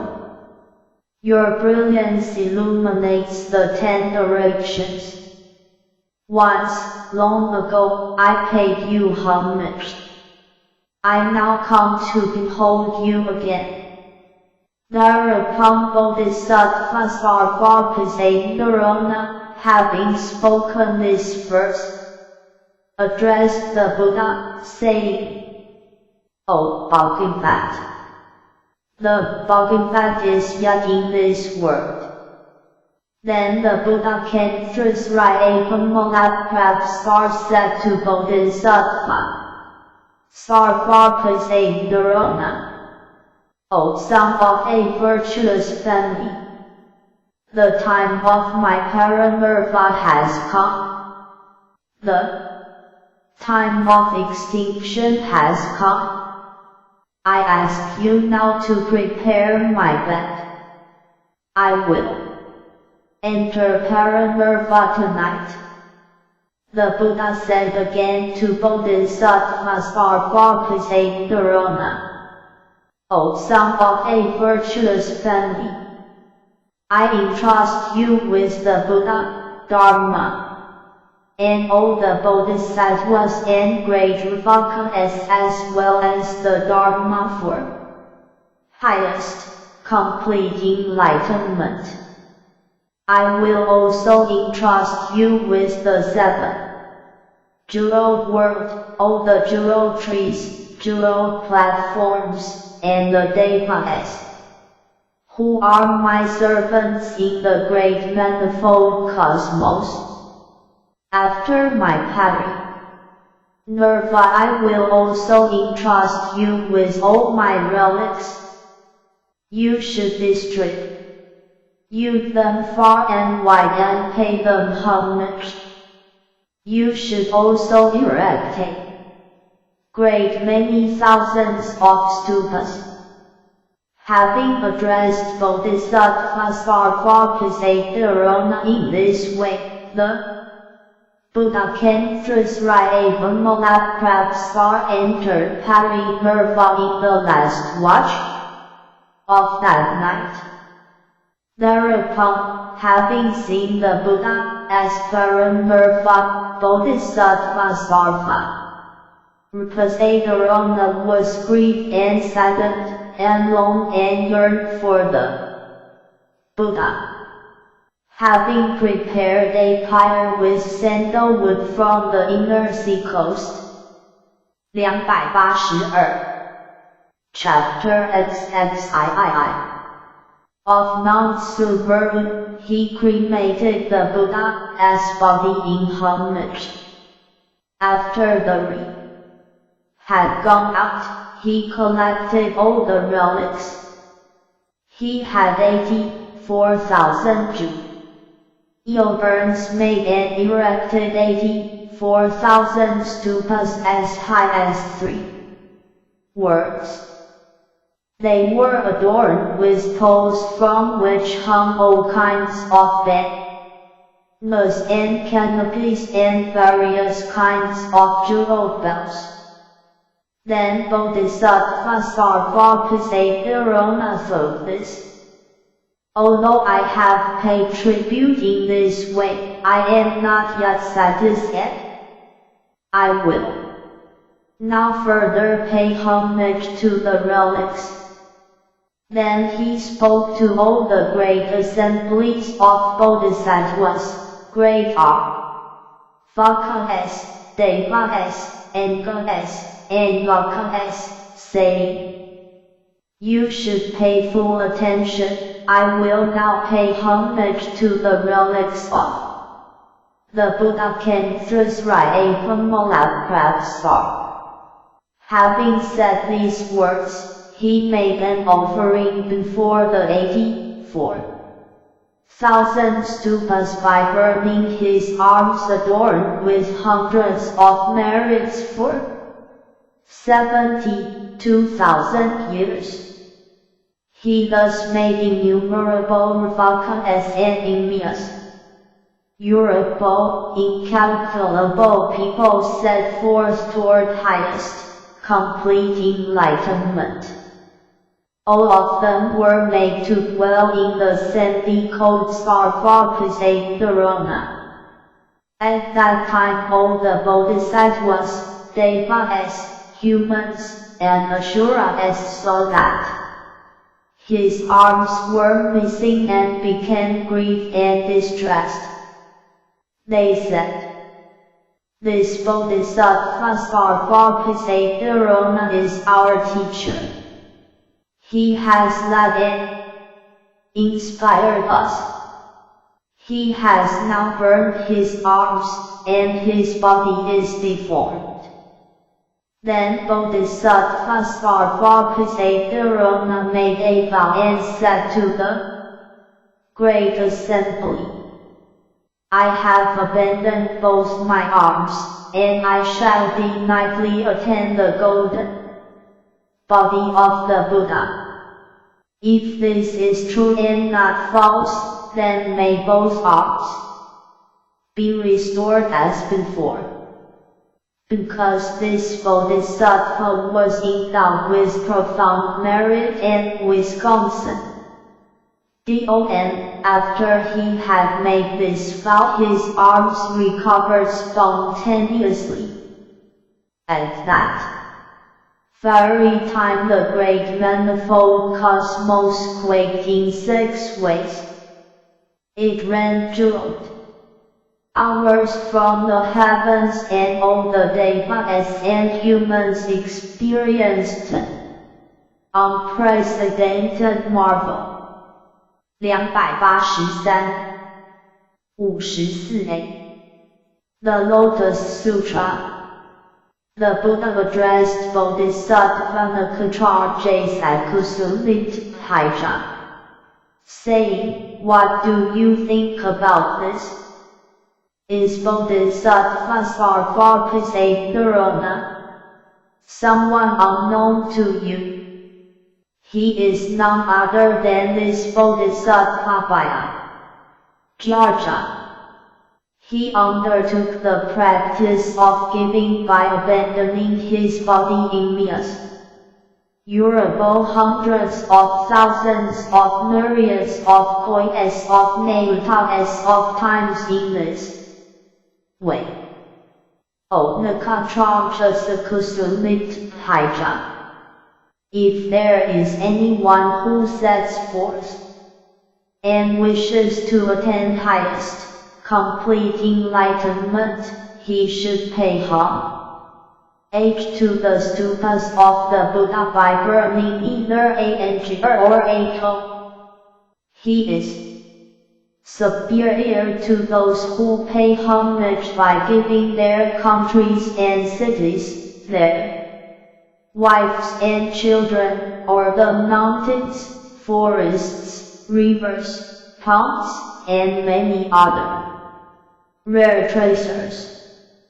If there is anyone who pays homage to all the Buddhas, great Bodhisattvas, Pratyekabuddhas, and Arhats by leading the great manifold cosmos with the 7 precious treasures, the merit of this person will not be equal to the surpassing merit of one who receives and holds to even a single verse consisting of 4 lines of the Lotus Sutra.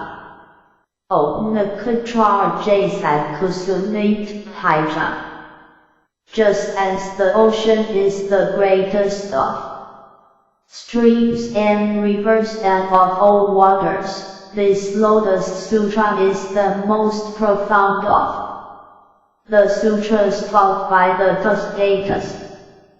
Just as Mount Sumeru is the greatest of mountains, greater than Earth Mountain, Black Mountain, Mount Kakrava, Mount Mokakrava, and the 10 jeweled mountains, this Lotus Sutra is the greatest of the sutras.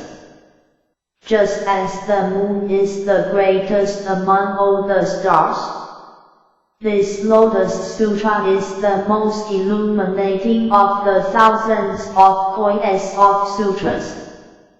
Just as the sun destroys darkness, in the same way this sutra destroys the dark.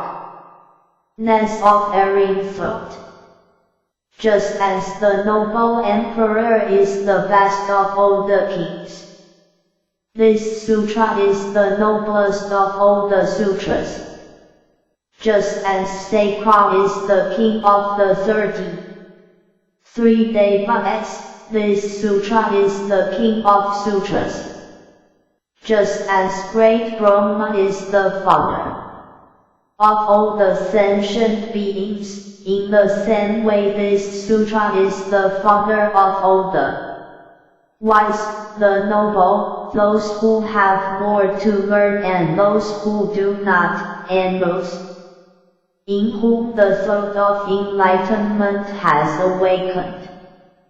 Just as those who have entered the stream of the teaching, Srota, as those who are to return to this world once again, Sakmin as those who are never to return, and Men as Arhats and Pratyeka Buddha as are the best of all the common people in the same way this is the best of all the sutras taught by all the Tathagatas, Bodhisattvas, or Vakas.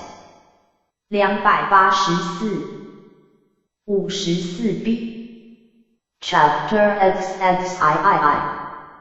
Those who hold to this sutra are the best of all sentient beings. The Bodhisattvas are the best of all Vakas and Pratyeka Buddhas. In the same way, this sutra is the best of all sutras. Just as the Buddha is the king of the Dharma, this sutra is the king of sutras. Om Nakatra Jasai Kusunit Haija. This sutra saves all sentient beings. This sutra makes all sentient beings free from suffering. This sutra greatly benefits all sentient beings and brings their aspirations to fulfillment, just as a clear, cool pond satisfies the thirsty, as a reed satisfies those suffering from cold, as clothes for the naked, as a caravan leader for merchants, as a mother for her children, as a boat for the traveler, as a physician for the sick, as a lamp for the gloom, as a treasure for the poor, as a king for the people, as the sea for traders, and a torch for those in darkness. In the same way, this lotus sutra frees sentient beings from every suffering, all the pains and bonds of illness and of birth and death. If there is anyone who hears this lotus sutra, copies it, or moves others to copy it, their merit will be limitless even if it is measured through the Buddha as wisdom.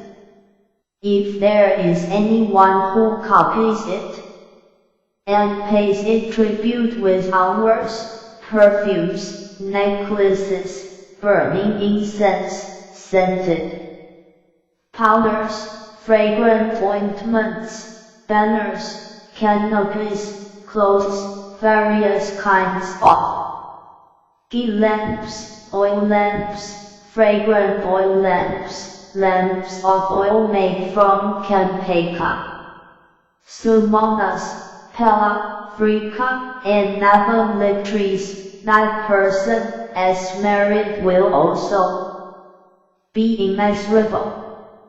Om Nakatra Jasai Kusunit Haija. If there is anyone who hears this chapter, ancient accounts of Bodhisattva Vajraja, they will attain immeasurable and limitless merit. If there is any woman who hears and holds to this chapter ancient accounts of Bodhisattva by Pyaja, she will never be reborn with a female body.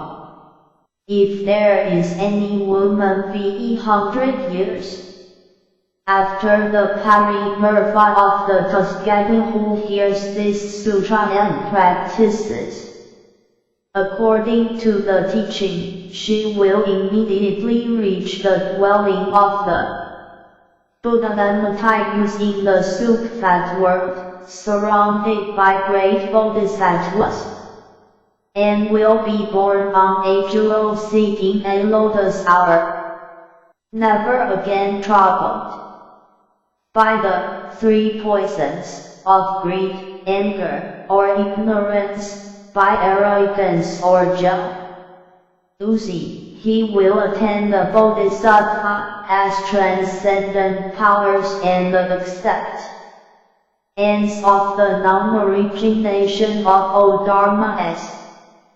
After attaining this acceptance, his faculty of sight will be pure, and with this pure eye faculty, he will see all the Buddha Tathagatas, equal in number to the sense of 72,285,54C. The Lotus Sutra, coined as of Naita as of Ganges rivers. At that time all the Buddhas will praise him from afar, saying, "Splendid, splendid, son of a virtuous family, you have preserved, recited, and contemplated this sutra from the teachings of the Buddha, Kayamuni, and taught it to others. The merit you have obtained is immeasurable and limitless. Even we cannot burn it. Even water can not wash it away. Even thousands of Buddhas cannot give a complete description of your merit. You have already destroyed the worlds. You have already conquered the armies of birth and death. You have defeated all enemies. O son of a virtuous family, hundreds of thousands of Buddhas together protect you with their transcendent powers. There is no one equal to you among the devas and humans of the entire world. With the exception of the Tathagata, the wisdom and meditation of all Ravakas, Pratyeka Buddhas, and Bodhisattvas can never equal yours. O Nakatra Kusumit Haija. Such is the power of the merit and wisdom that this Bodhisattva has perfected.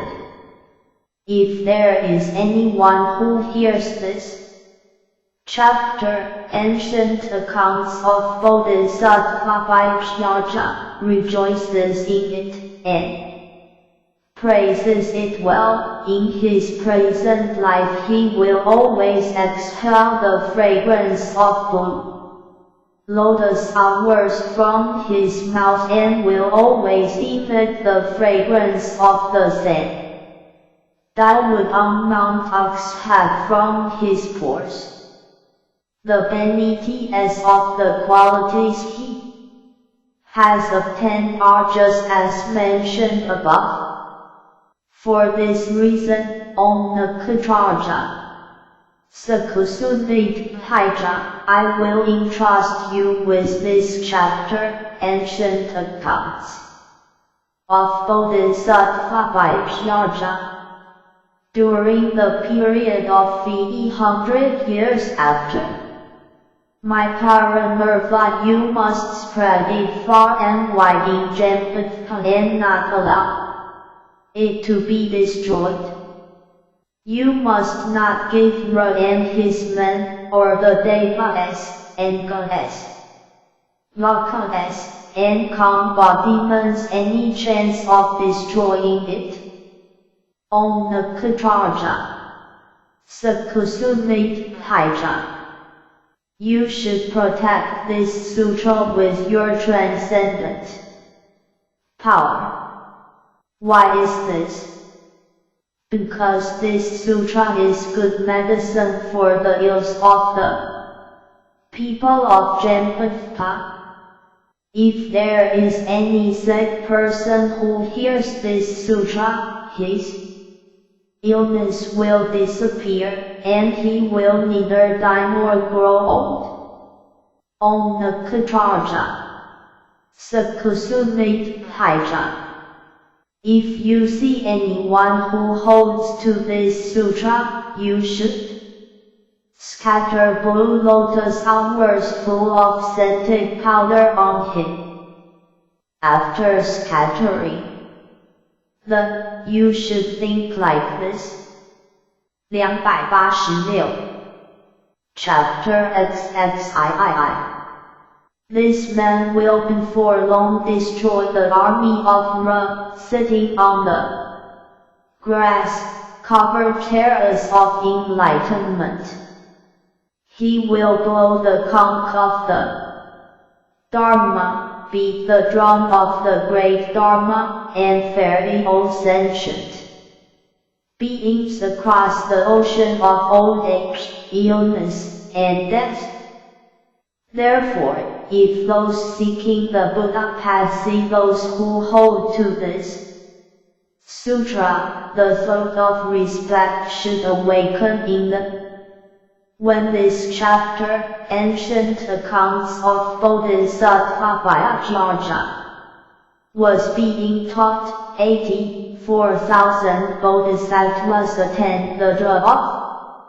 Understanding the speech of all sentient beings. The Tathagata Praptaratna in the Jewel Stupa praised Bodhisattva Nakatraja Sakusumit Haija, saying, Splendid, splendid.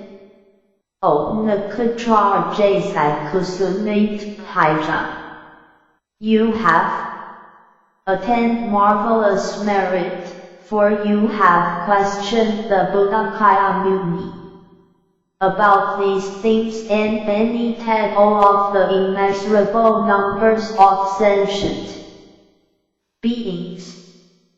287 55a Chapter XXIV. Bodhisattva Gajabhisvara. Thereupon, the Buddha Kaya Muni emitted a ray of light from his top knot, the mark of a great person, and also from the tuft of white hair between his eyebrows, thus illuminating all the Buddha words in the East, equal to the sense of 108 myriads of koyas of Nautalas, of Ganges rivers. Beyond this number of words was the Buddha word called Thaokhanamamaprutimate. In that word was the Buddha name Kamala. Dalavimalonakatraja Sakusumit Haija, a Tathagata arhat, completely enlightened, perfect in knowledge and conduct, well departed, knower of the world, unsurpassed, tamer of humans, teacher of devas and humans. Buddha, Bhagavat. He was respectfully surrounded by a great assembly of countless, innumerable bodhisattvas, and he expounded his teaching for them. The ray of light emitted from the tuft of white hair between the eyebrows of Kayamuni Buddha illuminated that entire world. At that time, in the Buddha world of Pharaoh Kanarism Pratimate there was a Bodhisattva whose name was Gajadisvara, wonderful voice. HAV implanted many roots of good merit over a long period, he paid homage to, and closely attended immeasurable hundreds of thousands of myriads of koyas, of Buddhas, and accomplished complete and profound wisdom. He attained the Sandhyas code for Grekara, Sadharma Puraka, Vimaladata, Nakatrarja Vikrita, and Evenha, Janamad, Sarparutaka Soya, Sarva. Puyasamakya, Prasdavat, Devikrita, Janok, Viharja, Bimad. Laprapsa. Vimalagarpa, Apsna, and Srivarta. He thus attained great Sandhyas equal in number to the sands of hundreds of thousands of myriads of koyas of Ganges rivers. As the light of the Buddha Kayamuni illuminated his body, he addressed the Buddha Kamala Dilapimala Katrarja Sakusu Miti Pijana, saying, O Bodhisattva, I shall go to the Sa world, approach the Buddha Kayamuni in homage and reverence, and see Bodhisattva Major, the Prince of the Dharma, as well as Bodhisattva Vajraja, Bodhisattva 289 55b The Lotus Sutra Pragnara, Bodhisattva Nakatraja Sakusumit Bodhisattva Aiakritra, Bodhisattva Viharja, and Bodhisattva Vajra Samadgata. Then the Buddha Kamala Dilapimala Nakatrarja Sakusumit Hijana addressed Bodhisattva Gajadisvara, saying, You must not despise that world nor think it inferior. O son of a virtuous family, the land of that world is uneven and irregular and is allied with mud, stones, mountains, and chaos. The Buddha is short of body, as are the Bodhisattvas. By contrast, your body is 42,000 yojanas tall, and my body is 6,800,000 yojanas tall. Your body is perfect in its bearing and illuminate most beautifully with hundreds of millions of merits. Yet, when you go there, you must not despise that country nor think the Buddha, Bodhisattvas, or the world itself inferior. The Bodhisattva Gajadisvara addressed the Buddha, saying, O Bha, go that. I am now going to the Sa world through the power of the Tathagata, the carefree play of the transcendent powers of the Tathagata, and the adornment of the qualities and wisdom of the Tathagata. At that time Bodhisattva Gajadisvara, without rising from his seat or moving his body, entered Sandhyas Through the power of the Sandi he caused 84,000 jeweled lotus hours to appear on Mount Draka, not far from the seat of the Dharma. The stems were made of gemmed gold, the leaves of silver, the pistils of diamond, and the calyces of ruby. On seeing these lotus hours, Bodhisattva Major, the prince of the Dharma, addressed the Buddha, saying, "O Bodhisattva, why has this marvel appeared? There are a great many millions of lotus hours, whose stems are made of gemmed gold, leaves of silver, pistils of diamond, and calyces of ruby." The Buddha Kayamuni answered Major, saying, "The Bodhisattva Gajadasvara wishes to come to this world from the Buddha world. Called Kamaladala Vinmalanakadarja Sakusumet Hijana, together with 84,000 bodhisattvas as his retinue. He approaches me in homage and reverence, wishing to make offerings and to hear the Lotus Sutra." Major asked the Buddha, saying, "O Bodhisattva, what roots of good merit has he planted, and what merits has he practiced to attain his great transcendent powers? What kind of Sandi has he practiced? I entreat you to 290-55C Chapter XXIV. Tell us the name of this Sandi. We wish to practice it with diligence.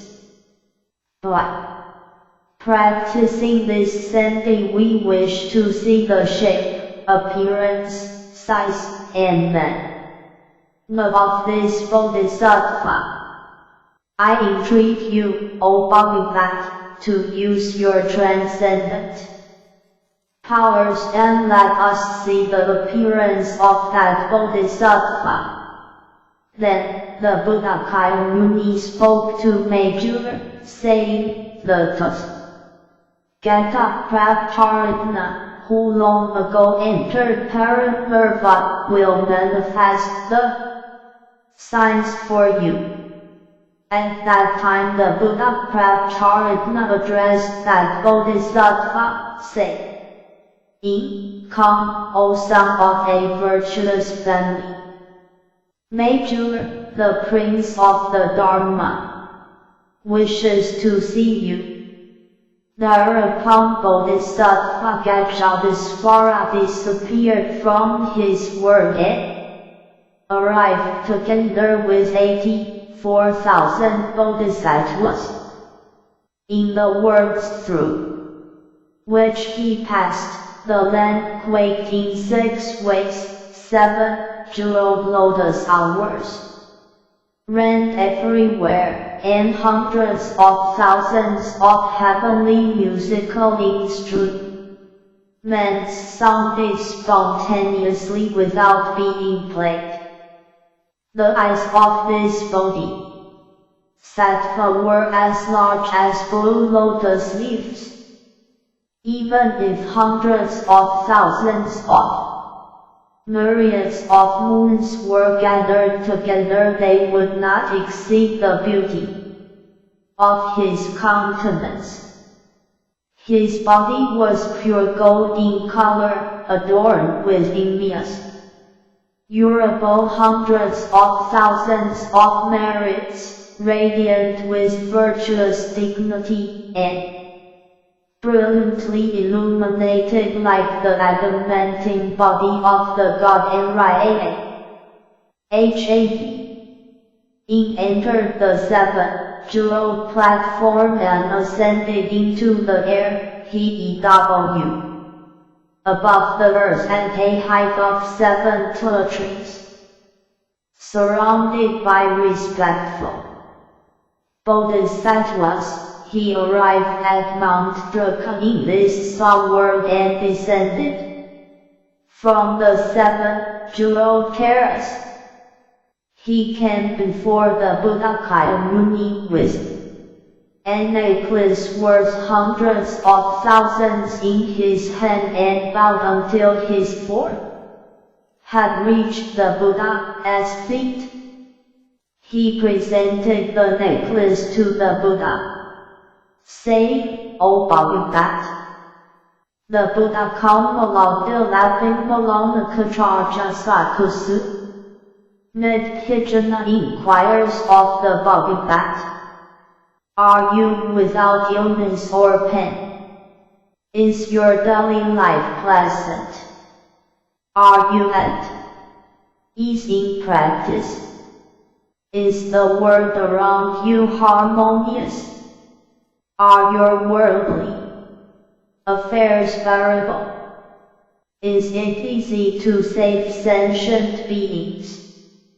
Are they not allied with greed, anger, foolishness, avarice, and pride? Are they mindful of their parents? Do they respect laws? Do they not have false views or erring thoughts? Do they control the desires of their VE senses? O Bhagavat, do the sentient beings conquer Rajas? Has the Tathagata 291 The Lotus Sutra Prabhupada sitting in the 7 jeweled stupa long after his parent Burfa, come here to hear the Dharma. Furthermore, he inquired of the Tathagata Prabhupada, saying, "Are you at ease and without pain?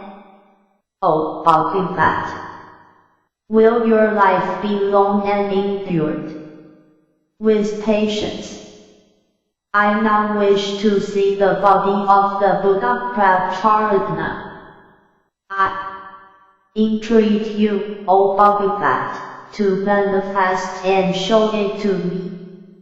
At that time the Buddha Muni said to the Buddha Prabhata Ratna, "This Bodhisattva Gajadisvara wants to see you." Then the Buddha Prabhupada addressed Gajadisvara, saying, Splendid. You have paid homage to the Buddha Muni and heard the Lotus Sutra, and have come here in order to see Majura and others. Thereupon Bodhisattva Padma addressed the Buddha, saying, "O Bha, go back. What roots of good merit has this Bodhisattva Gajadisvara planted? And what merits has he practiced to attain these transcendent powers?" The Buddha answered Bodhisattva Padma, saying, "In the past there was the Buddha called Napadam-Davisvarajya, a Tathagata Arhat,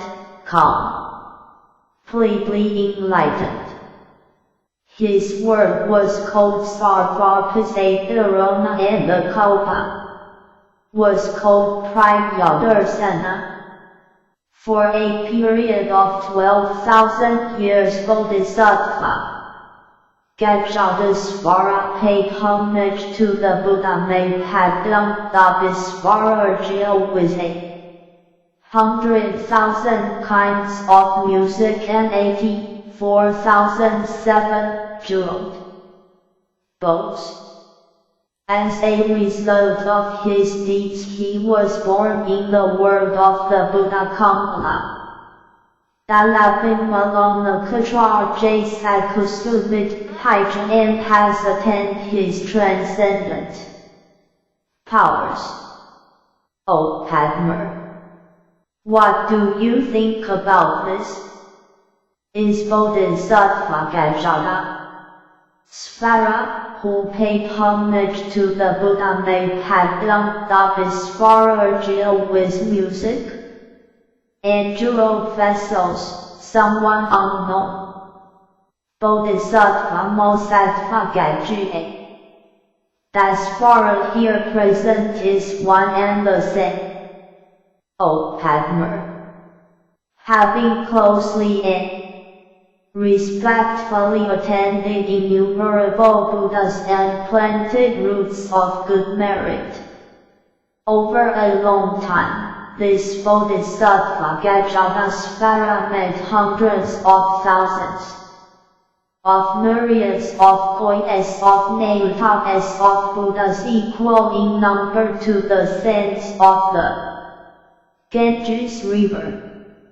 O Padma, you think that the body of Bodhisattva Gajana Svara exists only here. However, this Bodhisattva manifests himself in various bodies.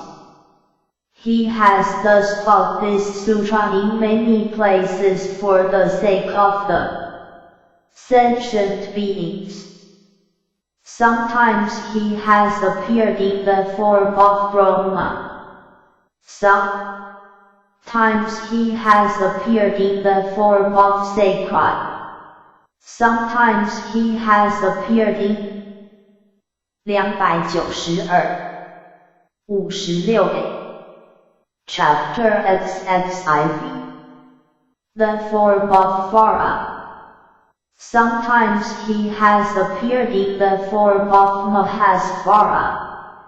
Sometimes he has appeared in the form of the great commander of the Devas. Sometimes he has appeared in the form of Vairava. Sometimes he has appeared in the form of a noble emperor.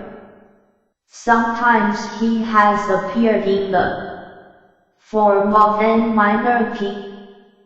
Sometimes he has appeared in the form of a wealthy man. Sometimes he has appeared in the form of a householder. Sometimes he has appeared in the form of a state official.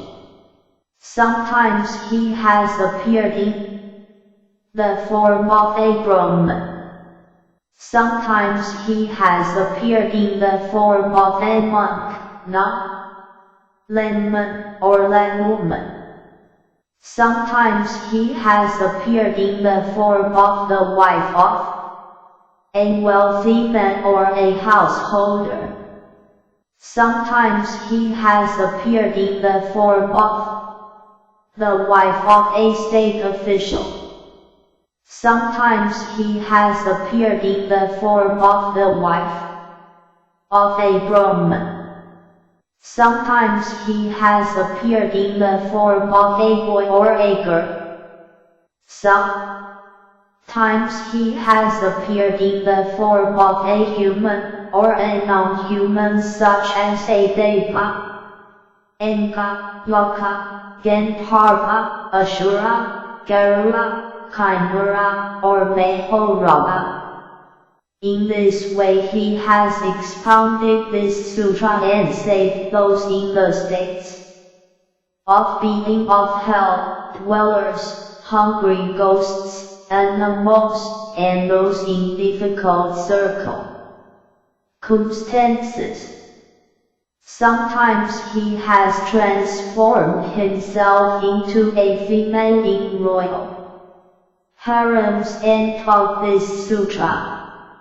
O Padma, this Bodhisattva Gajadasvara saves all sentient beings in the Sun world. This Bodhisattva Gajadisvara has transformed himself into various forms and taught this sutra for the sake of all sentient beings. Nevertheless, his transcendent power has never decreased, nor his power of transformation or his wisdom. This Bodhisattva illuminates the Sun world with his great wisdom and causes every sentient being to attain what should be known. He does exactly the same in all the words of the 10 directions, which are equal in number to the sands of the Ganges River. If he is able to save them in the form of a vaka, he teaches the Dharma by changing himself into the form of a vaka. If he is able to save them in the form of a Pratyeka Buddha, he teaches the Dharma by changing himself into the form of a Pratyeka Buddha. If he is able to save them in the form of a Bodhisattva, he teaches the Dharma by changing himself into the form of a Bodhisattva. If he is able to save them in the form of a Buddha, he teaches the Dharma by changing himself into the form of a Buddha. Thus, he transforms himself in various ways according to the capacities of those who are to be saved. If he is able to save them by means of paranirvana, he manifests paranirvana to them. O Padma Bodhisattva Mosattva 293 56b The Lotus Sutra. Gajadisvara has achieved his transcendent powers and the power of Wisconsin DOM in just such a manner. Thereupon, Bodhisattva Padma addressed the Buddha, saying, O Bhagavat, deep are the roots of good merit that this Bodhisattva Gajada Svara has planted.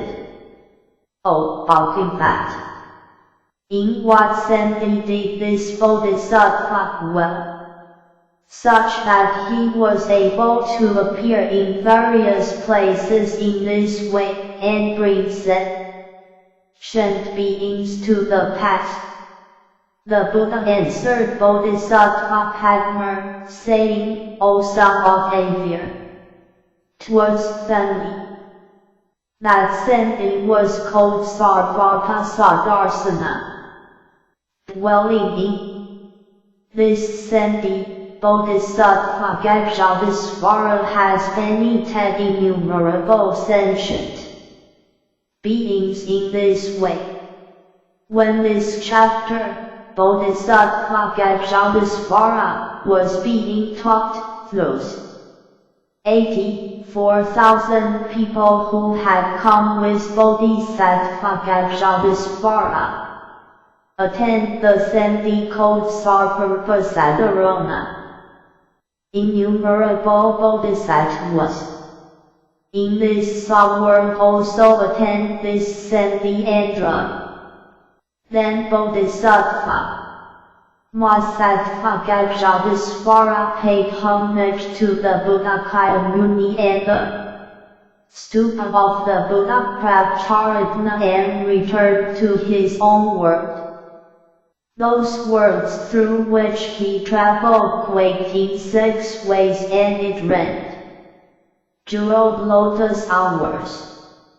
Hundreds of thousands of myriads of kois of fairy gated music was heard. Having returned to his own world, he approached the Buddha calm along the Kusumit Haija, surrounded by 84,000 bodhisattvas, and said to him, O Bhagavat, I have been to the sun world and many the sentient beings. Having seen the Buddha Kayamuni and the stupa of the Buddha Prabcharatna, I paid homage to them and made them offerings.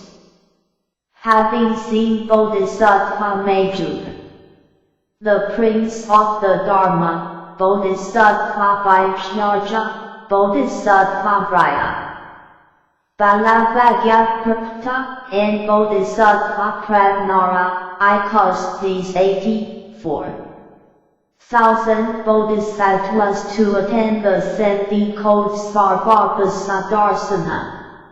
When this chapter, the coming and going of Bodhisattva Gajada Svara, was taught, 42,000 sons of the Devas attend the acceptance of the non-origination of all dharmas, and Bodhisattva Padma attend the Sadharma Puraka Senti.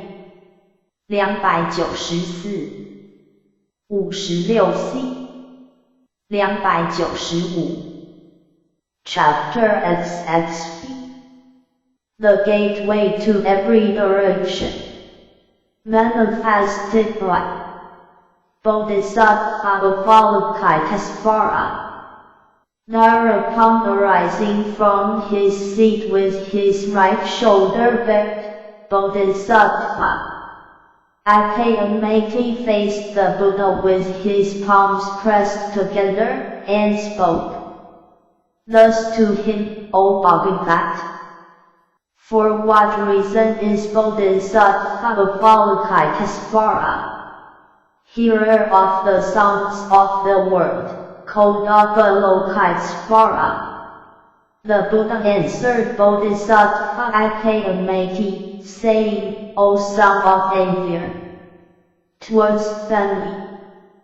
If innumerable hundreds of thousands of myriads of points of sentient beings who experience suffering hear of Bodhisattva Avalokitesvara and wholeheartedly chant his name, Bodhisattva Avalokitesvara will immediately perceive their voices and free them from their suffering. Even if those who hold to the name of Bodhisattva Avalokitesvara were to enter a great reed, because of this Bodhisattva as transcendent power, the reed would not be able to burn them. If they were adrift on the great waters, by chant in his name they would reach the shallows. There are hundreds of thousands of myriads of points of sentient beings who enter the great ocean to seek such treasures as gold, silver, lapis lazuli, mother of pearl, agate, coral, amber, and pearl. Even if a cyclone were to blow the shade of one of his toward the land of Mukesa demons, they would all become free from the danger of those Mukesa demons if there were even a single person among them who chanted the name of Bodhisattva Avalokitesvara. For this reason, he is called Avalokitesvara.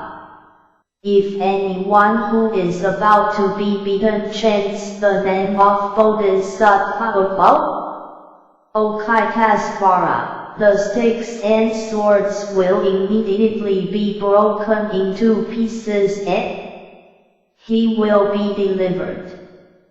If the YKSMKSL meaning the great manifold cause, most come with the intent to AFICT the people but hear them chanting, those demons, evil eyes will be unable to see them, so how could they possibly hurt? The Lotus Sutra. If anyone, whether guilty or innocent, is bound with fetters or chains, such bonds will be broken into pieces, and those who have been bound will become free by chanting the name of Bodhisattva Avalokitesvara. When a caravan leader travels on a dangerous road together with his fellow merchants, carrying precious treasures in a great manifold cosmos LLE with evil robbers, if there be a single person who says, O sons of a virtuous family, do not fear. You should wholeheartedly chant the name of Bodhisattva Avalokitesvara. This Bodhisattva bestows fearlessness upon sentient beings. If you chant his name, you will be free from these evil robbers. Now, if those merchants chant loudly in unison, saying, Homage to Bodhisattva Avalokitesvara, then, by chanting his name, the caravan will immediately gain deliver. And OIKMAT. The transcendent power of Bodhisattva Avalokitesvara is as great and mighty as this.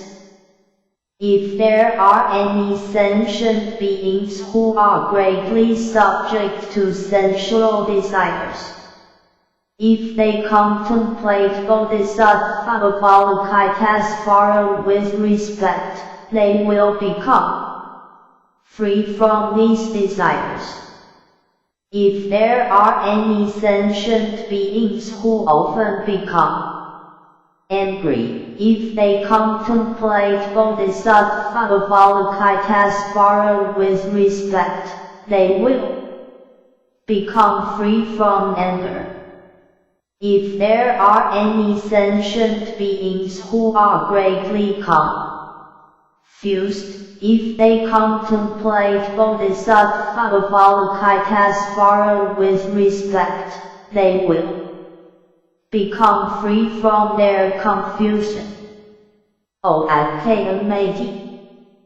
Thus Bodhisattva Avalokitesvara greatly benefits sentient beings through his transcendent power. For this reason sentient beings should always turn their thoughts to him. If any woman wanting to have a baby boy pays homage and makes offerings to Bodhisattva Avalokitesvara, she will bear a baby boy endowed with good merit and wisdom. If she wants to have a baby girl, she will bear a beautiful and handsome baby girl who has planted roots of good merit and will have the love of sentient beings. OIKMAT. Such are the transcendent and powers of Bodhisattva Avalokitesvara that if any sentient being reverently respects him, the merit they achieve will never be in vain. For this Some sentient beings should hold to the name of Bodhisattva Avalokitesvara. O Academy. What do you think of someone who holds to the names of the 296 57 Chapter XXV Bodhisattvas equal in number to the saints of 62 poets of Ganges rivers, and pays homage to them with drink and food, clothes, bedding, and medicine. Is the merit of this son or daughter of a virtuous family great or not? Academy answered, saying, O Bodhisattva, it is great. The Buddha said, if there is anyone who holds to the name of Bodhisattva Avalokitesvara and anyone who pays homage to him and makes offerings even for a moment, the merit of these two people will be equal and the same. It will never be extinguished after hundreds of thousands of myriads of coins of copas. O Academy. Those who hold to the name of Bodhisattva Avalokitesvara will attain such vanity as of immeasurable and limitless merit.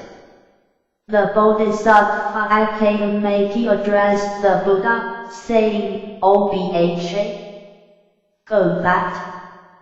How does Bodhisattva Avalokitesvara wander through this world? How does he teach the Dharma for the sake of sentient beings? What of his power of skillful means? The Buddha said to Bodhisattva Academy, O son of a virtuous man, if there is any land where sentient beings are to be saved by the form of a Buddha, Bodhisattva Avalokitesvara teaches the Dharma by changing himself into the form of a Buddha. To those who are to be saved by the form of a Pratyeka Buddha, he teaches the Dharma by changing himself into the form of a Pratyeka Buddha. To those who are to be saved by the form of a Vaka, he teaches the Dharma by changing himself into the form of a Vaka. To those who are to be saved by the form of Brahma, he teaches the Dharma by changing himself into the form of Brahma. To those who are to be saved by the form of Sacred, he teaches the Dharma by changing himself into the form of Sacred. To those who are to be saved by the form of Vara, he teaches the Dharma by changing himself into the form of Vara. To those who are to be saved in the form of Mahasvara, he teaches the Dharma by changing himself into the form of Mahasvara. To those who are to be saved by the form of the great commander of the Devas, he teaches the Dharma by changing himself into the form of the great commander of the Devas. To those who are to be saved by the form of Vairava, he teaches the Dharma by changing himself into the form of Vairava.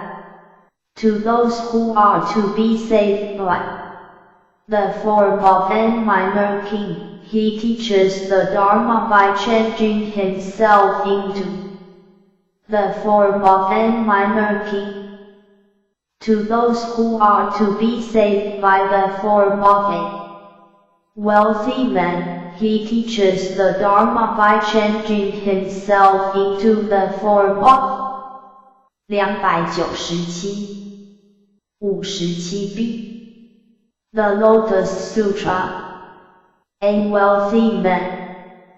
To those who are to be saved by the form of a householder, he teaches the Dharma by changing himself into the form of a householder. To those who are to be saved by the form of a state official, he teaches the Dharma by changing himself into the form of a state official. To those who are to be saved by the form of a Brahman, he teaches the Dharma by changing himself into the form of a Brahman. To those who are to be saved by the form of a monk, nun, layman, or laywoman, he teaches the Dharma by changing himself into the form of a monk, nun, layman, or laywoman.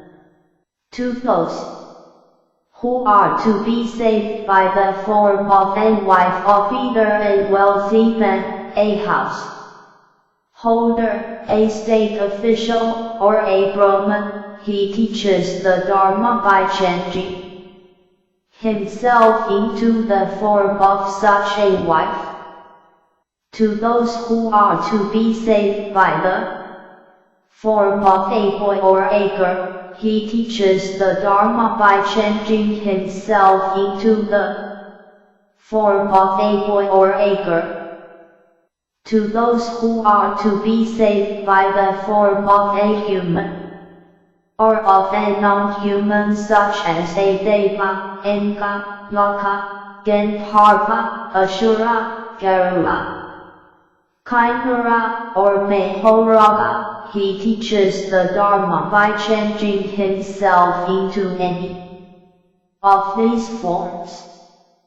To those who are to be saved by the form of Vajrayana, he teaches the Dharma by changing himself into the form of Vajrayana. O Akayamati. This Bodhisattva Avalokitesvara displays such qualities, wanders through many lands in various forms, and saves sentient beings. For this reason you should wholeheartedly pay homage to Bodhisattva Avalokitesvara. This Bodhisattva Avalokitesvara bestows fearlessness in times of fearful calamity. For this reason everybody in this world calls him Abhaya, Dada, giver of fearlessness. The Bodhisattva Akayamati addressed the Buddha, saying, O Bha, go back. I shall now pay homage to Bodhisattva Avalokitesvara.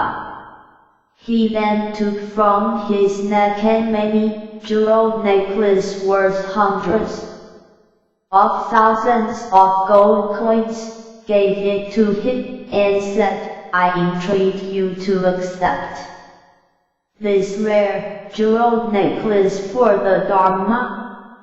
At that time Bodhisattva Avalokitesvara did not dare to receive it. Akayamati addressed Bodhisattva Avalokitesvara, saying, I entreat you to accept this necklace out of pity for us. Then the Buddha said to Bodhisattva Avalokitesvara, you should accept this necklace out of pity for such humans and non-humans as this Bodhisattva. Academy, the Fourfold Assembly, Devas, and Goddess, Lokadas, Gandharvas, Asuras, Garudas, Kaimaras, and Mahoragas. 298 57C Chapter XXV The Bodhisattva Avalokitesvara accepted the necklace out of pity for the Fourfold Assembly, Devas, and Goddess, humans, non-humans, and the rest. He then divided it into 2 parts and gave one part to the Buddha Muni, and the other part to the stupa of the Buddha Prabcharatna. O Academy, with such inherent transcendent powers Bodhisattva Avalokitesvara wanders throughout the Sun world. Thereupon, Bodhisattva Academy asked a question in verse, saying, O Bhagavat, endowed with excellent marks, I now wish to ask you about him once again. For what reason is the heir of the Buddha named Avalokitesvara? The Bhagavat, endowed with excellent marks, answered Academy. First, listen to the practices of Avalokitesvara, which have their application to all. His thought is deep like the ocean, and his scope is of inconceivable length. After having attended many thousands of coils of Buddhas, he made a great, pure vow. I will now explain it to you in brief. If you hear his name and see his body, and contemplate him in thought, your life will not be in vain, and you will extinguish all suffering. If anyone wants to hurt you, and pushes you into a great repit, if you contemplate the power of Avalokitesvara, the repit will change into a pond. If you drift upon the great ocean and meet danger from dragons, and demons, if you contemplate the power of Avalokitesvara, you will not be swallowed by the waves. 299 The Lotus Sutra. If you are on the peak of Sumeru, and are pushed by somebody, if you contemplate the power of Avalokitesvara, you will stay suspended in the air like the sun. If any evil one chases you, and pushes you from Mount Diamond, if you contemplate the power of Avalokitesvara, not even a single hair will be hurt. If evil robbers surround you, each with a sword and the intent to harm, if you contemplate the power of Avalokitesvara, the thought of mercy will awaken in them. If you suffer under the punishment of a king, and your life is to be ended by execution, if you contemplate the power of Avalokitesvara, the sword will be immediately broken into pieces. If you are imprisoned with a net chain, your hands and feet fettered, if you contemplate the power of Avalokitesvara, they will disappear and you will be released. If anyone wants to hurt your body with a curse or poison, if you contemplate the power of fo-dic, these ills will return and their authors. If you meet evil as poisonous dragons or demons, if you contemplate the power of fo-dic, they will not dare to hurt you. If you are surrounded by evil animals, whose teeth and claws are fearfully sharp, if you contemplate the power of fo-dic, they will run away swiftly, and to an immeasurable distance. If there are lizards, snakes, vipers, or scorpions, whose breath is poisonous like enemy smoke. 358A Chapter XXV. If you contemplate the power of fo-dic, they will turn away swiftly at the sound of your voice. If thunder resounds, lightning ashes, hail falls, and a great rain pours out of the clouds, if you contemplate the power of fo-dic, they will disappear immediately. If sentient beings are in great adversity and immeasurable pain, the wonderful power of the wisdom of fo-dic can relieve the suffering of the world. Endowed with transcendent powers, and having fully mastered wisdom and skillful means, in all the words of the 10 directions, there is no place where he will not manifest himself. The suffering of those in the troubled states of being, hell dwellers, hungry ghosts, and animals, and the suffering of birth, old age, illness, and death, will gradually be extinguished. He who perceives the world with truth, purity, and vast knowledge, and with benevolence and compassion, should be ever longed for and looked up to. He is a spotless pure ray of light, a sun of wisdom that destroys the darkness, a end that withstands the winds of calamity. He brilliantly illuminates the entire world. His will, the essence of which is compassion, shakes like thunder, and the mind of mercy is like a beautiful overspreading cloud, which pours the Dharma rain of immortality, and extinguishes the end of desires.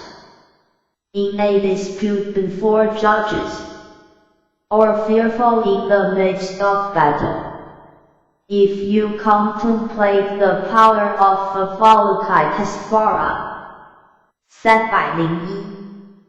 The Lotus Sutra. All enemies will flee away. He has a wondrous voice, the voice of one who perceives the world, a voice like Brahma, a voice like the rolling tide, a voice unsurpassed in this world. For this reason you should always contemplate him. You should have no doubt, even for a moment. The pure seer of fo-dic will be a refuge. When suffering distress or the misery of death, he is endowed with every quality, sees the sentient beings with his benevolent eyes, and his ocean of merit is immeasurable. For this reason you should pay him homage.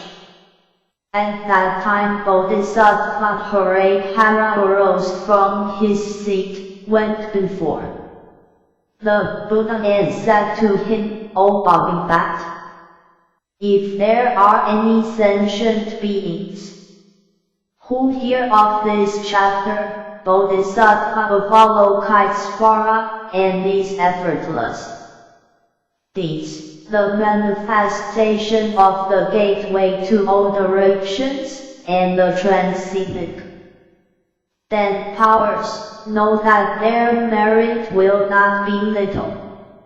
When the Buddha taught the chapter, the gateway to every direct Tian, the thought of incomparable highest, complete enlightenment awoke in 84,000 sentient beings in the assembly. 30258B Chapter XXVI Thereupon, rising from his seat with his right shoulder bared, Bodhisattva Bhairaja faced the Buddha with his palms pressed together, and spoke to him, saying, O Bodhisattva, if there is any son or daughter of a virtuous family who preserves the Lotus Sutra and recites it, is versed in it, and copies it, how much merit will he or she attain? Then the Buddha addressed Bhairaja, saying, if there is any son or daughter of a virtuous family who pays homage to Buddha's numbering as many as the sands of 800 myriads of koi as of Nepal as of Ganges rivers, what do you think? Will the merit he or she attains be great or not? He answered, it will be great, O Bodhisattva. The Buddha said, if any son or daughter of a virtuous family preserves a verse of 4 lines of this sutra, recites it, understands the meaning, or practices what it teaches, his or her merit will be very great. Thereupon, Bodhisattva Bhairaja addressed the Buddha, saying, O Bodhisattva, I will now give the address to the expounders of the Dharma, and protect them. He then recited a drug. En yu men mong mong ne sed kati te sen et vint mud mook. Tatum sen ava sen summa sen jki and sen might. Drelo kap he pray tlopakai and I piru abyantaran burfight. Abyantara pridi mud kulari pari suki asenma sen. Buddha philo kai dharma parik saitsaka, near goibe. They avis of hani mentor mentrakai drudrutakas liak. Agavanati vakyo phalo emunity. O Bodhisattva. This mantra, was spoken by Buddhas equally number to the sands of 62 kois of Ganges rivers. Anyone who attacks or slanders an expounder of the Dharma also attacks or slanders these Buddhas. 30358C The Lotus Sutra. Thereupon, the Buddha Kayamuni praised Bodhisattva Bhairaja, saying, Splendid, splendid, O Bhyaja. Out of compassion you have taught this drug in order to protect the expounders of the Dharma. It will greatly benefit all sentient beings.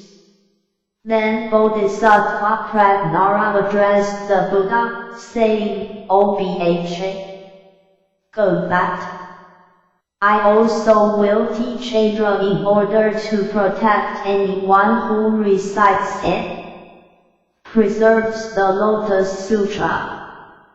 If expounders of the Dharma attend this drug, no Loka, Mkesa, Tena, Kjaya, Kamhat, or hungry ghost will ever have a chance to strike at their weaknesses even if they try to do so.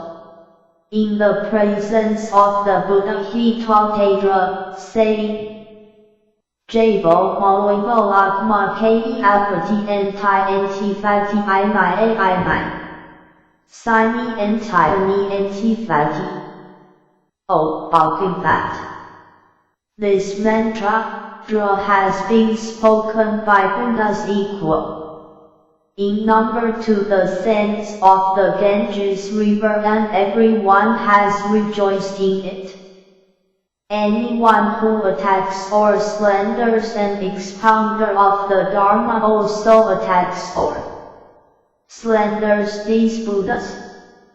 Thereupon the Dvarjavara, a word protector, addressed the Buddha, saying, O Bhagavat, I will also teach a drug out of pity for sentient beings and in order to protect expounders of the Dharma. He then recited a drug, saying, Ai Naifani Ani Naikunna. O Bhagavat. With this mantra, I protect the expounders of the Dharma. I will also protect those who hold to this sutra. All heavy cares shall be banished for 100 yujanas around. At that time the Dvarjavara was present in the assembly, fully surrounded by thousands of myriads of kois of Natas of Gandharvas. He came before the Buddha together with them and addressed the Buddha with his palms pressed together, saying, O Bhagavat, with a mantra, Dra, I will also protect those who hold to the Lotus Sutra. He then recited the Dra, saying, Agai Gori Gandri Kalim Tijai Jagalai Brasai Agasti. O Bhagavat. This mantra, Dra, was spoken by 42 kois of 304 Chapter XXVI. Buddhas. Anyone who attacks or slanders an expounder of the Dharma also attacks or slanders these Buddhas. At that time there were 10 Rikasas. Their names were Len, Len, B. Kadant, Pupadant, Malquadant, Ken, Ako, Meldri, Kant, and Sarfaced Fojar. These 10 Rikasas, together with HRT and their children and written use, came before the Buddha and addressed him in unison, saying, O Bhagavat, we also want to protect those who recite and preserve the Lotus Sutra and rid them of their heavy cares. Those who try to strike at the expounders of the Dharma through their weaknesses shall never be able to do so. They then recited a drum in the presence of the Buddha, saying, I me, I me, I me, I me, I me, Rua,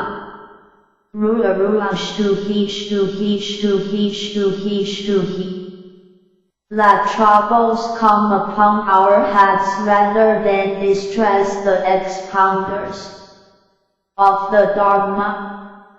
No Laka, no Kesa, no hungry ghost, no Tena, no Jaya, no Vetla, no Skenda, no Amrika, no Apas and Raka, no Lokatia, no Manuyaktia, no fever for 1 day, for 2 days, for 3 days, for 4 days or even up to 7 days or at any time, no one in the form of a man, no one in the form of a woman, no one in the form of a boy, no one in the form of a maiden, no one who may appear even in a dream, in any of these forms shall cause them distress.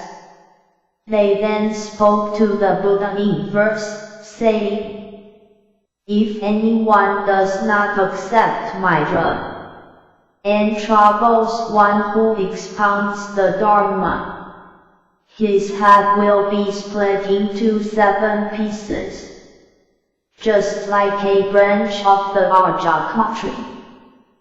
Consider the transgression of parasite, of praising sesame mixed with impurities, of cheating people with scales.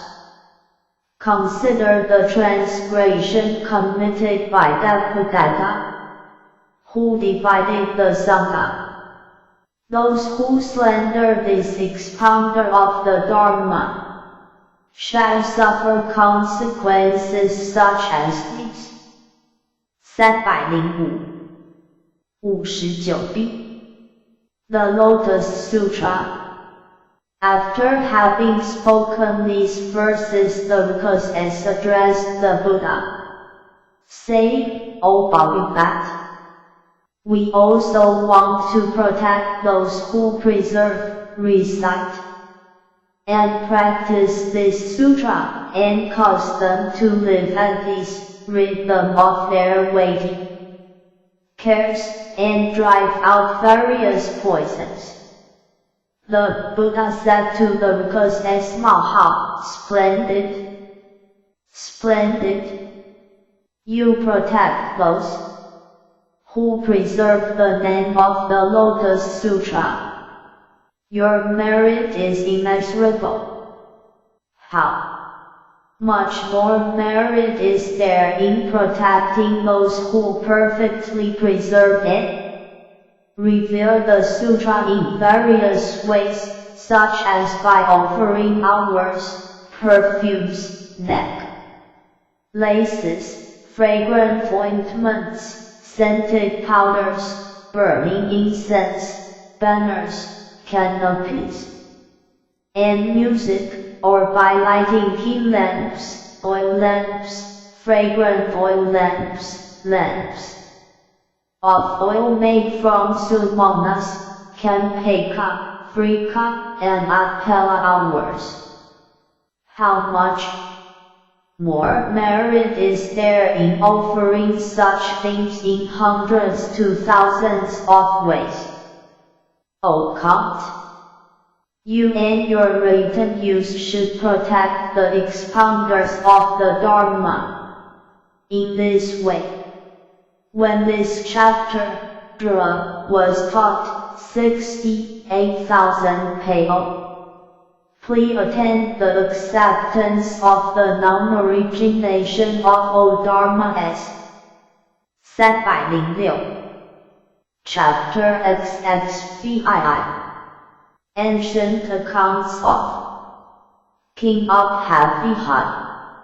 Thereupon, the Buddha addressed the great assembly, saying, Once upon a time immeasurable, limitless, inconceivable, and incalculable countless ago. There was a Buddha named Jalukara Garjina Goasasvarana Katurji Asa Kusumit Haija Atasgata Arhat, completely enlightened. His land was called Pharaoh Kendaras Microtimate, and the Kalpa was named Prayadarsana.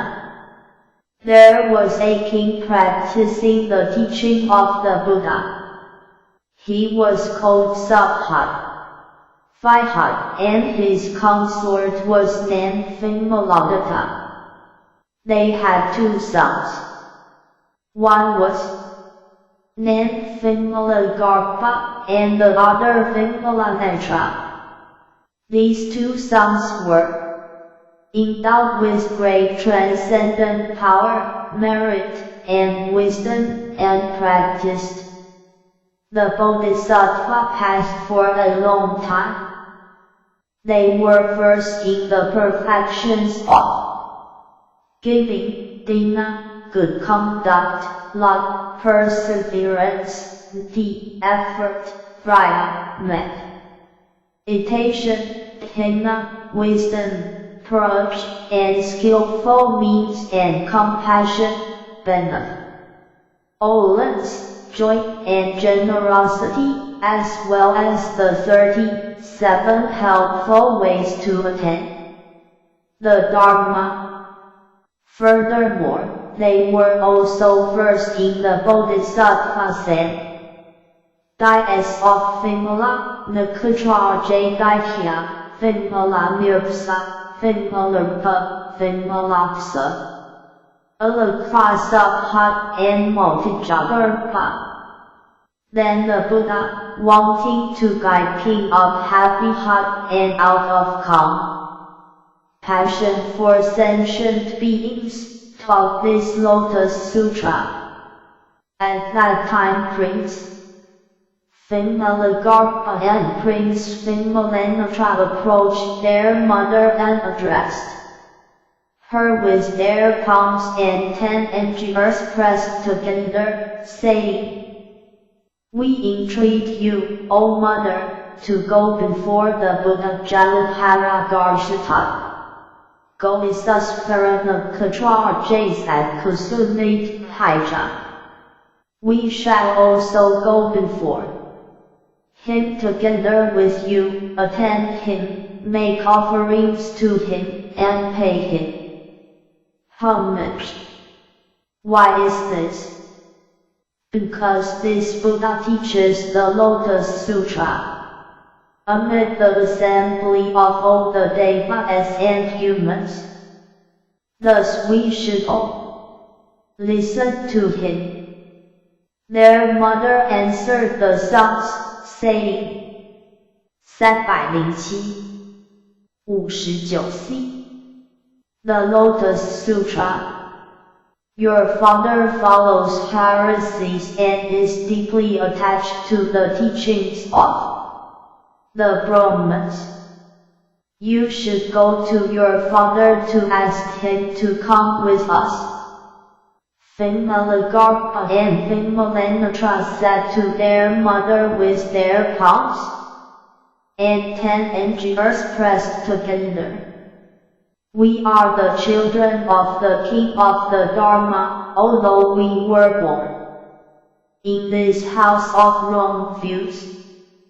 The mother replied to her sons, saying, "You should have compassion for your father and show him great fear.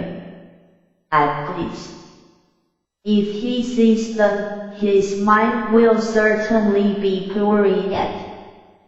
He will then allow us to go before the Buddha." Thereafter the 2 sons jumped up into the air as high as 7 trees and, out of their love for their father, showed him various miracles. They walked, stood, sat, and slept in the air, causing water to out from their upper bodies and blowing out of their lower bodies, causing water to out from their lower bodies and blowing out of their upper bodies, enlarging their bodies so that they leave the air, making them small and then enlarging them again, disappearing in midair and instantly reappearing on the earth, enter in the earth as if it were water and walking on the water as though on the earth. By showing various marvels like this, they queried at their father as mind, and caused him to believe them. When their father saw the transcendent powers of his sons, he rejoiced a great deal at his unprecedented experience and addressed his sons with his palms pressed together, saying, "Who is your teacher? Whose pupils are you?"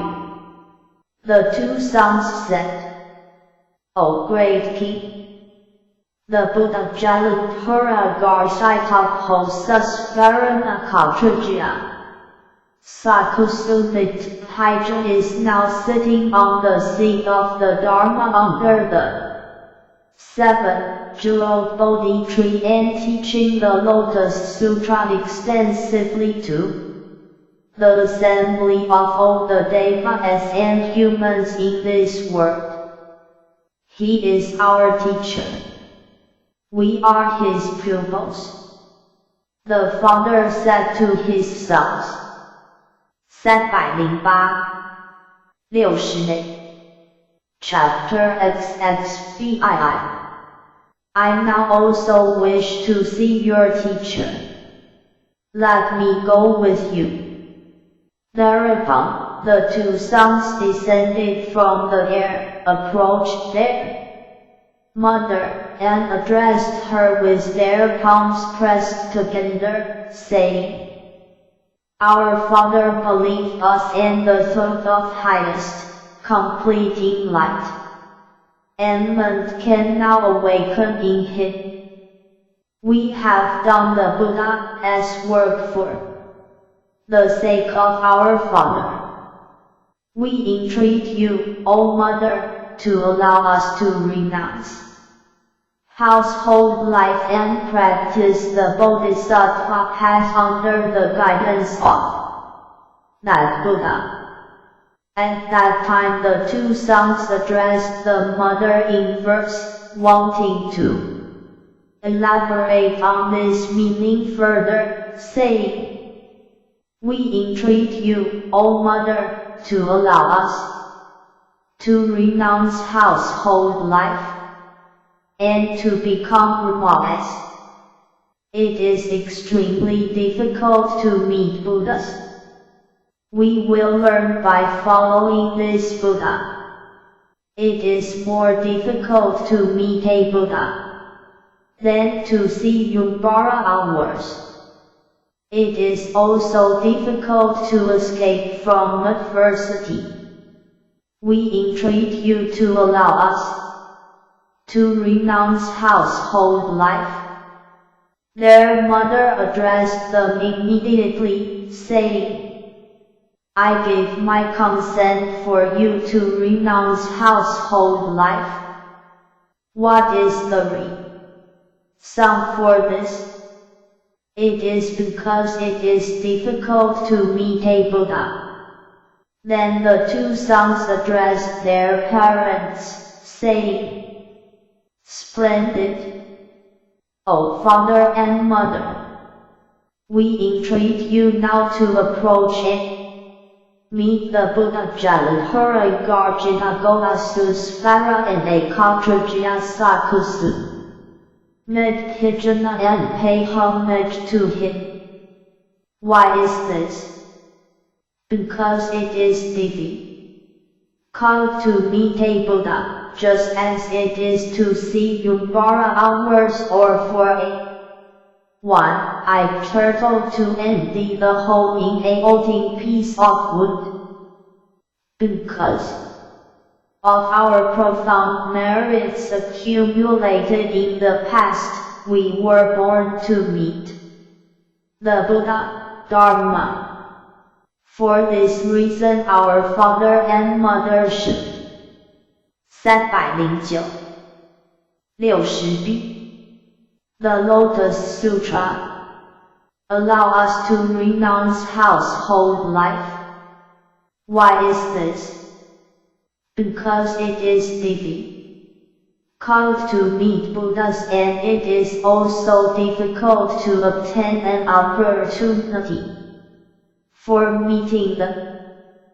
At that time 84,000 women in the palace of King Subhai all became capable of preserving this Lotus Sutra.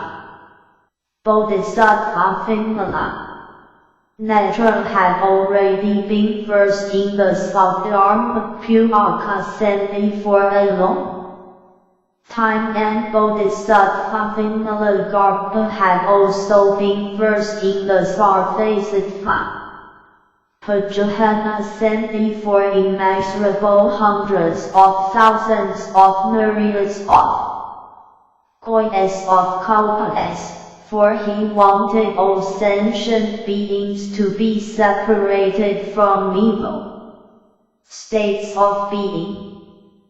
The consort of that king attained the Sarvabhuta Sakti Sandhi, and the secret treasure house of the Buddhas was revealed to her. In this way the two sons inspired their father through the power of their skillful means, and caused him to have faith and pleasure in the Buddha, Dharma. Then King Abhaviha, together with his subjects and retinue, Queen Vimala, together with her servants and retinue, and the two princes, together with 42,000 people, came before the Buddha at the same time. Having approached the Buddha, they bowed until their foreheads touched his feet, then circled around him 3 times and sat to one side. At that time the Buddha expounded and taught the Buddha, Dharma for the king's sake, greatly benefiting and rejoicing him. Then King Abhaviha and his queen took off their pearl necklaces worth hundreds of thousands and scattered them over the Buddha. In the air they transformed into a 4-large jeweled platform. On the platform was a great jeweled bed, spread with hundreds of thousands of myriads of heavenly clothes. The Buddha sat cross-legged upon it, emitting great rays of light. Then King Abhaviha thought, the Buddha's form is marvelous, most superior in dignity, and given perfection by the most delicate countenance. Thereupon the Buddha Jalapura Garjita Goa Susvarana Katrajyasat Kusumit Haja addressed the fourfold assembly, saying, Do you see King Abhaviha standing with his palms pressed together in my presence? This king has become a monk in my Dharma. He will diligently practice the Dharma that aids those on the Buddha path, and will become a Buddha. He will be called Landraja. His land will 310 Chapter XXVII be called Vishnupat and the Kalpanakhirjatarja. With this Buddha, Landraja will be innumerable bodhisattvas and Vakas. His land will be level. Such will be his merits. That king immediately gave his kingdom to his younger brother. He renounced household life and practiced the Buddha Dharma together with his queen, 2 sons, and their retinue, for a period of 84,000 years. After their renunciation, the king continued to make diligent efforts and practice the Lotus Sutra. After this he attained the Sarvagulakravihad Sendai. He ascended instantly into the air to a height of 7 trees, and addressed the Buddha, saying, "O Bhagavat, my 2 sons have done the Buddha's work. Through their miracles they have reformed my erring mind so that I dwell in the Buddha Dharma. These 2 sons are my good friends. They enabled me to see the Bhagavat. It was because they wanted to nurture the roots of good merit accumulated in my past and benefiting me that they were born in my house." Then the Buddha Jalapura Garjita Goa Susvarana Katraja Sakusu Midhaija addressed King of Happy Heart, saying, "Exactly. Exactly. It is exactly as you have said. If the sons and daughters of a virtuous family make good friends throughout many lives, after having planted roots of good merit, those good friends will perform the Buddha's work, illuminating, teaching, benefiting, and gladdening them, and will cause them to enter highest, complete enlightenment. O great king, you should know that a good friend is indeed the great spur that brings inspiration to others, causing them to meet a Buddha and the thought of highest, complete enlightenment to awaken in them. O great king, do you see these 2 sons? These 2 sons have already paid homage to Buddhas equal in number to the sense of 60 v.e. 100,000s of myriads of kois of Natas of Ganges rivers, closely attended the Buddhas with respect, accepted the Lotus Sutra in their presence, and in their compassion caused sentient beings with false views to dwell in right views."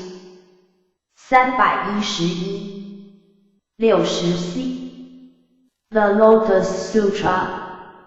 Immediately after that, King of Happy Heart descended from the air and addressed the Buddha, saying, "O Bhagavat, the Tathagata is extraordinary, because he is endowed with merits and wisdom. His top knot is brilliantly illuminated, his deep blue eyes are long and white, the tuft of hair between his eyebrows is white like the bright moon, his white teeth are even and always shining, and his scarlet lips are like the bimbo fruit in their beauty. At that time King of Happy praised immeasurable hundreds of the saints of myriads of goodness of qualities of the Buddha like these, and again wholeheartedly addressed the Buddha with his palms pressed together in the presence of the Tathagata, saying, "O Bhagavat, this is unprecedented.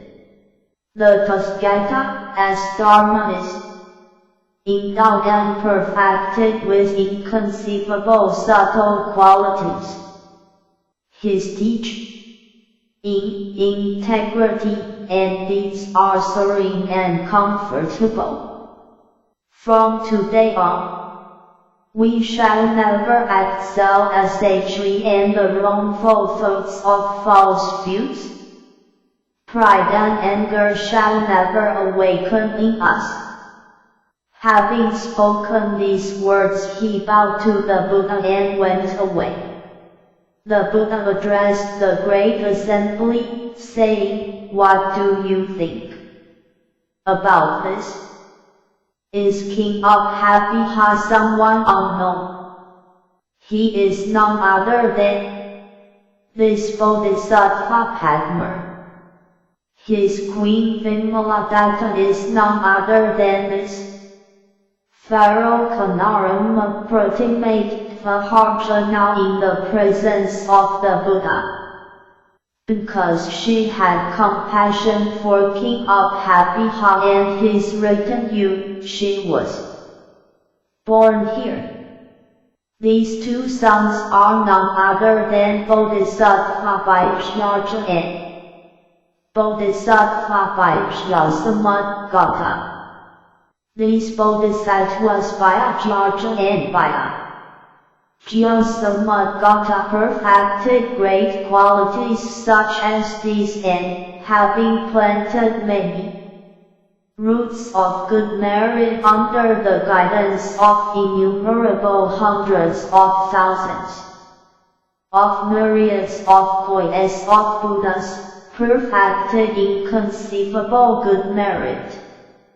If anyone holds the names of these two Bodhisattvas in memory, the Devas and humans in this entire world will certainly pay homage to those Bodhisattvas." When the Buddha taught this chapter, ancient accounts of King Subhat 584,000 people removed themselves from impurity, rid themselves of the element, and attained pure Dharma, eyes with which to see the teachings. 312.61 Chapter XXVII Encouragement of Bodhisattva Samantabhadra. Thereupon Bodhisattva Samantabhadra, through his effortless transcendent power, dignity, and fame, arrived from the east together with innumerable, limitless, and incalculable numbers of great Bodhisattvas. All the lands quaked universally wherever he passed.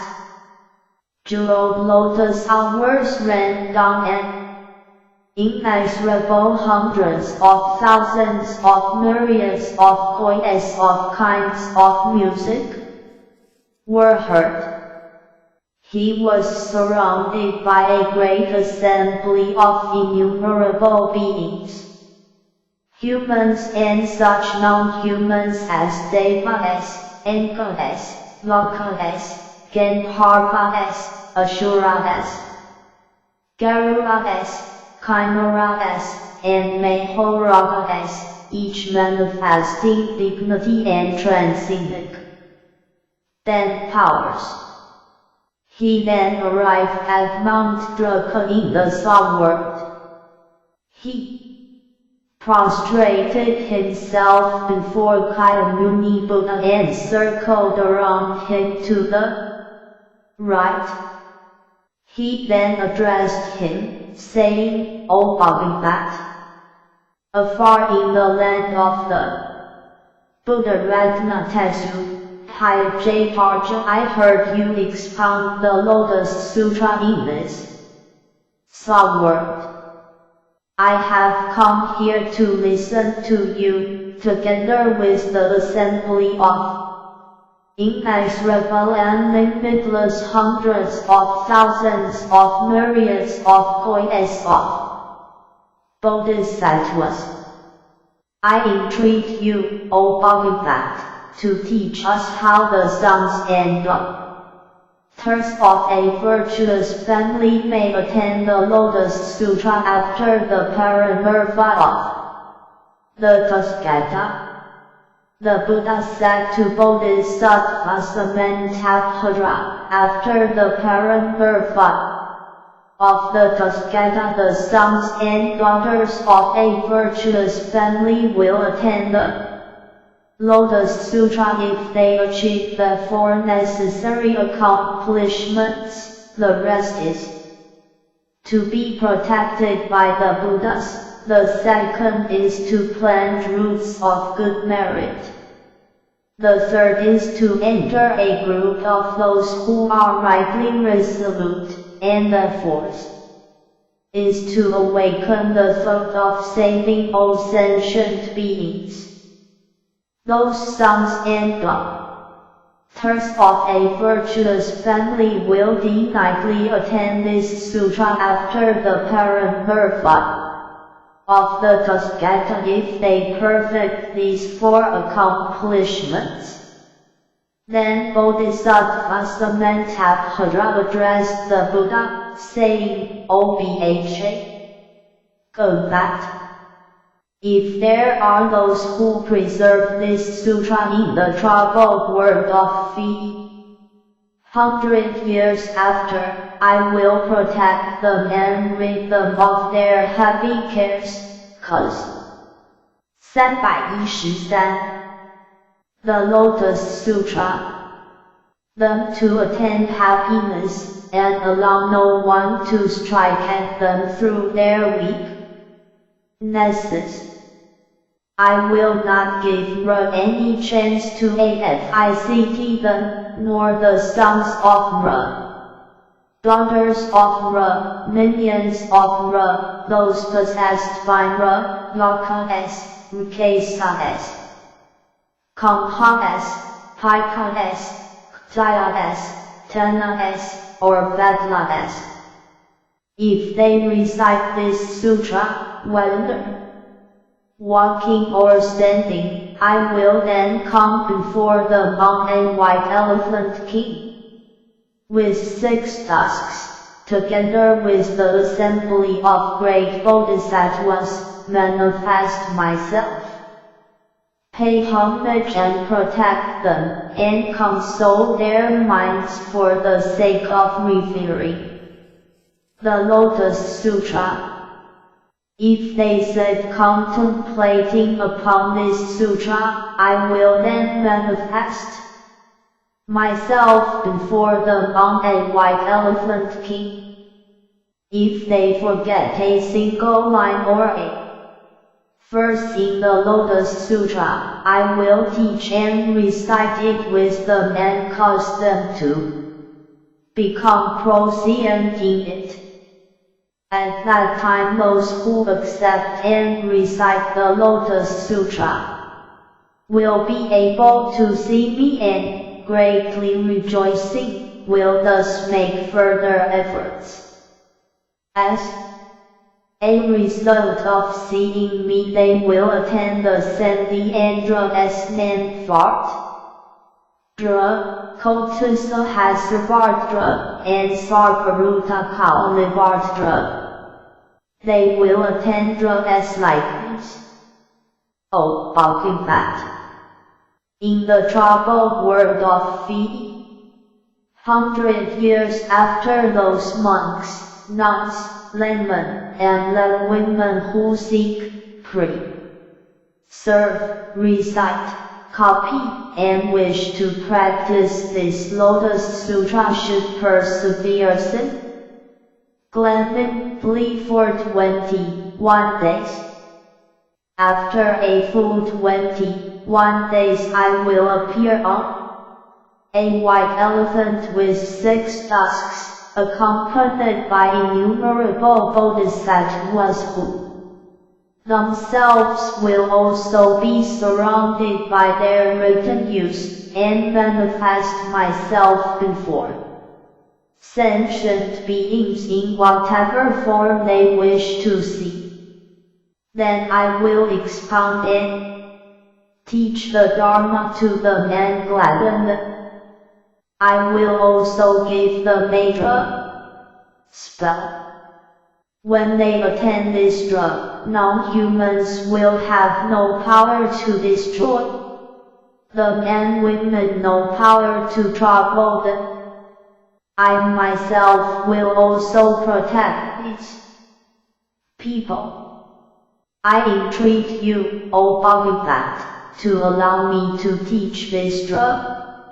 Thus he taught the spell in the presence of the Buddha, saying, Adide Patide Vartni De Quo Da Sadri Sadri Sadra Pati Buddha Pasyunan Sarvadra Vartni Sarvaki Vartan Sun Vartan Sagal Parkani Sagang Yupteni Asage Satpa Gati and face Audichoya Pair Sarve Sagazamated Print Sarve Parma Suparkite Sarva Sadvaruta Kolinua Gates Behaviorite. O Bhagavat, if there is any bodhisattva who hears this drug, he should know it is because of the transcendent power of Samantabhadra. If there is anyone who accepts the Lotus Sutra practiced in Jamaica, he 314 61b 61c Chapter XXVII should think this is nothing but Samantabhadra as virtuous power. If there is anyone who preserves, recites, correctly remembers, understands this meaning, and practices in accordance with the teaching, know that they are practicing the practice of Samantabhadra. They plant deep roots of good merit in the presence of innumerable and limitless Buddhas. The Tathagatas will caress their heads. If they copy this sutra, after their death they will be born in the Tristriya heaven. At that time 84,000 heavenly maidens will welcome them, performing various kinds of music. They will wear 7 jeweled coronets and be happy among their female servants. How much more for those who preserve, recite, remember correctly, understand the meaning, and practice in accordance with the teaching. If there is anyone who preserves, recites, and understands this meaning, at the end of their life 1,000 Buddhas will offer their hands, so that they will neither be afraid nor fall into the troubled states of being.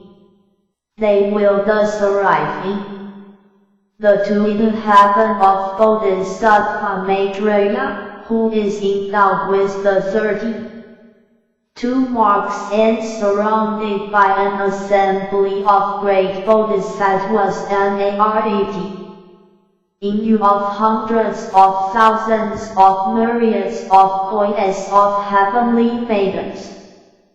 There they will be born, and such will be their merit and penitence. For this reason, the wise should wholeheartedly copy, move others to copy, preserve, recite, and remember it correctly and practice in accordance with the teaching. Bucket that. Through my transcendent powers I will now protect, extensively distribute and keep this sutra from extermination in Japan after the parinirvana of the Tathagata. Thereupon the Buddha Muni praised him, saying, Splendid! Splendid! O Samantabhadra! You will protect this sutra and bring vanity and happiness to sentient beings in many places. You have already accomplished inconceivable merits and profound compassion. Long ago the thought of highest, complete enlightenment awakened in you, and you make this vow of transcendent power. I will protect this sutra. Through my transcendent powers I will protect the one who holds to the name of Bodhisattva. Samantabhadra. O Samantabhadra! If there is anyone who preserves, recites, correctly remembers, practices, and copies this Lotus Sutra, they should know that they will meet the Buddha Muni and hear this sutra from the mouth of the Buddha. By this they should know that they are paying homage to the Buddha Muni. They should know that they will be 315 62. The Lotus Sutra, praised by the Muni Buddha with the word splendid. They should know that the hand of the Buddha Muni will caress their heads. They should know that they will be clad in the robe of the Buddha Muni. Such people are not attached to worldly pleasures. They dislike heretical scriptures and writings. They are not pleased to consort with heretics, wicked people, butchers, those who keep boars, sheep, chickens, or dogs, hunters, or those who make a living by pandering. They will be honest in mind, and will have correct recollection and the power of merit.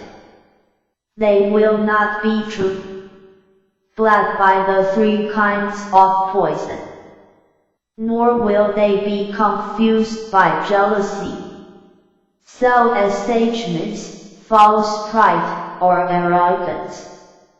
Having little desire, they can know satisfaction and practice the practice of Samantabhadra. O Samantabhadra! If you meet anyone who preserves and recites the Lotus Sutra 100 years after the parinirvana of the Tathagata, you should think like this. This man will before long approach the terrace of enlightenment, destroy the hosts of Ra, attain highest, complete enlightenment, turn the wheel of the Dharma, beat the drum of the Dharma, blow the conch of the Dharma, pour down the rain of the Dharma, and will sit on the lion's seat of the Dharma in the great assembly of devas and humans. O Samantabhadra, those who preserve and recite this sutra in the future world will not be greedy for clothes, bedding, food and drink, and the next cities of life. Their aspirations will not be unrewarded, and their happy reward will be attained in this world.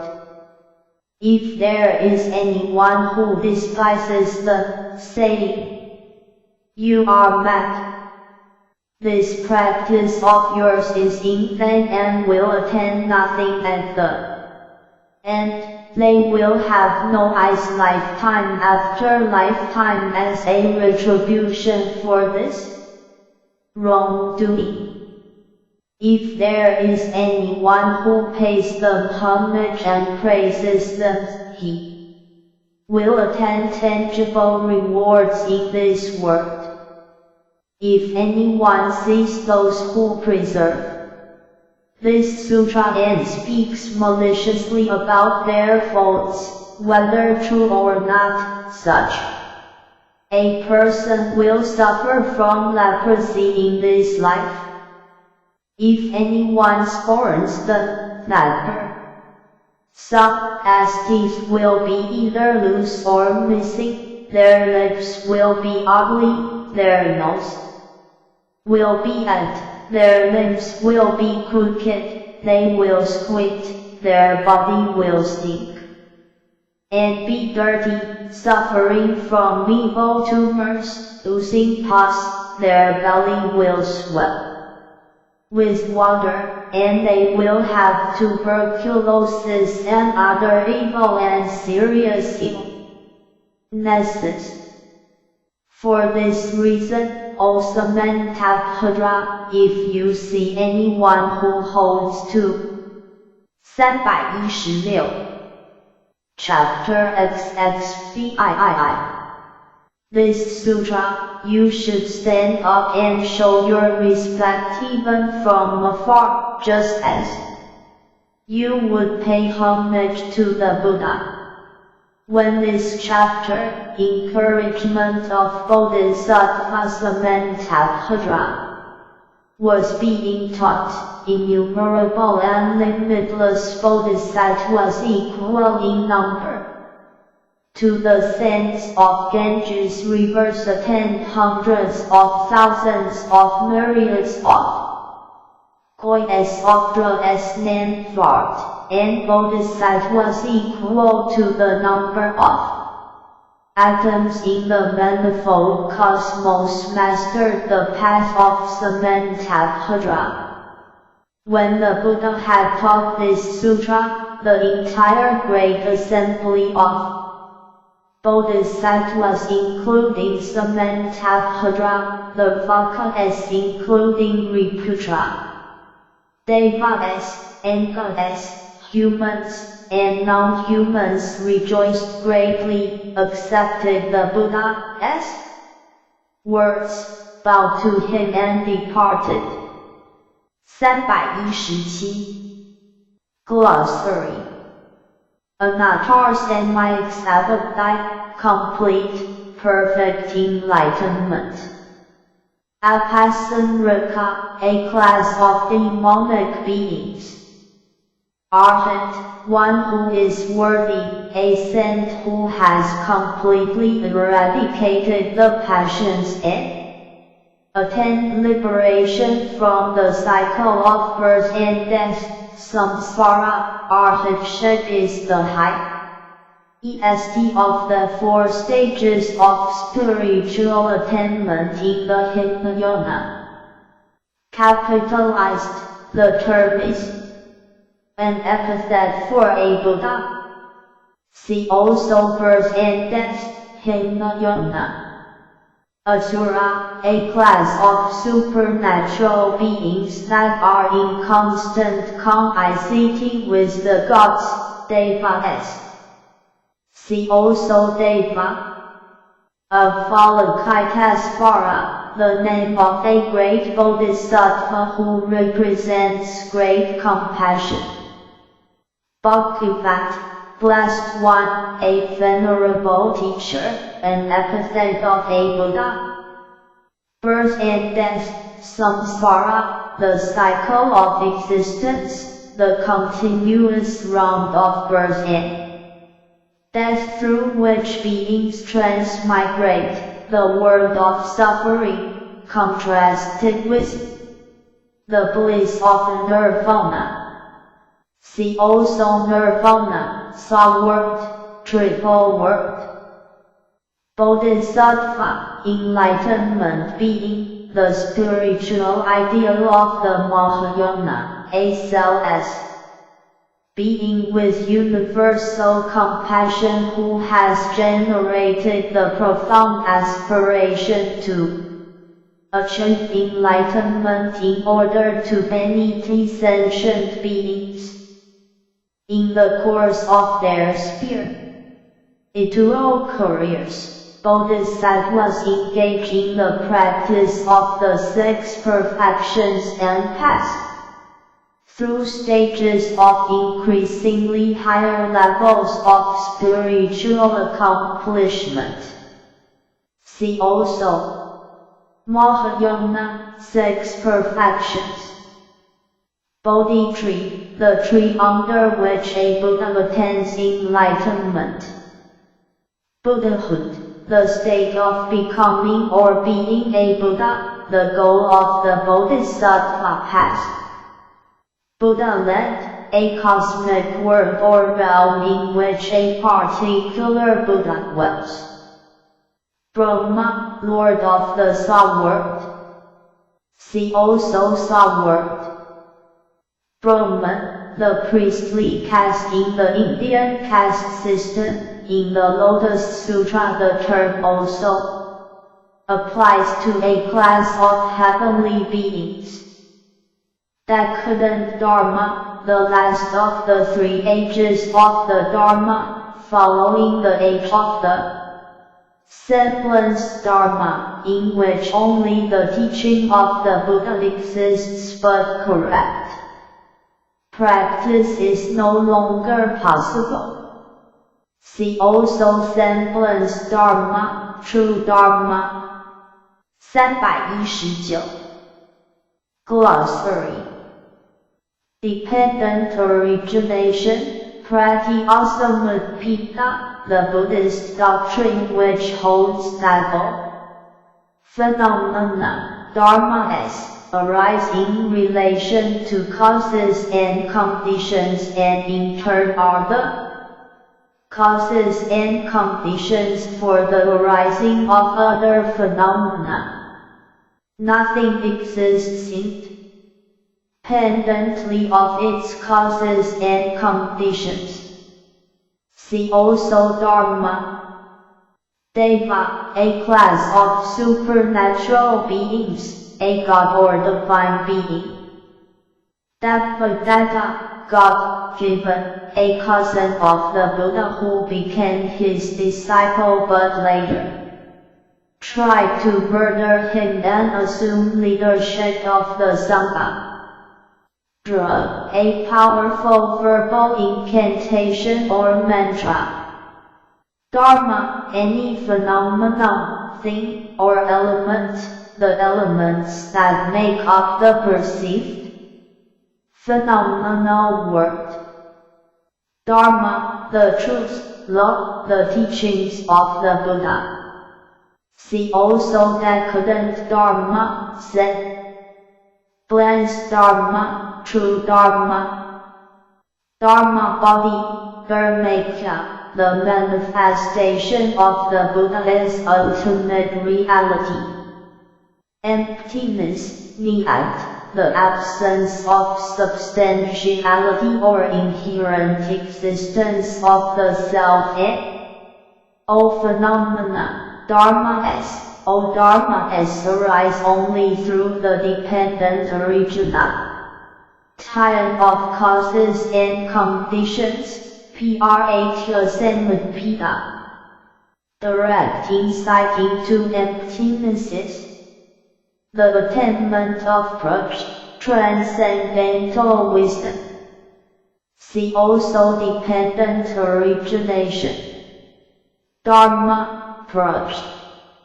VE can have as how the VE elements of form, feeling, conception, mental process, and consciousness which comprise the personality and give rise to the mistaken view of a permanent, inherent self. 4 modes of birth. According to Buddhism, the 4 possible ways that a being may be born, i.e., from a womb, from an egg, from moisture, or 4, through metamorphosis or spontaneous generation. 4 noble truths. The basic doctrine of Buddhism, e. the truth of suffering, the truth regarding the cause of suffering, the truth regarding the extinction of suffering, and the truth regarding the path to nirvana. Gandharva, a heavenly musician. Garuda, a mythological being in the form of a giant bird. Hinayana, lesser vehicle, a derogatory term applied by Mahayana Buddhists to early schools of Buddhism whose primary soteriological aim is individual salvation. Hinayana followers are grouped into the 2 categories of Ruvaka and Pratyekabuddha sn. There are 4 stages of spiritual attainment, culminating in arhatship. See also Arhat. Mahayana, non-returner, once returner, Pratyekabuddha, Ruvaka, strain, and Tira. Jambudva, and mythological continent, one of the 4 continents that surround Mount Sumeru, the world of human beings. See also Mount Sumeru. 320. Glossary. Kalpa, an eon, an immensely long period of time. Karma, action, any action of body, speech, or mind, thought, which may be either morally good, bad, or neutral. The concept of karma is connected with the Buddhist theory of transmigration in the cycle of birth and death. See also birth and death. Chimera, a class of mythological beings, half bird and half human, that makes celestial music. Koi, a large unit of measurement, said to equal 10 million. Jaya, a class of evil beings, sorcerers. Kshatriya, the warrior caste in the Indian caste system, the politically governing or military. Kamha, a class of demonic beings. Lion, as roar, and metaphor for great eloquence in teaching the Dharma.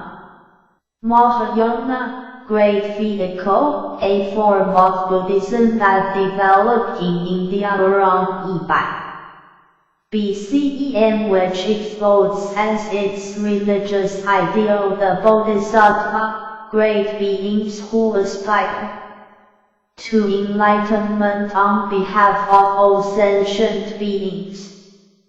See also Bodhisattva. Mehoraga, a class of snake-like mythical beings. Maitreya, the future Buddha, currently still a bodhisattva. See also Bodhisattva. Major, the Bodhisattva who represents great wisdom. See also Bodhisattva. Manuyaktiya, a class of human sorcerers.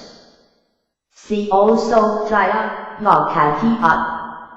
Nra, the evil one, the personification of death. The lower case term Nra refers to the afflictions that hinder progress on the path to Buddhahood. Mount Subaru, in Buddhist cosmology, the highest mountain rising from the center of the world, surrounded by an ocean in which the 4 continents that comprise the world of human beings are situated. Napa, a large unit of numerical measurement, said to be equal to 10 million or 100 billion. Nirvana, liberation from the cycle of birth and death, a state in which all passions are extinguished and the highest wisdom, purge, attained, bodhi, enlightenment. See also birth and death, purge. Non-returner, and men, the third of the 4 stages of spiritual attainment in the Hinayana. One who has attained this stage is no longer subject to rebirth in the realm of desire. See also Hinayana, triple world. Once, returner, segment. The second of the 4 stages of spiritual attainment in the Hinayana. One who has attained this state is subject to rebirth only once in each of the 3 realms of the triple world before attaining nirvana. See also Hinayana, nirvana, triple world. 321. Glossary. Paranirvana, complete nirvana. See also nirvana. Purge, transcendental, liberative wisdom, one of the 6 perfections. See also 6 perfections. Pratyeka Buddha, solitary enlightened one of the 2 kinds of Hinayana followers, along with Mvakas, who seek to reach the stage of Arhat and attain nirvana. A Pratyeka Buddha attains liberation through direct observation and understanding of the principle of dependent origination without the guidance of a teacher, and does not teach others. See also Arhat, dependent origination, Hinayana, nirvana, Mvaka. Pika, a class of demonic beings. Tena, a class of demonic beings that cause disease in children. Mkesa, a type of demon. The female form is Mkas. Sa-world, the world of endurance, suffering. Sacred, lord of the Devas. See also Deva. Kayamuni, sage of the Kayas, the historical Buddha, who lived in India in the 5th century BCE and whose life and teachings form the basis for Buddhism. Kayas, the name of the historical Buddha Kayamuni, as family clan. Sati, mental concentration and meditative state. Sangha, the Buddhist order, the community of Buddhist followers. Semblance Dharma, the second of the 3 ages of the Buddhist Dharma, following the age of the true Dharma, in which the Buddha as teaching is practiced but in enlightenment is no longer possible. See also Decadent Dharma, True Dharma.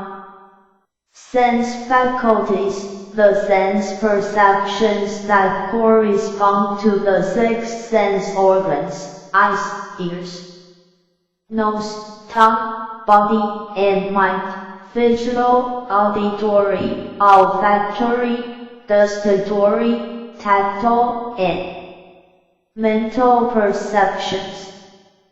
Single vehicle, Ekena, the one Buddha vehicle, the Mahayana teaching espoused in the Lotus Sutra that leads to complete enlightenment and attainment of Buddhahood, contrasted with the teachings of the 2 Hinayana vehicles.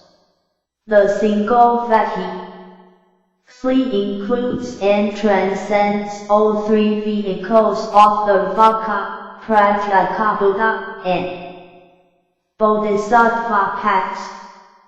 See also 3 vehicles, 2 vehicles.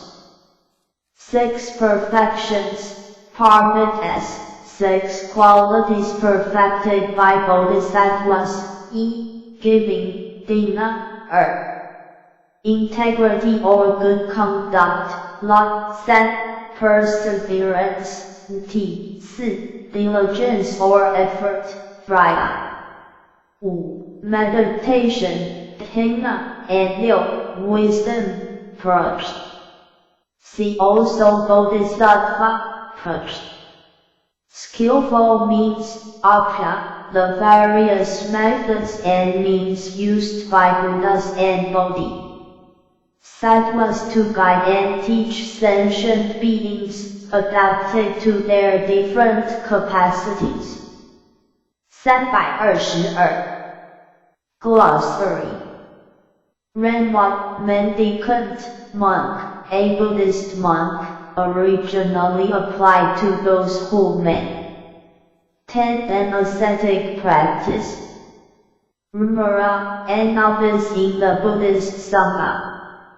Ruvaka, auditor, originally a disciple of the Buddha, one of those who heard him expound the teachings directly. Later, the term came to refer to one of the 2 kinds of Hinayana followers, along with Pratyeka Buddhas, to distinguish them from followers of the Mahayana.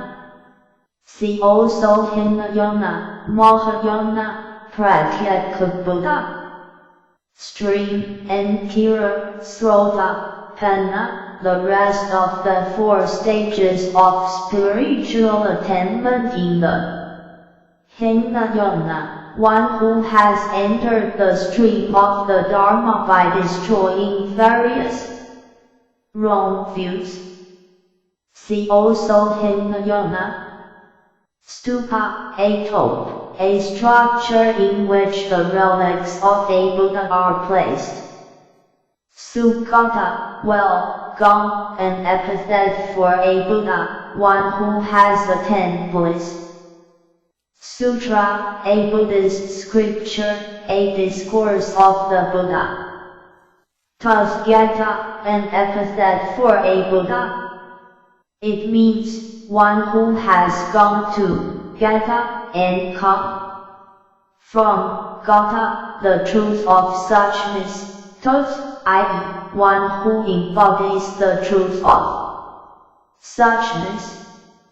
3 vehicles, the paths of the Vakas, Pratyeka Buddhas, and Bodhisattvas, respectively. See also Bodhisattva, Pratyeka Buddha, Vaka. Triple word, the three realms of samsaric existence in which living beings transmigrate. As a result of their karma, the realm of desire, Kanmato, i.e., the world of ordinary consciousness accompanied by desires, the realm of form, Rupato, in which desires have been eliminated but the physical body remains, and the formless realm, Rupiato, in which the physical body no longer exists. True Dharma, the rest of the three ages of the Buddhist Dharma, in which the Buddhist teaching is properly practiced and enlightenment can be attained. See also Deka, Dent Dharma, Semblance Dharma. Two vehicles, the two Hinayana paths of Ruvaka and Pratyekabuddha. See also Hinayana, Pratyekabuddha, Ruvaka. Universal monarch, Chakravartin, the ideal king, as conceived of in Indian philosophy. Yaka, a class of demonic beings. Yakatiya, a class of demonic sorcerers. See also Jaya. Ujana, an Indian unit of distance, roughly equivalent to 7 to 9 miles, based on the distance the Royal Army could march in one day. 323. Bibliography. Banaf, Eugene. Eli Lotus de la Bonloy. Traduit du Sanskrit, accompagné en Mentalité divinité en mémoires relatifs au bouddhisme. Paris, Imprimerie National, 1852. Ihara, Ryaswai. The Lotus of the Wonderful Truth, Chapters 2, 3, 10, 11, 16. Men. UAL of Nichiren Buddhism. Edited by R. Ihara. Honolulu and Tokyo, Young East. Association, 1953, pages. 532. Henyan, ETF. The Dharma Flower Sutra. Volumes 10. San Francisco, Buddhist Text Translation Society, 1977-82. Hurwitz, Leon. Scripture of the Lotus Blossom of the Fine Dharma, the Lotus Sutra. New York, Columbia University Press, 1976. Karashima, Sishi. A glossary of Kamrajva as translation of the Lotus Sutra, Miao and Huajing Ci Tokyo, International Research Institute for Advanced Buddhology. Soka University, 2001. Cat, Bon, ETF. NYH, Ren, KY, The Sutra of the Lotus Flower of the Wonderful. Law. Tokyo, Rishokose, K, 1971. Revised by William E. Sudhill and Wilhelm Schiffer. Cat, Bon, ETF. The Threefold Lotus Sutra. New York and Tokyo, Walnut and Kose, 1975. Kerr, January Hendrick. Sadharma Puraka, or the Lotus of the True Law.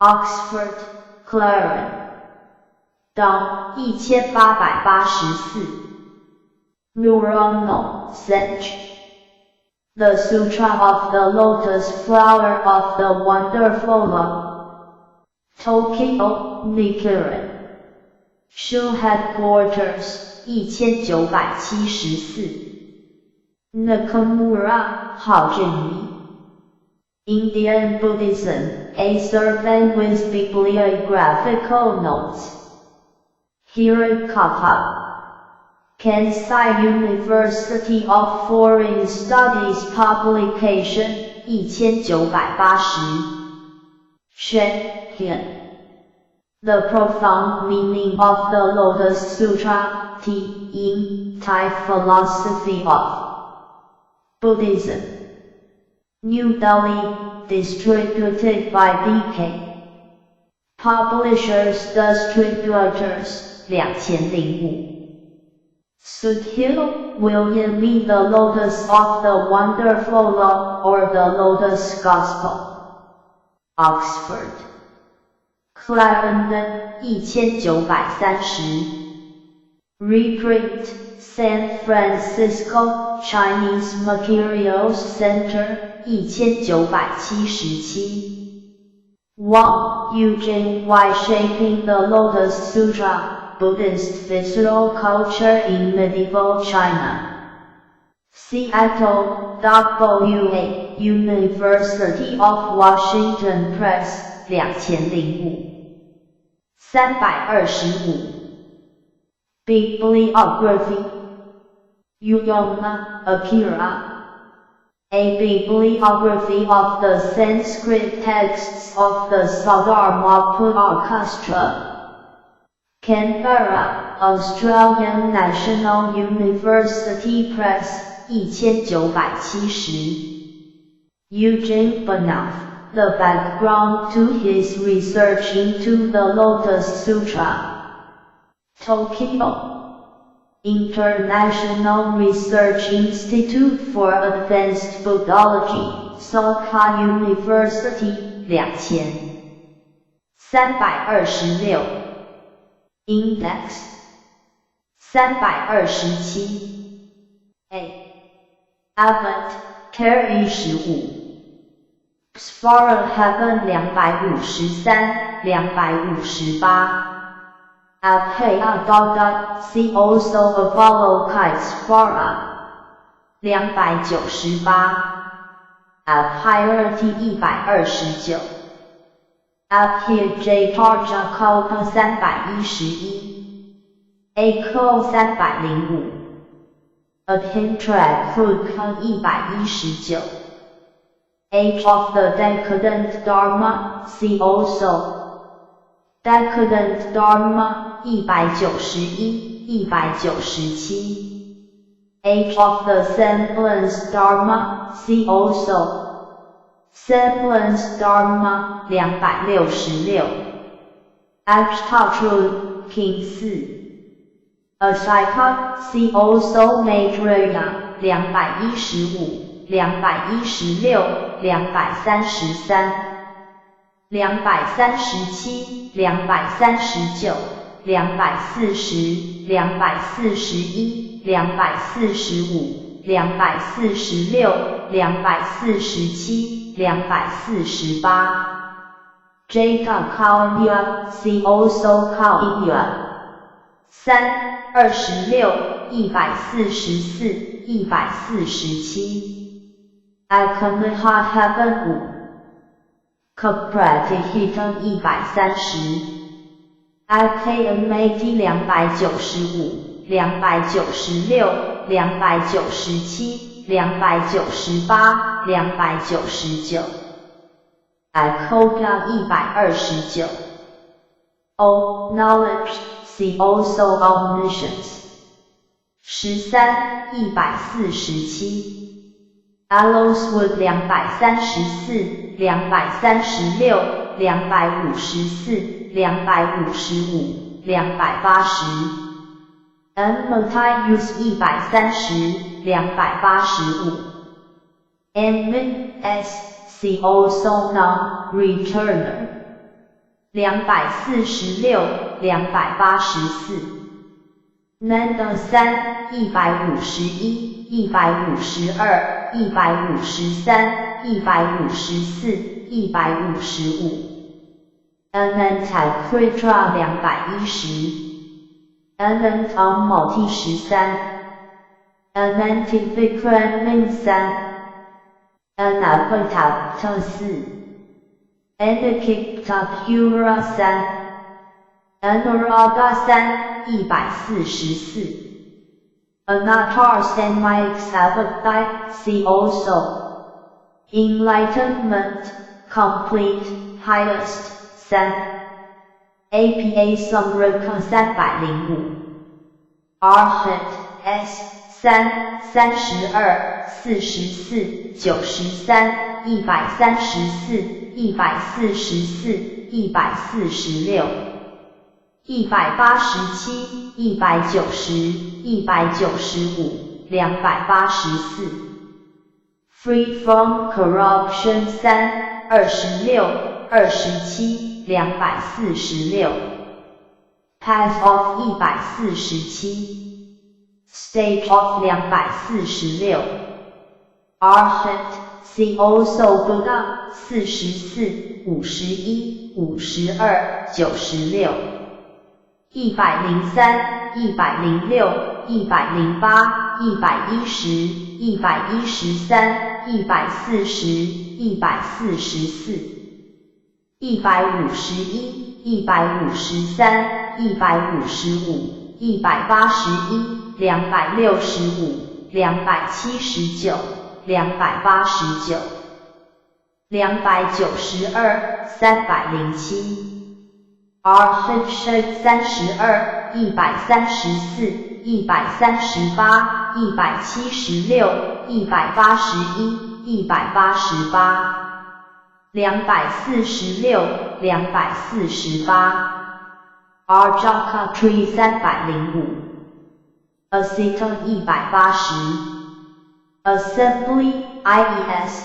3、4、11、14、18、23、28、29。30、33、71、95、99、109、118、119、122。124、128、130、144、146、152、153。157、164、169、171、179、182、185。187、205、209、210、212、213、214。216、218、224、240、241、247、262。268、270、279、302、304、307、308。313、314、315。Dharma 245、248、249。Fourfold 5、6、12、17、26、27、32、54。55、128、139、162、164、165、167。169、171、172、179、181、202、206。207、210、234、266、267、268、269。272、278、298、299、310。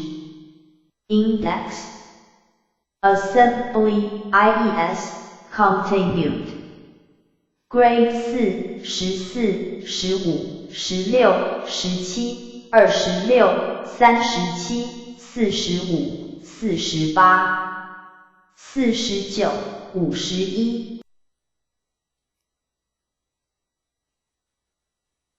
Atura S 4 14 29 Four Kings of 4 Atimata Grass 243 Alpha Perpton 103 Alpha Lokites Fora 3 295 302 Alpha Metaphe Jadent 151 152 FC Hell 6 73 268 B Ben 4 Bakula 3 144 Best of Humans See also Buddha 15 16 27 28 29 40 54 99 123 125 212 Bud 188 Badrapla 3 268 Buckyfat S See also Buddha Buckyfat 13 4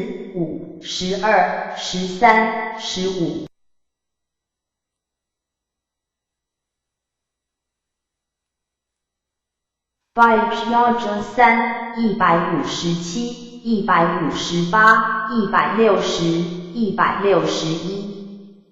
157 158 160 161 162 163 187 279 87 289 294 303 304 312 Bipyasamad Gata 302 329 Bike Magarsitas Farurgia 265 66 268 Bibliography of the Sanskrit texts of the Sadharma Pure Orchestra A. Uyoma 14 Bimbo Fruit 312 Birth S 127 132 134 138 233 235 251 257 Four modes of 245 Birth and Death 34 42 45 74 150 233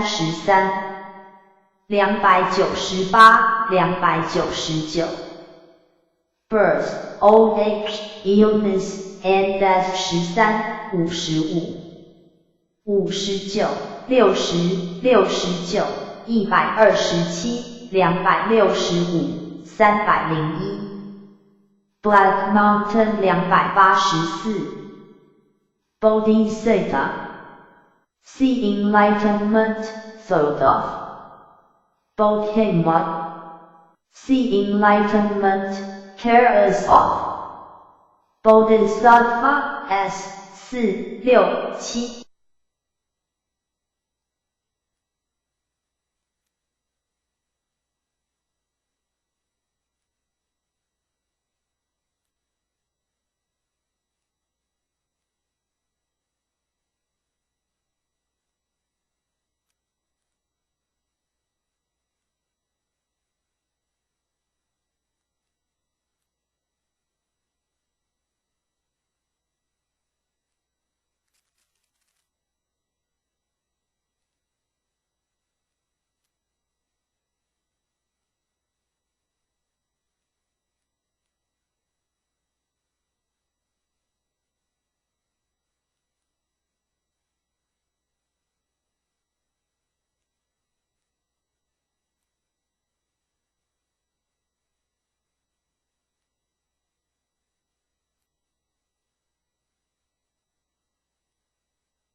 Chapter 全高亨经长阿含经一 SKT Drukama Chapter 从阿亨经中阿含经26 SKT Madhyokama Chapter 道生本分心地观经大乘本身心地观经159 Chapter 佛所行僧佛所行赞192 SKT Buddha Chapter 杂悲看经杂宝藏经203 N The Storehouse of Sundry Valuables 1994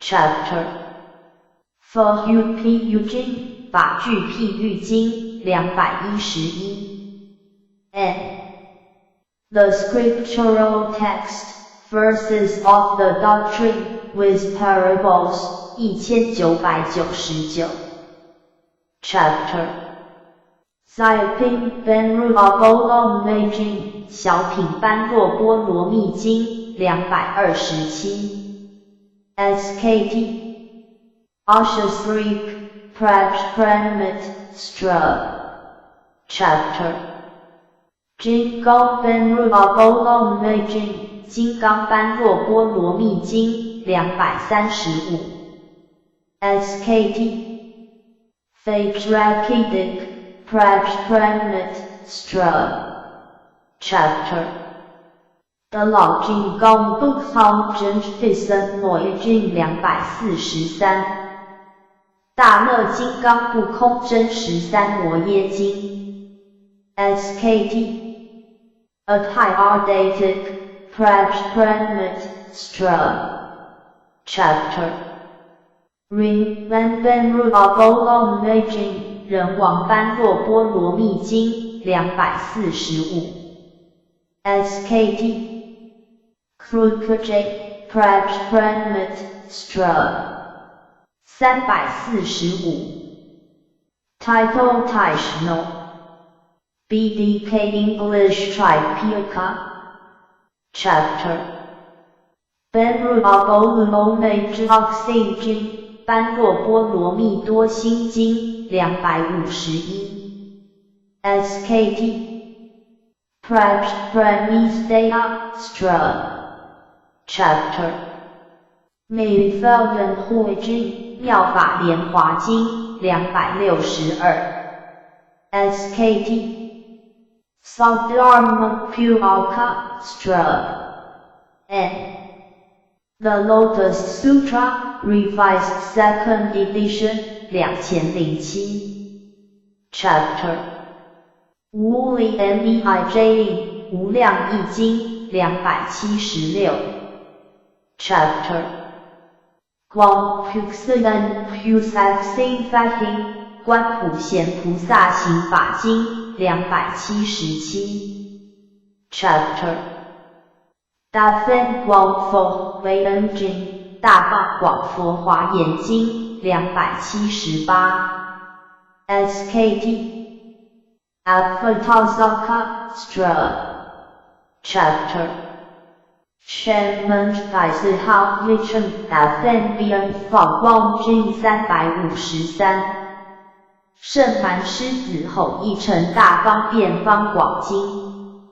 SKT Remote Handa Stra N The Sutra of Queen RNL of the Lion as Roar 2004 Chapter 无缘少经无量寿经360 SKT Sukhat Vihar N The larger sutra on Amati used in the three Pure Land Sutras Revised 2nd Edition 2003 Chapter 光无缘少佛经观无量寿佛经365 SKT Anmutayurthena Stra N. The Sutra on Contemplation of Anmutayus. In the Three Pure Land Sutras, Revised 2nd Edition 2003 Chapter N.H. 奥经阿弥陀经366 SKT Sukhat Vihar N. The smaller sutra on Anmutayus in the Three Pure Land Sutras. Revised 2nd Edition 2003 Chapter 大般涅盘经大般涅盘经374 SKT Moparanurva Stra Chapter Focal Vimanipanush Vajji 佛垂般涅盘略说教戒经389 N. The Bequeathed Teaching Sutra in Apocryphal Scriptures 2005 Chapter Decampusabina Yuan经的藏菩萨本愿经412 SKT Kitigarpa Prajna Stra Chapter 1000 密经般舟三昧经418 SKT Praytayupane Buddhism Status and the Stra N. The Praytayupana Sandhi Sutra 1998 346 Title Taishno BDK English Tripitaka Chapter Ye Shali Yula Guang Gulei Vanai Yuan Gong Di Jing 450药师琉璃光如来本愿功德经 SKT Vaishya Guru Verya Prabhasa Prabha Prajnafivistora Chapter 买来西安神经佛经弥勒下生成佛经454 SKT Maitreya Vikara Chapter 文殊师利问经文殊师利问经468 SKT Major Parik Chapter 1 Mojisu Oshwa 经为摩诘所说经475 SKT Finmalikutime Nirvya Stra N. The Finmalikuti Sutra 2004 Chapter Yudashen Nujing 月上女经480 SKT Kendra Parik Chapter Zelo Consembia 经坐禅三昧经614 Chapter Dhammadulula 康经达摩多罗禅经618 Chapter Unadvam Sambhya 经月灯三昧经639 SKT Sanharjakendra Prabhastra Chapter Shulanjam Sambhya 经首楞严三昧经642 SKT Raghumasandhi Stra N. The Raghumasandhi Sutra 1998 Chapter 金光明慧圣光经金光明最胜王经665 SKT Supraprapsa Stra Chapter 入楞伽经入楞伽经671 SKT Lokvatra Chapter 觉生密经解生密经676 SKT Sothinier Makena N The Scripture on the Explication of Underlying Meaning 2000 Chapter 盂龙盆经盂兰盆经685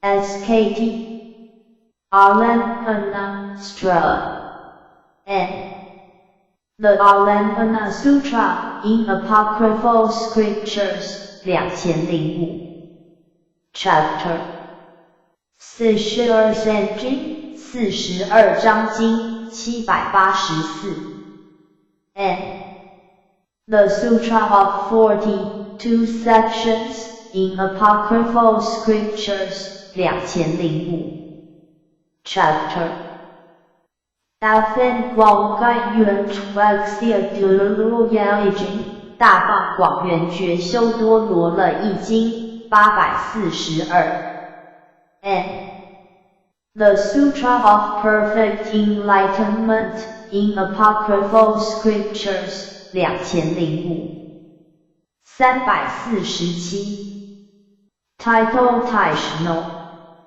BDK English Tripitaka Chapter 达巴拉和南坑放生YNG 奥趣经848大毗卢遮那成佛神变加持经 SKT 某 Pharaoh can be sent but if a curve can evade pure stranger Regen mat harmaperia N The Pharaoh can be Sabati Sutra 2005 Chapter 经验定义 correlation 事实来生现现对 GL 忘记金刚顶一切如来真实摄大乘现正大教王经865 SKT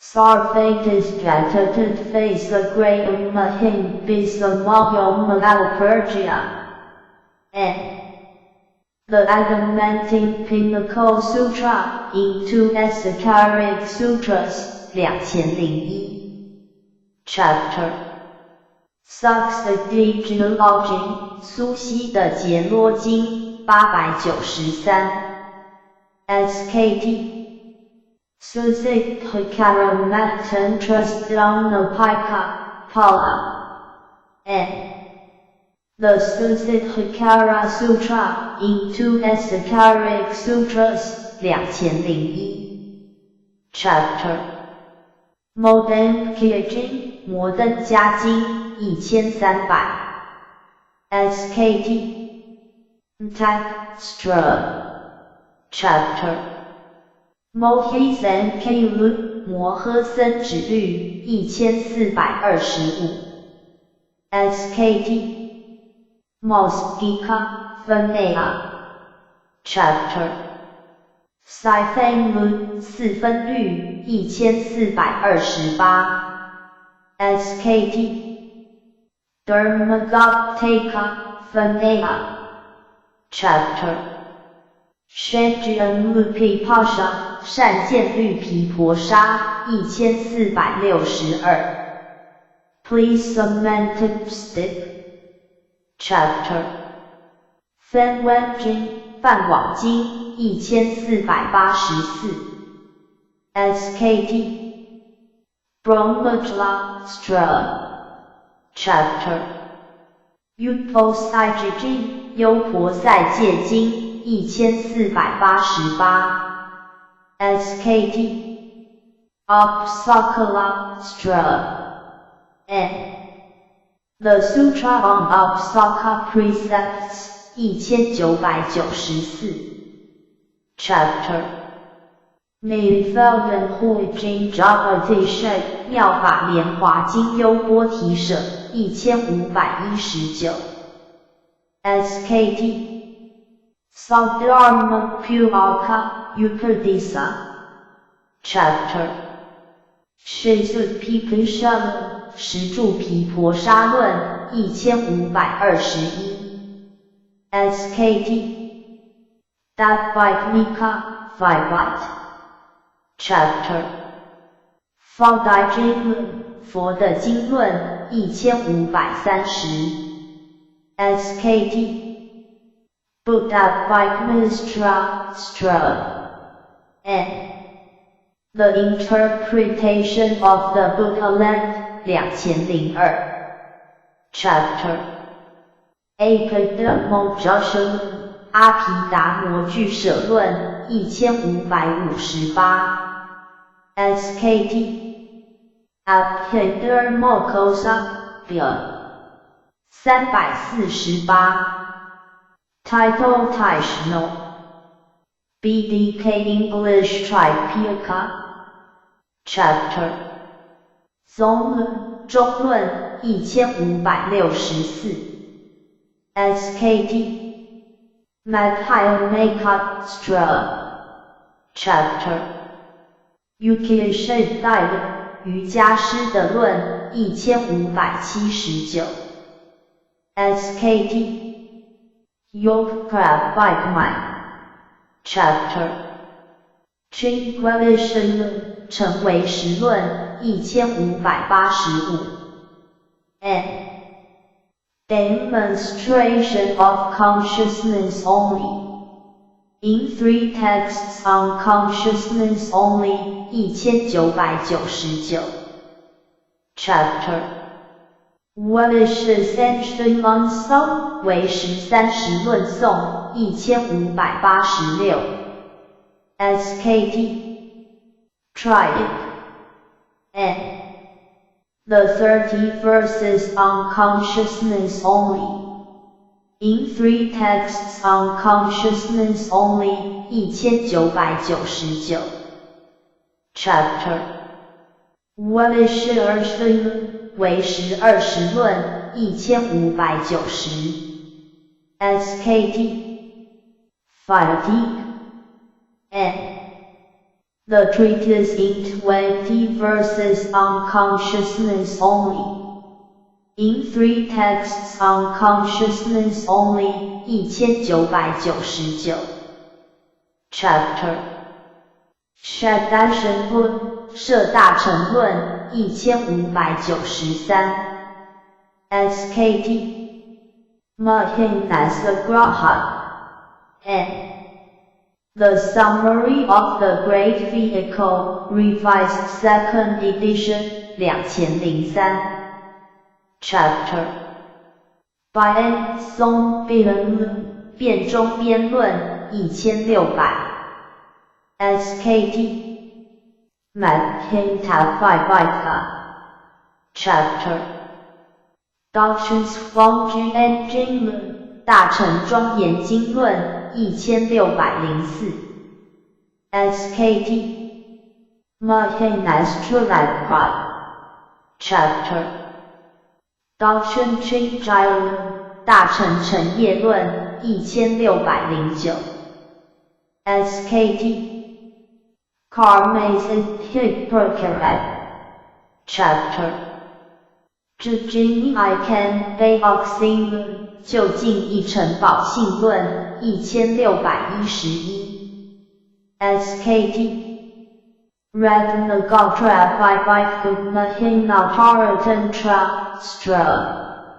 Chapter 因明grahan 概论因明入正理论1630 SKT Nia Pravia Chapter Doctrine Hippusis 论大乘及菩萨学论1636 SKT Examakia Chapter 金刚真论金刚真论1642 SKT Phaedrus Chapter 三素欧修论张所之论1645 and The Treatise on the Elucidation of the Knowable 2004 349 Title Taishno BDK English Tripitaka Chapter Bhutic Sing Jing 菩提行经1662 SKT Bodhicarivajra Chapter 真公定 Utilization from Utilization Alson Bhutic Sing 1665金刚顶瑜伽中发阿耨多罗三藐三菩提心论 Chapter Doctrine Kixing 论大乘起信论1666 SKT Mahinarad.Pita Stra N The Awakening of Faith 2005 Chapter 谁摩诃安论是摩诃言论1668 Chapter Naxion Bhikkhu 那仙比丘经1670 Plain Myling the Punha Chapter Benru Abolu Meju Oxen Jing Yusen 般若波罗蜜多心经优赞1710 N A Comprehensive Commentary on the Heart Sutra Prajpranit Deastra 2001 Chapter 美felden 慧真作业妙法莲华经玄义1716 Chapter 广无言少佛经书观无量寿佛经书1753 Chapter 三论作业三论玄义1852 Chapter Doctrines Wang 论大乘玄论1853 Chapter Zayr 照论1858 Chapter Way a new 全句 Active and Present 华严一乘教义分其章1866 Chapter Yuan Ray 论圆人论1886 Chapter Mohastic 论摩诃止观1911 Chapter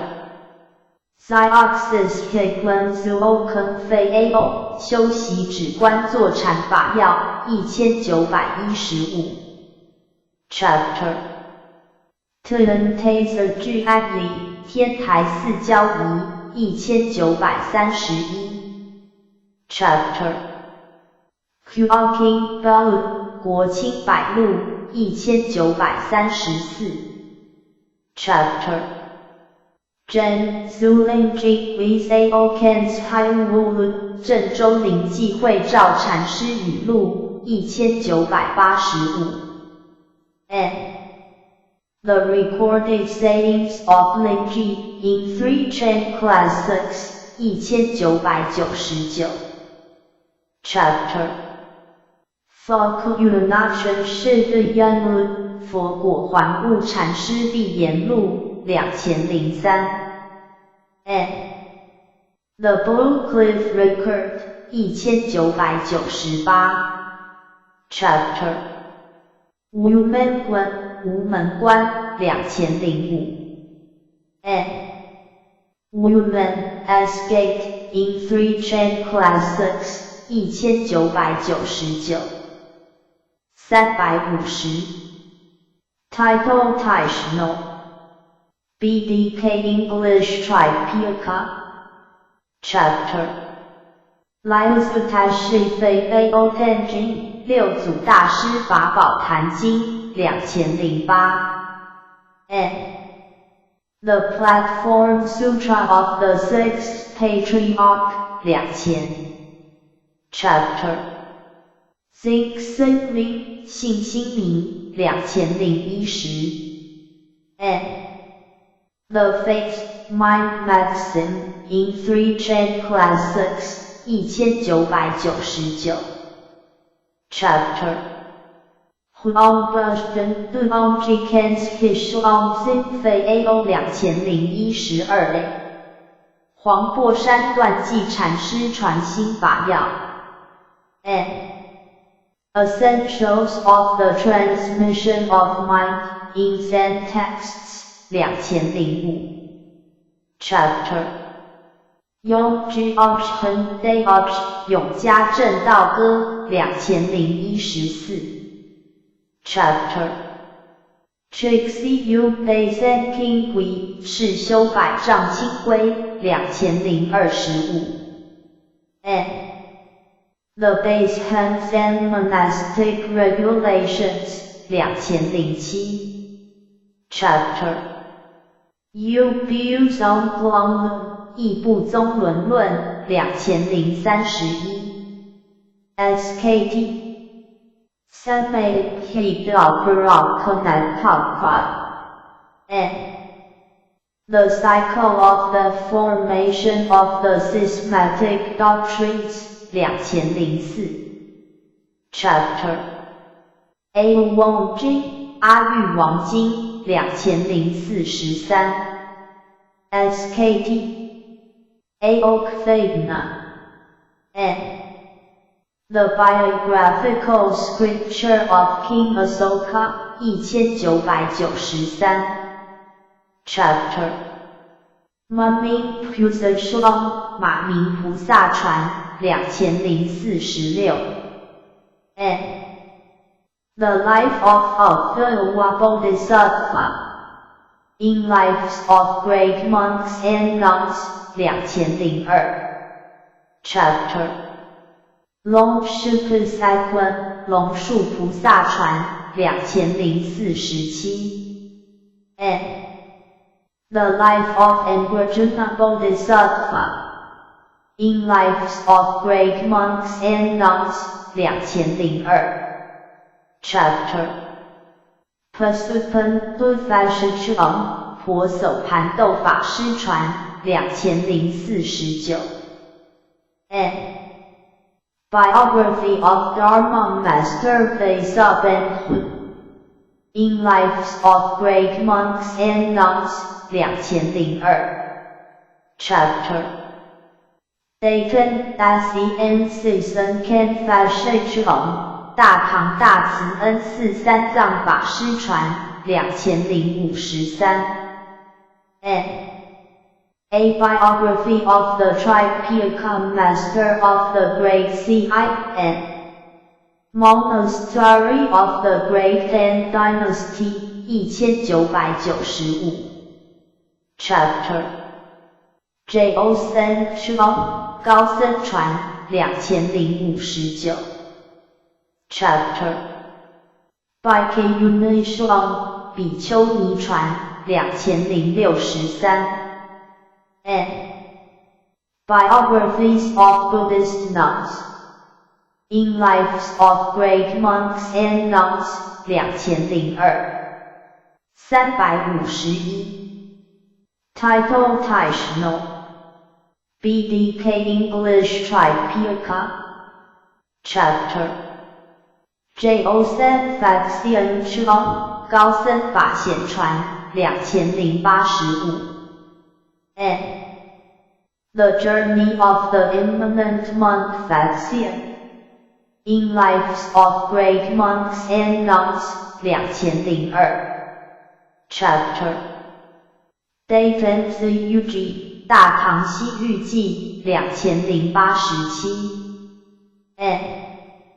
The Great Han Dynasty Record of the Western Regions 1996 Chapter UFNGKO 10 Day Hashen Dong Zhen Shuang 2089 7游方纪超唐大和尚东真传 Chapter 杭滨记洪明集2102 Chapter 分汪苏林法院朱林2122 Chapter 南海最近的法爽南海寄归内法传2125 and Buddhist monastic traditions of Southern Asia 2000 Chapter 翻译圣名